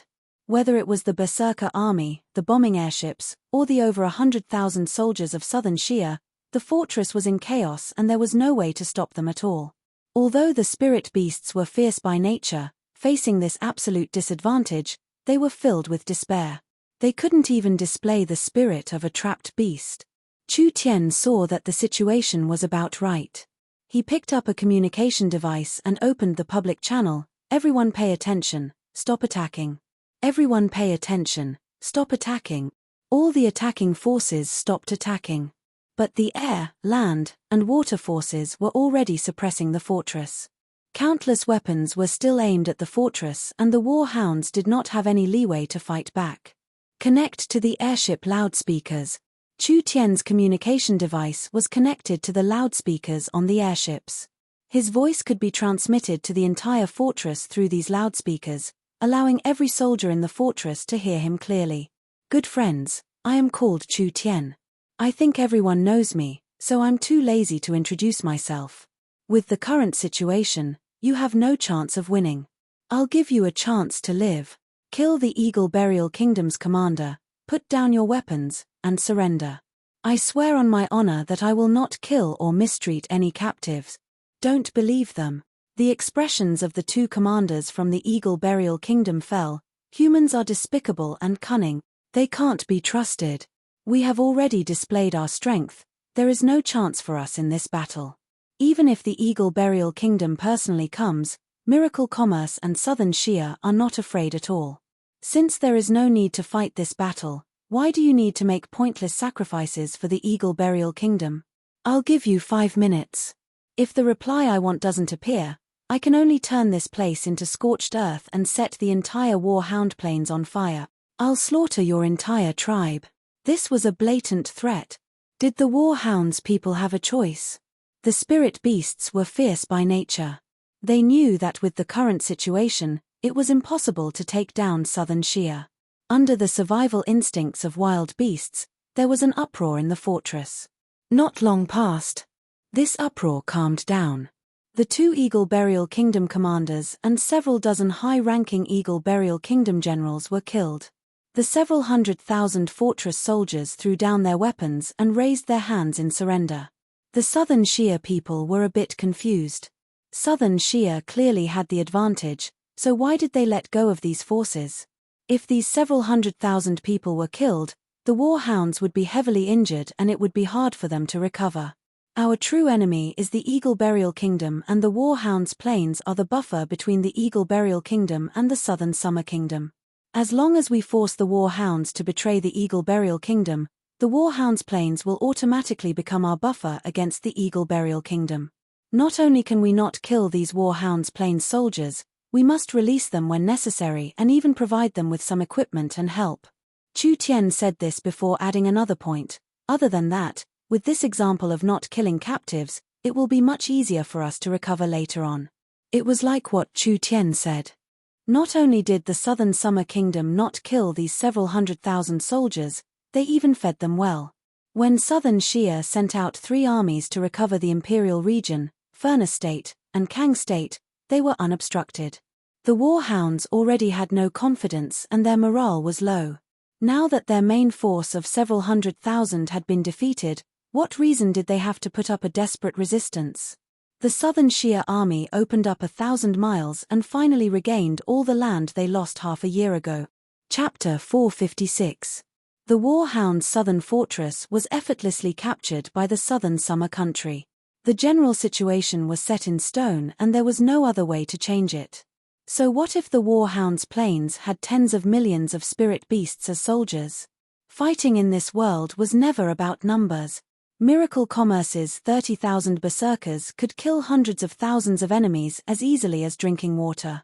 The warhound's elites had been seriously consumed over a long period of time, and after several large battles, how could they have any excess left? Not to mention that war was not about military strength, but rather national strength. The warhound's kingdom had already gone through many hardships, so how could they raise another large army? The several 100,000 soldiers in the southern fortress were just relying on the food and resources they had plundered from southern Shia. After the several 100,000 elite soldiers surrendered, the warhound's plains did not have any soldiers or food. On the other hand, Chu Tian's subordinates were like clouds, and Arnold led the forest locals to instantly kill the prairie experts. Even if they were placed in the Eagle Burial Warring Kingdom, they would still be considered first or second class experts. It was because of this that when Chu Tian attacked Imperial City, Arnold and several dozen people charged forward, but when they returned, they did not know who the Fang King was. Everyone searched and found that the new Warhound's king had been killed by several dozen people. This pitiful Warhound's king had truly died a useless death. Arnold did not realize that he was a king at all and treated him like a lackey. The entire Imperial region, Kang State, and Furnace State had all been captured. The Warhound's plains were like dried oil lamps. How could they resist the powerful southern summer country? The Warhound's kingdom, this regime that had been established for less than half a year, had already collapsed. The large tribes of the Warhound's plains had suffered heavy losses. It could be said that they tried to steal a chicken but ended up losing the rice used to lure it. They would most likely blame each other and the entire plains would return to their scattered state, with no chance of a comeback. When they returned to the former imperial city of the southern summer country, this city did not have the prosperity of several hundred years. In that incomparably tragic imperial city battle, 2 of the 3 rulers of the southern summer 3 rulers had died and over 100,000 soldiers had been bathed in blood. In the end, the city had formed a resistance army of several 100,000. Unfortunately, resistance was futile. In the Battle of Imperial City, a third of the city was destroyed and the population was reduced by a fifth. After the Warhounds took over Imperial City, they looted the entire city and took all the treasures and resources. They turned the humans into spirit beast slaves and killed anyone who resisted, reducing the population by another fifth. The Warhound's southern attack had failed and the entire army had suffered heavy losses, but luckily the previous Fang King had foresight and left the elite Demon Wolf cavalry in the Imperial region. So although the entire army had been wiped out and the Fang King had died, the Warhounds still had enough strength to defend their rear. The Eagle Burial Kingdom urgently sent a new king. Because the Warring Kingdom was in a tight situation on all sides, the Eagle Burial Kingdom was fighting at least 8 countries at the same time, so they did not have any extra strength to attack the small southern summer country. This Warhound's king could not wait for reinforcements, so he could only learn from his predecessor's failure. He decided to prepare for a long battle. The Warhound's king enslaved several million humans, opening up fields in the wilderness to provide supplies for the Warhounds. He enslaved several million people to build the southern fortress and repair the destroyed docks to prepare for a long battle. He enslaved several million people to build ships and forge equipment to prepare for the battle in the future. In order to not give southern Shia a chance to breathe, he sent out teams to disturb them. During this process, there were at least 10 million people who were forced to work. They were beaten to death, worked to death, starved to death, ran away, and resisted. In short, the remaining population was reduced to less than half. The war, enslavement, and running for their lives caused almost all the adult males to die. As for the females, this was relatively lucky because the spirit beasts had no interest in human women, but their lack of interest did not mean other people had no interest. The Warhound's king prepared more resources and funds, so he ordered his army to capture large amounts of young and beautiful human women and sell them to the northern countries. However, because it was troublesome and took a long time, there weren't many sold, but it still caused quite a bit of population loss. In short, after half a year of war, the people had no way to live. The northern population was less than a fourth of what it used to be. When the old imperial city's scorched black gates were opened, the once bustling streets were filled with collapsed walls. The stench filled the air and it was a complete mess. There were no adult males in sight, and the ones that came out were all women, children, and old people. They were all wearing ragged clothes and hugging their clothes. How could there be any of the proud citizens of Imperial City? They were simply a group of beggars. Our king has finally returned. We knew that the southern summer country would not abandon us. Long live the southern summer country, long live the southern summer country, long live the southern summer country. Countless beggars cried out as they gathered on the streets. This scene was undoubtedly very touching. They were once proud citizens of Imperial City, living rich lives, but now their families had been torn apart. The southern summer king revealed a look of shame. All of this was because the northern defenses were not good and they finally gave up on Imperial City and the two northern states. The southern summer king was the calm martial ruler of the southern summer country, the commander of the army and the highest commander on the front lines. Everything becoming like this was a major dereliction of duty on his part. The Warhounds are destined to be destroyed. The Warhounds' planes will no longer be able to cause trouble. The southern summer country will work with miracle commerce to conquer them. Everyone needs to quickly rebuild their homes. The southern summer people quickly comforted the refugees.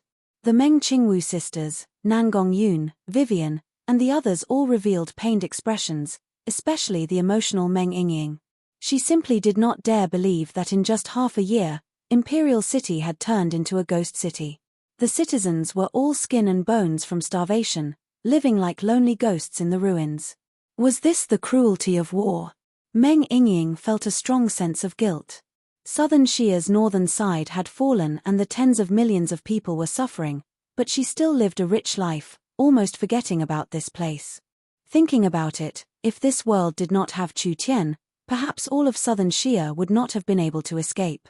How could she be any better than these people? Although it was not her responsibility, she still felt a strong sense of guilt.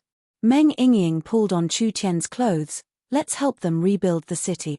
Chu Tian gave a slight nod. Rebuilding the homeland is easy, but defending it is hard. We need to take care of the northern side, only then can we prevent this matter from happening again. Meng Qingwu ordered Vivian to use the space warehouse to bring large amounts of medicine and supplies to the refugees, which could temporarily alleviate the urgent situation. The southern reinforcements would arrive in a few days, so there was no need to worry about this matter. They sat together for a meeting. The contents of this meeting were how to repair southern Xia, how to deal with the prisoners, and how to clean up the northern prairies. The Warhound's king's strategy was very conservative, but strictly speaking, it was correct. The Warhounds madly enslaved humans to open up land, build forts, build ships, and make equipment. 1. They could accumulate strength, and 2. They could wait for the best time. The only thing they didn't expect was that southern Xia was changing too quickly. Now the Warhound's kingdom was finished. Southern Xia had captured at least 800,000 spirit beasts in the Imperial region, Kang State, and Furnace State, including the 100,000 demon wolf cavalry from the Eagle Burial Kingdom. How to deal with these troops was a headache. According to reason, these were all evil invaders. They should have burned them all in the old Imperial City to vent the anger of the people and raise morale, but reason told everyone that this wasn't right. 60 to 70% of the prisoners were elites of the Warhound's plains, and the rest were sent by the Eagle Burial Kingdom. Now that they had betrayed the Eagle Burial Kingdom, if they could use them, this strength could become a barrier for the southern summer country to defend against the Eagle Burial Kingdom's invasion in the north. Chu Tian once again gave his opinion. I think that when we return the Warhound's plains, we can create a puppet regime in the Warhound's plains and create a northern militant kingdom. We can only be assured if we control the plains in our hands. Prop up a puppet regime? The southern summer king agreed in his heart, but the possibility of it being implemented was not high. the warhounds and the southern summer country are old enemies. Is it easy to create a puppet regime? Actually, it's not hard. We can leave this matter to miracle commerce. Meng Qingwu began to plan. We have many experts in the forest, whether it is spirit beasts or other races, there are quite a few of them. We can send a few strong spirit beasts to establish a colonial power in the Warhounds Plains. Other than that, the shaman priest Luz, I think he should be very interested in developing his shaman religion on the plains. Chu Tian's eyes lit up. The Warhounds Plains is a natural fertile land for the shaman religion, and we have all seen the shaman sorcerer's methods. With Luz's ability and our miracle commerce's strength, it won't take long for those thorns to be controlled. Whether it is convincing or being controlled by GU insects, there are ways to make them kneel at our feet. That's right, we can imitate the Eagle Burial Kingdom's method and use their colonial power to rule the Warhounds Plains, using their faith to consolidate their rule. When we completely control the plains, whether it is the plains or miracle commerce, we can create a win-win situation. I think that as long as the tribes of the plains aren't stupid, they will give up on the Eagle Burial Kingdom and join us. The Southern Summer King saw that the two of them were filled with confidence, so he asked in a probing voice, "Are you confident?" Sending several 100,000 elites back to the plains, Southern Shia would have to bear a large risk. Southern Summer King doesn't need to worry, we just need to choose a suitable Northern Militant King and the Northern Militant Kingdom will be established in a few months. Chu Tian swept his eyes over the vast prairies. Right now our momentum is at its peak, so why don't we take back the ancestral lands of the Southern Summer Country? From now on, we'll call the country Great Summer. With this said, even the Southern Summer King with his calm personality revealed an excited expression. Jiyu Qianqiu and Yun Tianhe were filled with joy. The wish of Southern Xia was to take back their ancestral land and rebuild Great Summer. This goal was already right in front of them. Although the kingdom's current national strength and population did not live up to its name, with the kingdom's current potential and speed of development, the Great Summer Country's name was well deserved. Chapter 457. Establishing a Northern Militant Country puppet regime on the Warhounds Plains was not a spur-of-the-moment decision, rather it was a strategic decision made by Miracle City. Whether it was Chu Tian or Meng Qingwu, they both recognized a problem. Miracle commerce was an outside power, so it was not an easy matter for them to expand in the Forest of Chaos. The Forest of Chaos was an endless civilized wilderness on the surface, but the seemingly barren wasteland was actually very complicated. The entire Forest of Chaos was filled with large amounts of hidden powers. Miracle commerce was a subsidiary power of the Eternal Forest in name, but they did not have enough support from the Eternal Forest. They might not be able to feel it at the start, but before long, all the powers would come from all directions. It wasn't hard to foresee that miracle commerce would be hindered in the future. Not to mention expanding their territory to attack cities, even if they built factories, built barracks, or mined large amounts, it would attract the jealousy of others. Now they could use this chance to release a portion of their strength and resources and export them to the outside world to establish a power. Using miracle commerce's superiority in transportation, they would not be limited by space even if they were tens of thousands of miles away, allowing them to invest and expand. The Northern Militant Country puppet regime had a large significance. This would be an independent kingdom under Miracle Commerce's control. Meng Qingwu had studied the northern plains of the Southern Summer Country. This plains was very large, including the Imperial Region Plains, Kang State Plains, and the Warhounds Plains. Moreover, it extended in all directions, covering an area of several tens of millions of square kilometers. It was like the borders of 4-5 kingdoms, so the natural foundation was not bad. It was just that the native spirit beasts were too stupid. The Warhounds Plains occupied 60% of the plains, spanning over 10,000 miles. The terrain was smooth and there were no natural barriers, so it could become the center of a region in the future. The Warhounds Plains was not a barren land. There were tens of millions of spirit beasts and hundreds of thousands of miles of fertile plains. Whether it was the population, soil, or resources, they all had a lot of value to develop. It was just that the stupid spirit beasts did not know how to develop it. Once the puppet regime was established on the Warhounds Plains, The southern Shia side would also give them a large amount of support because the north was stable and the resources could be shared. This was in line with the Great Summer country's core benefits. If the north and south were connected like this, they would not lose to a warring kingdom-level kingdom, and so it was happily decided. Chu Tian made a decision on the spot. Dongfang Haoran, you will be stationed on the Warhound's Plains frontlines and stabilize the situation there. Luz will bring the shaman priests to the Warhound's Plains to spread the shaman religion. Arnold, you can think of a way to win over the Warhound's Plains. This land is very fertile. How much territory and people you can steal will all depend on your own abilities. Everyone was tempted. Especially the orc Luz. Luz was the chief priest of Miracle City's shaman religion, and he knew that the Warhound's Plains was suitable for establishing the shaman religion. The large Warhound's tribes were poor and now they were facing a bitter defeat, so it was the best time for a religion to invade.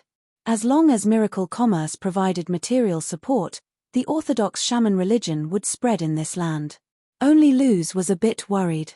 He hesitantly said, Sir City Lord, although the prairies are good, it is too far from the forest. Although the transport tower can directly reach Central State, it will take several days to reach the Warhound's tribe from Central State.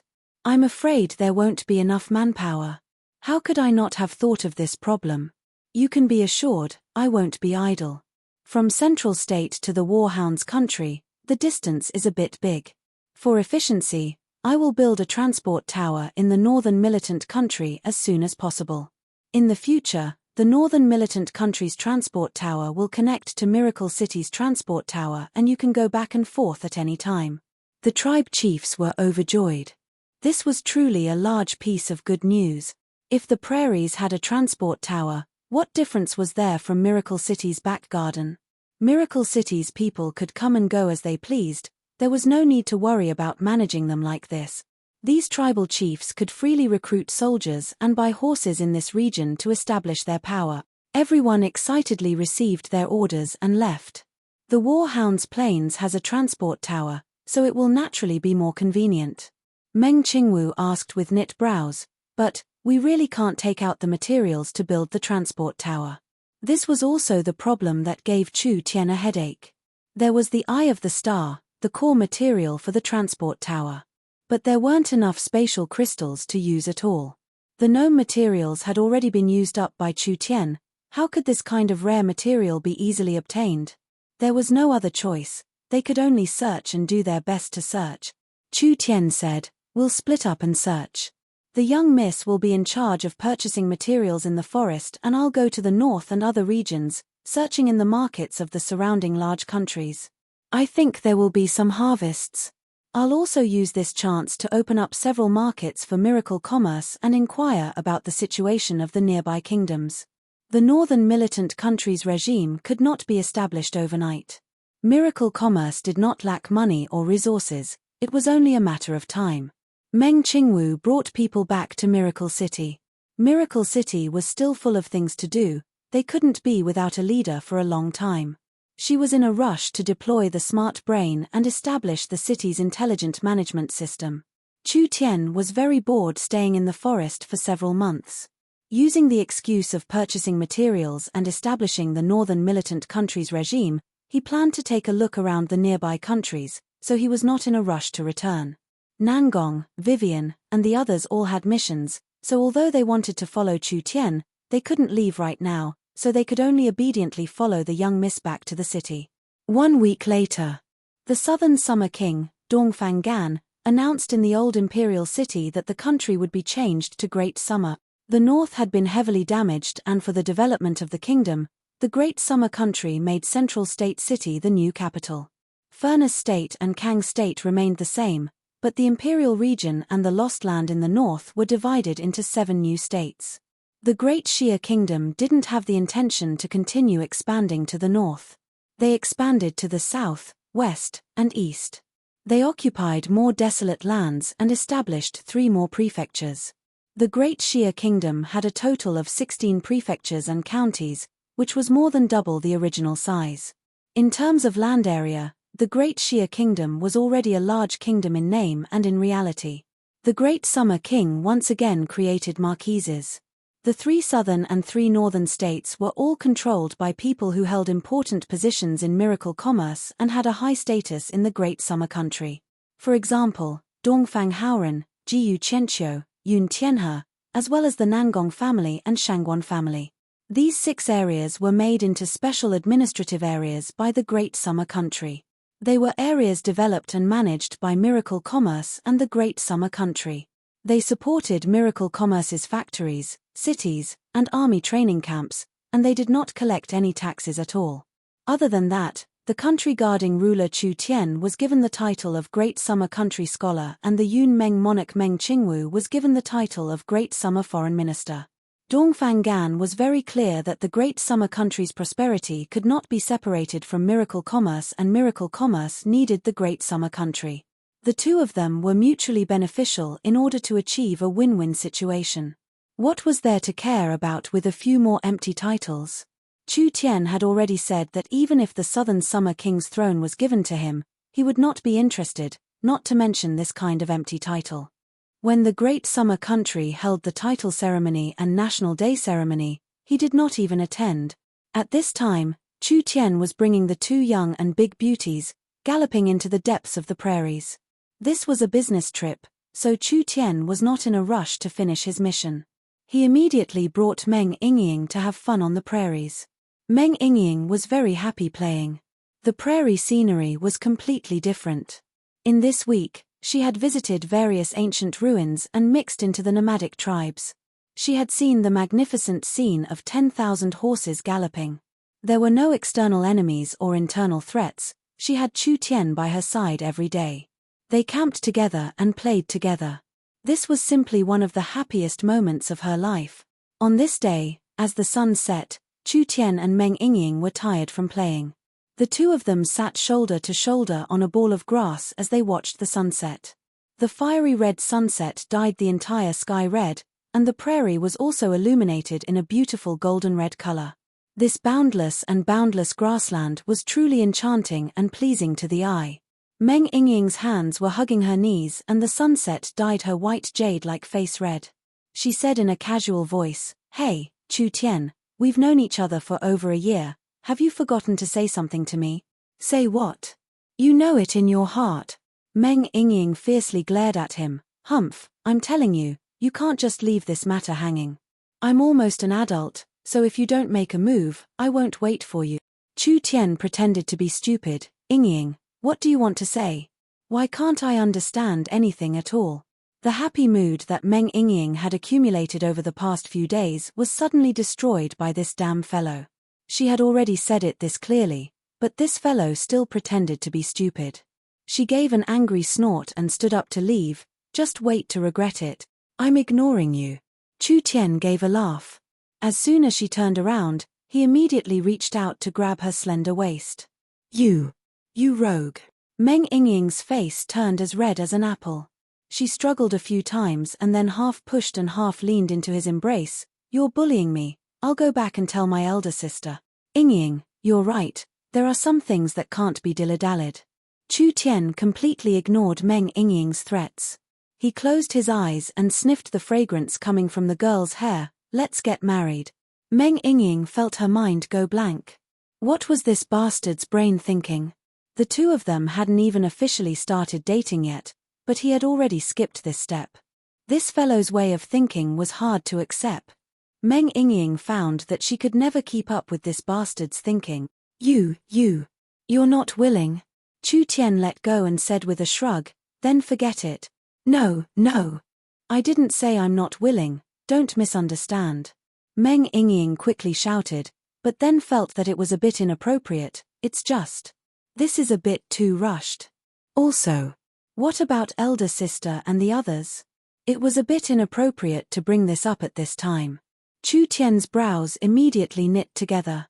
Although there were many beautiful women by his side and they were all very outstanding, in comparison, he had known Yingying the longest, so his feelings for her were the purest. The young miss was a great beauty with peerless talent. It was impossible for any normal man not to be moved.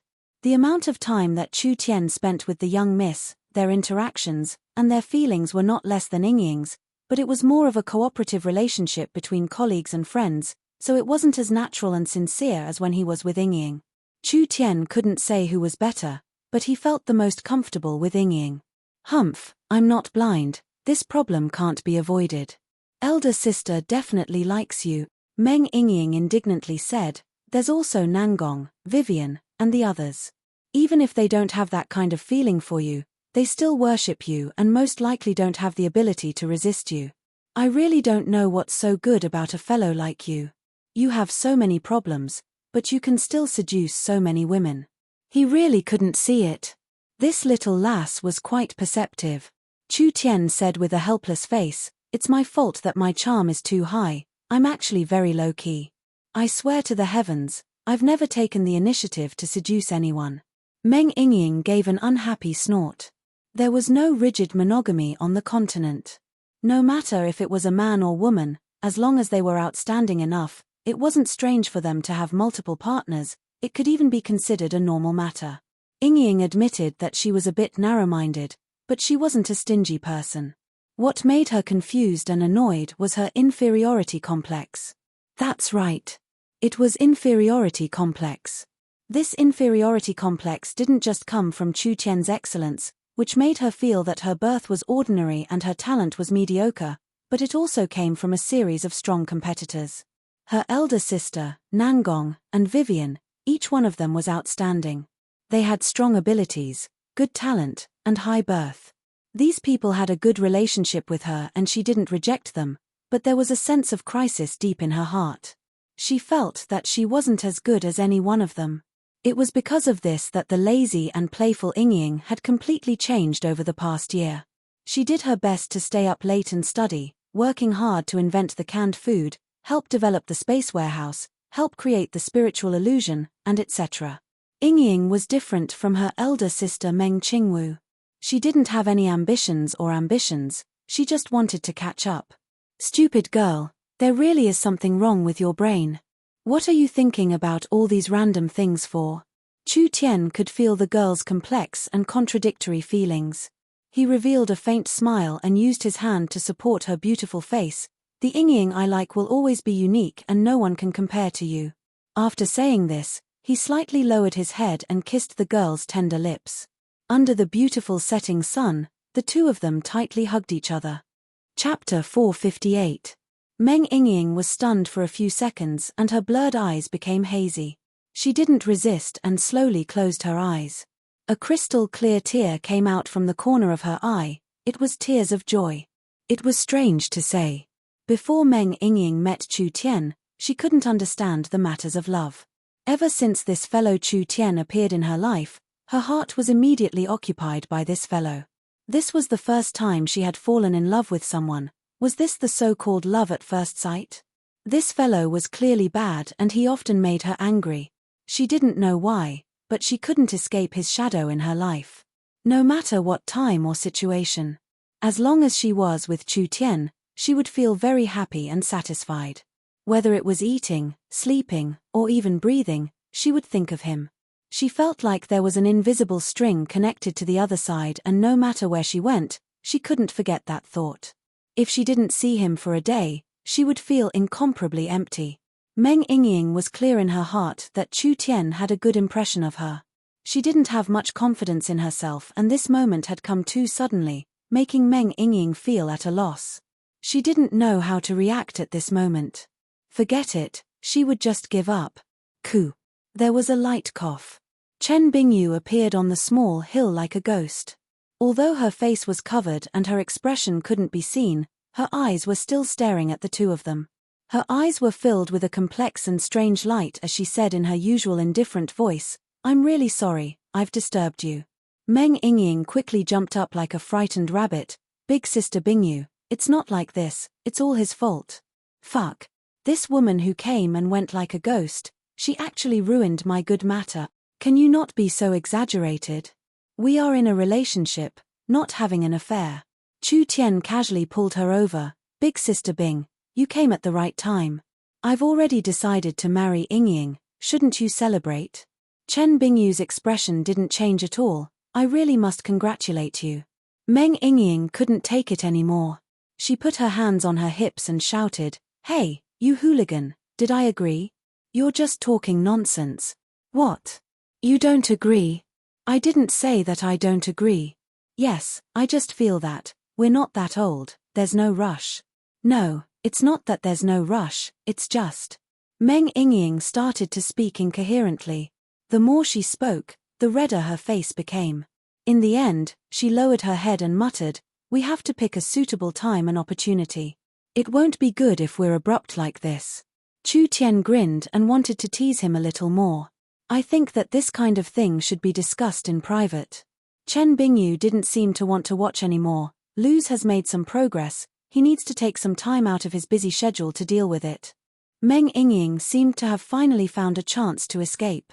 She quickly seized the opportunity and asked, "What's going on? Isn't Luz preparing to establish the shaman religion on the prairies? How could he encounter trouble?" Chen Bingyu replied, "There are several large nomadic tribes in the western part of the prairies that have collapsed. It should be because of the battle with southern Xia that drained their savings, and adding in the beast plague that caused the beasts to die, it finally caused the entire tribe to collapse, forming a large number of refugees. Luz hopes to absorb them and establish his influence like this." Understood. The Warhounds' plains were already empty due to internal strife, and they had been fighting with southern Xia for over half a year. The large tribe's lives were unspeakably bitter, and there were many people who didn't have food to eat. It was because the Warhounds' tribes were in a difficult situation that gave Chu Tian the chance to occupy this area. The collapse of several tribes had formed a large number of refugees. Wasn't this a good time for the church to spread their teachings? Luz hoped that Chu Tian could use Miracle Commerce's space warehouse to transport enough food to help these refugees. "Let's dress up before we go." Chu Tian's name was not famous in a barbaric place like the Warhounds' Plains, but Chu Tian and Meng Yingying were humans in the end.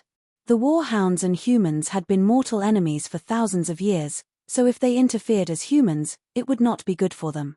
After half a day, the three of them found Luz. The disguise of the three of them was not complicated. They just put on a large and bulky robe and put on masks and gloves, not revealing any part of their bodies. Finally, they used some kind of medicine to change their human scent. Luz respectfully cupped his hands to Chu Tian, "Sir City Lord." Chu Tian sized up the surrounding situation. Other than the shaman priests led by Luz, there were several forest chiefs who were maintaining order. There were around 40,000 to 50,000 refugees gathered. This scale was enough to form a medium to large tribe on the Warhounds' Plains. From the current situation, this number could still increase. All of these people were sick, starving, and emaciated to the point of being skin and bones. They didn't seem like vicious plunderers at all. They were simply a group of homeless stray dogs. "The shaman god will guide any stray spirit beasts. Now let me see your pain." Chu Tian's voice was hoarse and deep, like he had used a voice-changing technique. He first looked at the tens of thousands of Warhounds refugees that were filled with longing and spoke a lot of comforting words in the spirit beast language. Then he began to examine their bodies. Other than being hungry, these people were also suffering from a very serious disease. This was a very malignant parasitic disease. Once it entered the host's body, it would wildly multiply. First it would nest in the stomach, then it would invade the internal organs, and finally it would enter the bloodstream. It would wildly absorb spirit energy and energy, finally torturing the host to death. Moreover, contact was very contagious. One person would fall sick and the people they came into contact with would not be able to escape. There was no cure for it in the Warhounds' Plains. Defeat, famine, and a contagious disease. These grandsons were truly unlucky. Chu Tian pretended to be mysterious and said a few prayers to the shaman god before leaving this place to make preparations. "What do we do? I think their illness isn't light." Meng Yingying lifted her hood and immediately said, "We have several large warehouses in Central State that have canned food. I'll contact someone to send it over." "No, we won't use canned food this time." Chu Tian wrote down several recipes and a list. "Send these to the Central State Laboratory and have them refine the medicine according to this method." Meng Yingying did not understand alchemy, but Yingying had made quite a bit of progress in the past year. She found that these were all very cheap herbs, but since Chu Tian did not say anything, this matter should be easily taken care of. She immediately took out the communication device to contact Central State and had them quickly do it. 3 days later, the number of starving people had doubled and they couldn't hold on much longer. Chu Tian pulled over 10 large beast carriages and each beast carriage was filled with large boxes. The shaman priests let out a sigh of relief when they saw this and quickly shouted out, "Long live the shaman god," causing the starving warhound citizens to loudly cheer. Luz revealed a confused expression. Why were there 10 carriages? There were already over 100,000 starving people here. Now that the news of the shaman religion helping the refugees had spread, perhaps there would be more refugees coming. How many people could eat with 10 beast carriages? It wouldn't even be enough to fill the gaps between the teeth of these people. Open it. What appeared in these boxes was not food as he had imagined. Instead, it was potions that had been stored in small jars. This is the divine water bestowed by the shaman god. Chu Tian began to boast again. This divine water can alleviate your illnesses and create large amounts of food for you to pass through. This time it wasn't just Luz, everyone's face was filled with shock. It was fine if the medicine could cure illnesses, but could it be used to fill one's stomach? Chu Tian took out a large bronze cauldron engraved with runes from the gourd. This bronze cauldron was a sacrificial tool used by the church, so it added a mysterious color to it. The shaman god said that everything in this world can be redeemed. Chu Tian said to everyone, "Now I ask everyone to send the grass into the cauldron. The shaman god's divine power will turn the fresh grass into food." Everyone was stunned when they heard this. How was this possible? Luz was filled with doubts, but he was afraid of being seen through, so he couldn't directly ask. He could only help by shouting, "Everyone follow the envoy's words. The shaman god will not lie to his believers." There wasn't much grass. There was as much grass as he wanted. The large cauldron was filled with bright green grass in less than 10 minutes. Chu Tian activated the source energy array engraved on the cauldron and a surge of energy came from the cauldron. It was like all the grass had been thrown into a grass grinder and was immediately compressed into a large paste. Chu Tian acted as if he was a ghost and poured a bottle of medicine inside. In the end, an incredible thing happened. The paste quickly changed and finally turned into a kind of dry food. It was like it was made from baked grain and it released an alluring fragrance. Peng! Chu Tian sent a palm at the cauldron. The dry rations were all ejected out, scattering among the refugees like a fairy scattering flowers. These refugees had long been starving, and when they smelled the alluring fragrance, they all rushed forward in a frenzy to snatch it. They were extremely hungry, and even if it was shit, as long as they could survive, they would eat it. But what was hard to believe was that the dry food made from grass not only filled their stomachs, it also tasted quite good. The most important thing was that when this dry food entered their stomachs, they could clearly feel their bodies quickly recovering. A miracle. This really is a miracle. The warhound's spirit beasts all kneeled down in worship. Wasn't this a miracle? Why did the warhounds invade southern summer time and time again? Wasn't it to survive?